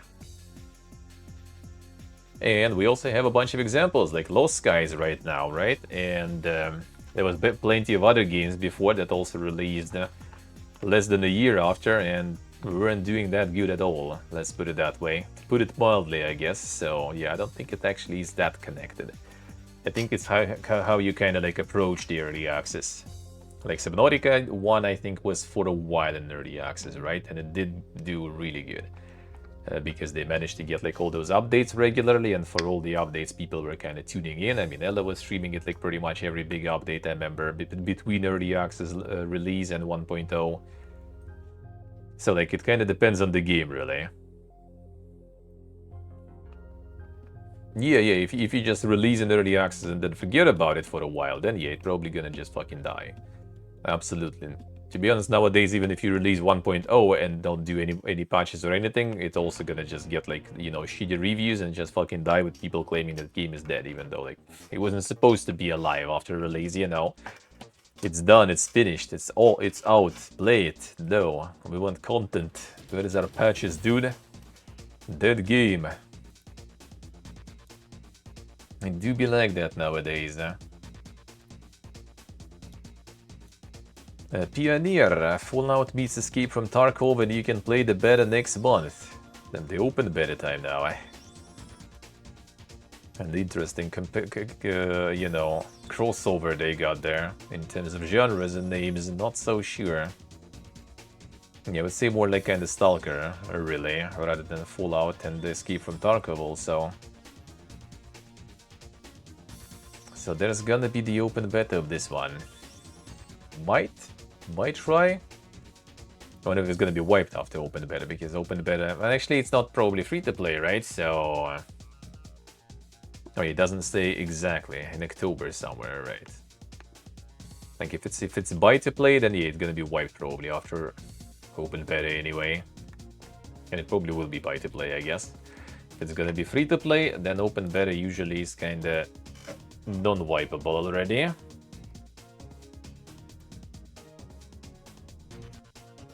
Not so sure, not so sure. But you'll see. Did play the demo, this one. It was quite borked. It was quite borked there. The Sloperino on the thumbnail. Is it? Did they do? Did they partake into some of that? No, I think it's actually they probably made it themselves though. Hard to say. Could be. Could be. Could be. Could be. Maybe partaking already. Like in game, I think it was kind of alright though, in that sense. But there was a bunch of other issues. Though. It was quite. Well, I mean, it was just the demo, the early sort of like beta, I guess. That one was quite raw. Some bugs, some issues. Starting with the fact that we barely could even play together, for example, because I think I was the luckiest one out of everyone, because I managed to actually kind of make an account properly.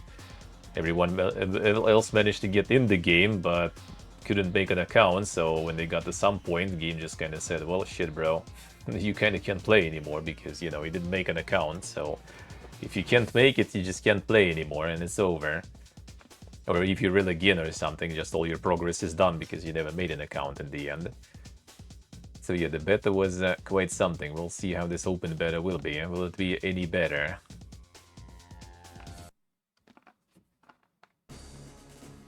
Decidiu essa é. The vibe giving it away. Could be, could be.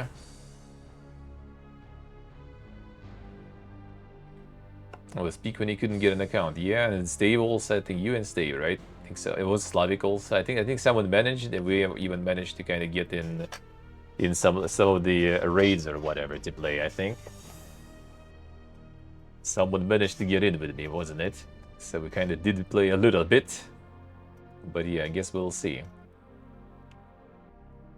I just think out of beta, I didn't like that they went like full, like super kind of like paranormal shit. Like I would rather have some more realistic one, you know, kind of like Stalker-ish vibe to it. But they got way too much all this, like, you know, super magical anomalies, some like kind of like fucking parallel worlds or whatever. A little too much magicas there. Which I don't mind normally, like anomalies and stuff, right? But like having it a little more serious would be better. Not to mention, you know, having like a fucking Mavrodi guy in the game and all those things. That was just kind of like, well, that's fine, I guess. That kind of like reference, you know, not everyone will get anyway, so kind of fine, all right. But yeah, just kind of like in general signifies, you know, the unseriousness of everything, I guess. We'll see though. We'll see. I might try some. Then the raid was kind of shit. Yeah, it wasn't the peak one, that's for sure. And from trailers looks kind of nice, but then yeah, when you actually play, it wasn't that nice, I guess. We'll see.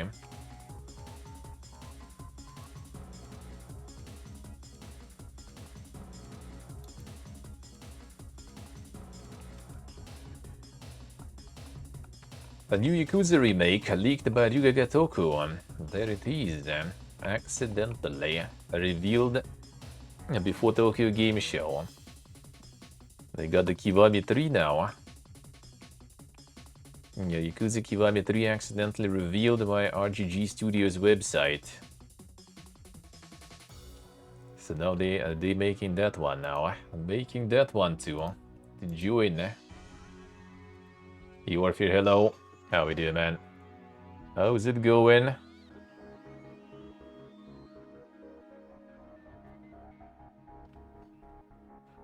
Let's see, Junior, say.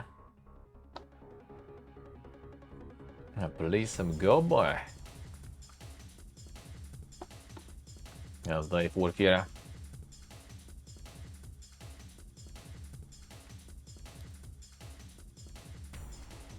Cyberpunk 2 could feature online multiplayer. New job listing suggests. Please, man, please. No. That could be like weird asynchronous thing though, I guess. A lead network engineer to the team will be integral in designing and implementing a network architecture and online system.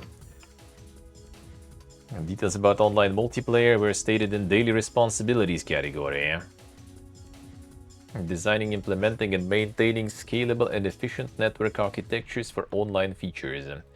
Low latency, high performance online experiences. Lastly, they need to lead a team in developing and optimizing multiplayer systems, including matchmaking, addressing challenges related to latency, bandwidth usage, and server performance.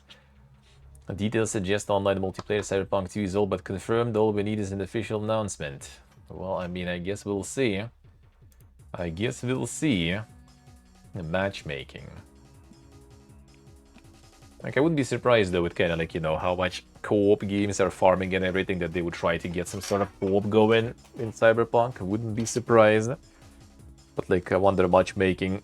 I guess matchmaking for some co-op stuff also makes sense as a name of the system. But if it's gonna be like the actual, you know, like some insane PvP-ness in Cyberpunk, I wonder. And I guess it'll be fun for a bit. Not for long though, probably. Probably not for long, eh?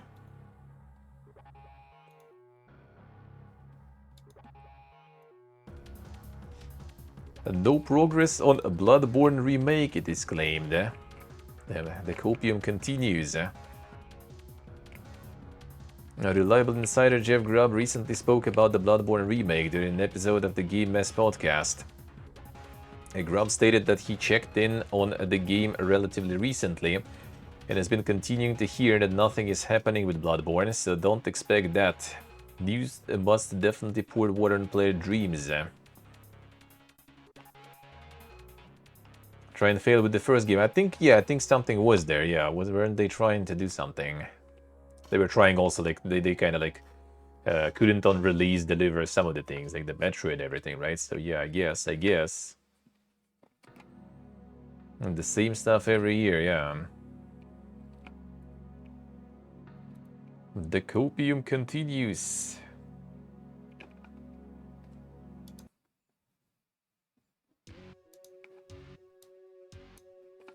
PlayStation has a state of play scheduled for next week, it is claimed. For kind of the Tokyo Game Show, I guess makes sense. Makes sense. And next week. Sony has a presentation sooner. I mean, with Tokyo Game Show, that would be kinda make sense. So maybe next week. I hope it's not gonna be like as usual, since I'm gonna be off like Monday, Tuesday, and before it's gonna be fucking Tuesday or something. Hopefully they will wait. Hopefully they will wait a little. True, Rev, true. The Nova Legion Go 2 pre-order being cancelled because of demand. Damn, son. Know many of you have been asking about product delays, so we owe you an explanation. The truth is, pre-orders for Legion Go Gen 2 substantially exceeded our projections, leading to unforeseen delivery range extensions.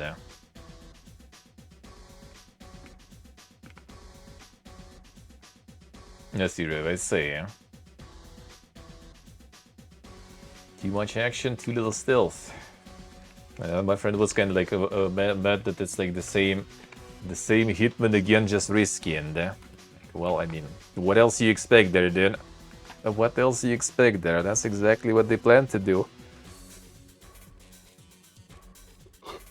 That's exactly the thing. The good news is that more units are already on their way to major retailers globally, so you can expect to see availability in retail outlets and websites improving in the coming weeks. That said, we will need to cancel some pre-orders placed directly on Lenovo.com. We don't believe in holding on to customer payments for products we can't ship in a timely manner. As soon as our online inventory is replenished, Lenovo.com will show updated availability and ordering will reopen. That's the I say, huh? People want them handhelds, dude. People want them handhelds. Well, actually, like, you know, like really good, decent specs PC in that form factor would be kind of nice for me. Could stream with that one, for example.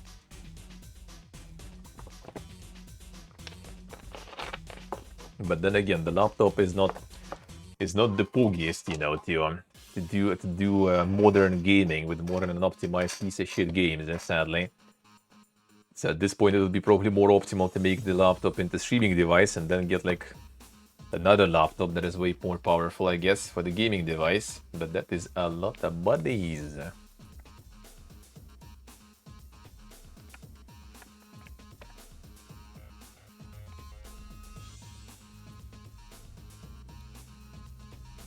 Stellar Blade X Silent Hill F crossover teased in social post. And son, the Kubing meets Horror Ring. Insane.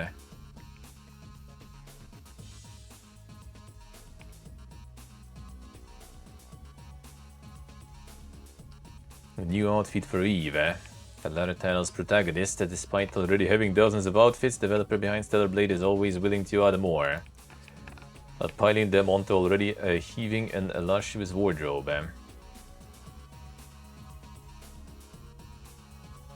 The 2 laptop streaming setup, yeah. That's what I should do actually. Instead of trying to build that mini PC, I should just get the second fucking laptop back then. That would be so much easier.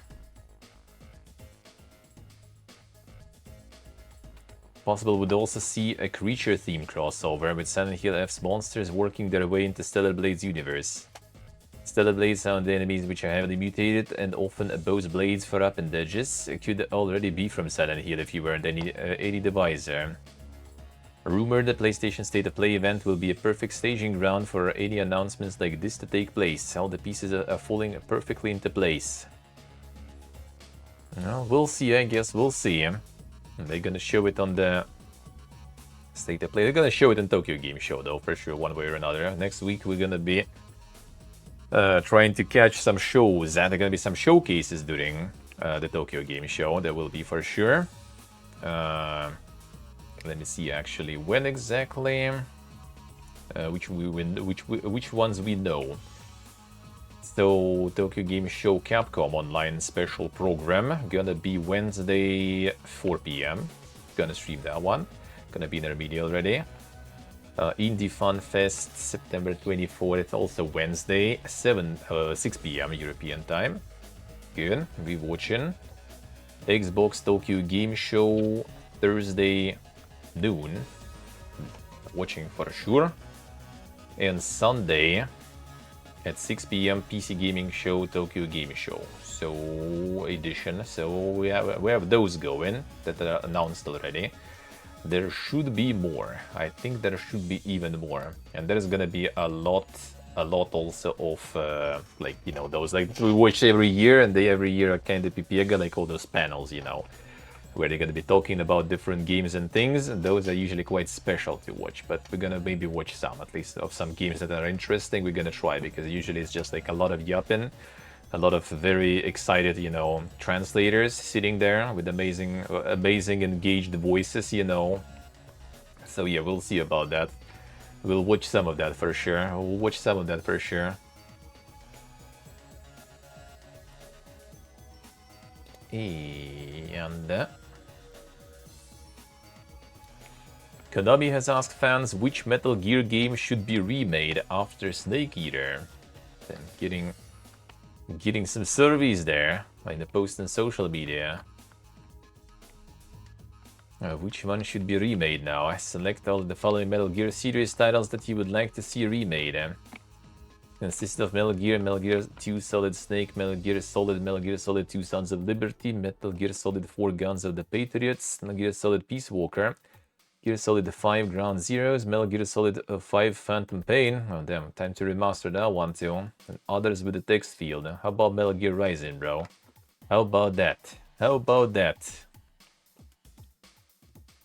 That would be kinda alright. That would be kinda alright, I guess. I wouldn't mind. Alright, let me check. Do you guys posted them? Alright, we got it all covered then. Got it all covered then.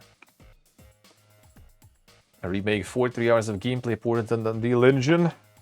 How about the cutscenes though? How about the cutscenes? Gotta get all the movies, you know, also remastered. I gotta get the movies remastered. Well, yeah, that does mean they probably farmed pretty good on remaster. If they want to do more, I bet they did kind of farm decently there. I would guess they did farm a bunch. But we'll see what they're gonna do with it. Let's see how the new stuff was performing there. Coronas actually farmed even better than Helizas.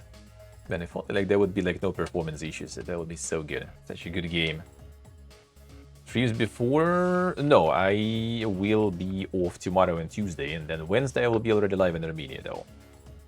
Tomorrow I need to pack, and tomorrow I'm gonna go visit my friends, and then in the evening my mom also. So tomorrow gonna be kind of busy and send the postcards in the morning also. Then also Tuesday in the morning I already going, and I will be arriving like already kind of late for the stream. So we just most likely on Tuesday also gonna already meet up with friends in Armenia, hang out, and after that I just gonna kind of like pee-poo from social life for like, you know, a couple of weeks probably, and just stream, most likely. That's the plan. I'm kind of looking forward to it. There. Just want to grind video games, eh? Studio DS, see you Wednesday. Wednesday I'm gonna be back. Tomorrow, day after tomorrow off. Wednesday back, and we're gonna be doing some Amiga gaming. Gonna be some more Endless Legend. Gonna be some new game that is also quite interesting. That I can't mention yet, but I'm gonna play that one. And some showcases already on Wednesday too. And then yeah, I need to finish Cronus. I need to finish Hell Is Us. Eclipsium we finished at least, that is good. Hades is 200 release? Nah, not really. I still feel like, you know, on the early access of Hades I burnt out so hard, I still don't feel like it. Haven't played Hades once since, basically. And don't even feel like Hades 2 whatsoever. I don't know, man. It's weird. Just absolutely like no feelings, no interest, nothing. Considering how much I loved, you know, playing Hades 1 on early access and how I was excited, it's just insane. It's just like gone, done. Yeah, it wasn't that crazy. Also, like 100 hours or something. I guess I played like not like some insane amount, but yeah, I just kind of like nope. Just don't feel like it. And a lot of like similar games also just like I see the same kind of, you know, gameplay and everything, unless like something there that is kind of interesting for me. It's just kind of also just like banner blindness. I just like not interested there. Not interested instantly. So yeah, we need to do Heroes of the Seven Islands as soon as the Cronus and Hell Is Us done. I will do Devil's Due actually. I'm allowed like any moment really. So like next week I think I will do is the Dink card one that they showed at the OTK Expo. I think if I remember correct, with Dink art style and stuff. Again, like another take on the Wizard Poker pretty much. Not, you know, like the Slay the Spire like really. What else there? Eclipsium done. Oh, shit, right in. Oh, welcome back to the dungeon. Thank you, sir. Thank you, man. Thank you. Appreciate it a lot. Thank you, man. How's it going? Yeah, game show already being almost over, though. I'm like kind of finishing a bit earlier today because you're also gonna be also my dad arriving now soon. So I'm just gonna go to the store in a bit to buy some stuff that still needs to be bought because grandma is cooking there right now. So yeah, gonna go to the store soon. I'm gonna hang out with Dad, and tomorrow you're already gonna be the last day of like packing, gathering. Tuesday going.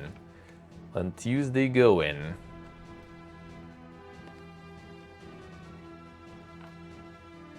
But yeah, Eclipsium we finished, that was nice. That one did farm some good reviews too. I should stay with the streak. Thank you, man. Thank you, sir. Appreciate it. How we doing, man? Right on time there. Right on time.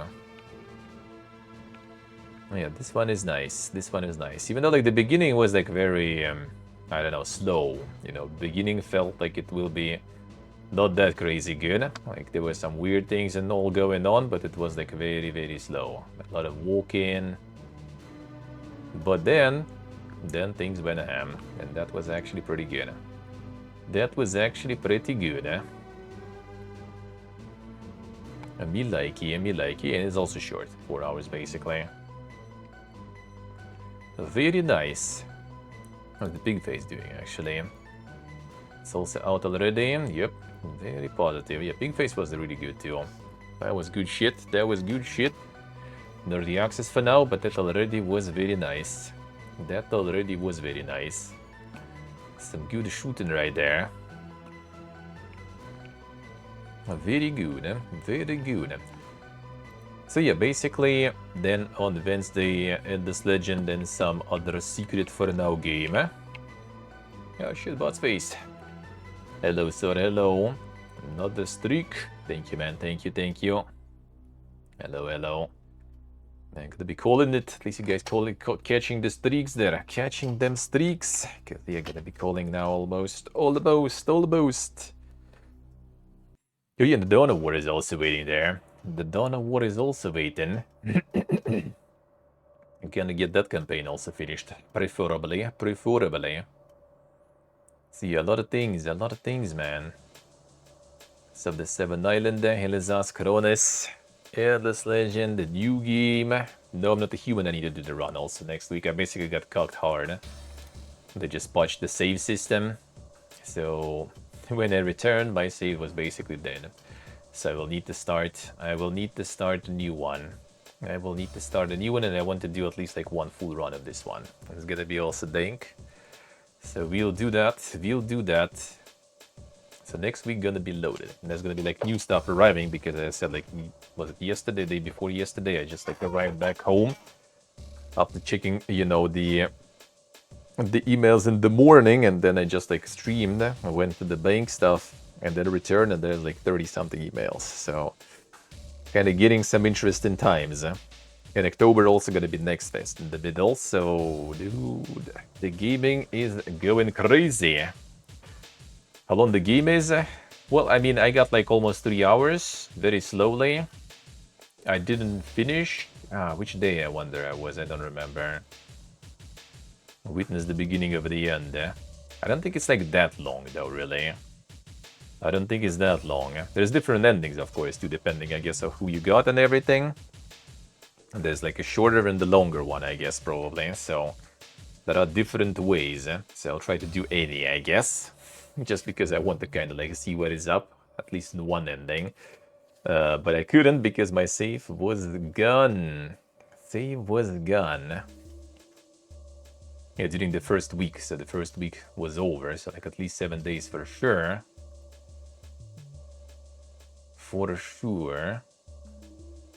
And then someone also died. I don't remember exactly. I don't know, like maybe I got to 10 or something days, maybe. We'll see. This one I need to play too also. More. That will be good. And yeah, I guess in Armenia maybe it will be already time to slowly get back to... well, to be honest, you know what? RPG Monday might be years of the Seven Island though. That kind of is fitting. It's gonna be like few RPG Mondays and it's gonna be good. And then maybe Outer Worlds. Maybe. Or Bloodlines too. Not sure how RPG that is though. But I guess that could be. So we'll see. Gonna be some busy gaming times. Now 2 days off to get ready and to travel. And then it's gonna be the Mega Gaming already. Mega Gaming coming in hot. Alright, I see Mr. Trize is live. It's not completely cooked and released. I mean, true. You never know nowadays, especially. I do agree with you. Alright, so that is going to be all for us today. As I mentioned, a bit shorter one today. Gonna need to go to the store. And then it's preparations, packing in and everything. And then, yeah, Tuesday I am going. The ticket's already in. Gonna go on Tuesday, and then Wednesday I will be live the usual 9 a.m. Gonna be live. We're gonna be doing a bunch of gaming, and it's gonna be like pretty much like the whole October. Probably gonna be just like a bunch of gaming, pretty much. Gonna try to do like, you know, with less day offs, maybe with no day offs even, maybe some marathoning at the end of September even, because there's gonna be Valorant dropping them bonus gifties again. Maybe, you know, maybe I'll try to farm that a little bit. Maybe there'll be some lucky gamba going like last time. Who knows? We will see. So yeah, gonna be a lot of gaming in October at least, that's for sure. Then it's gonna be Thailand in the middle of November, but until then, just want to sit down and play video games. All I really want. So yeah, thank you guys for watching. Thank you for hanging out. Thank you for all the support, subs, resubs, followers, donors. Appreciate it all. Thank you so much. Thank you, thank you, thank you. Enjoy the rest of your evening. See you all Wednesday after the travels back to the previous location. See you guys all there. Love y'all. Bye bye.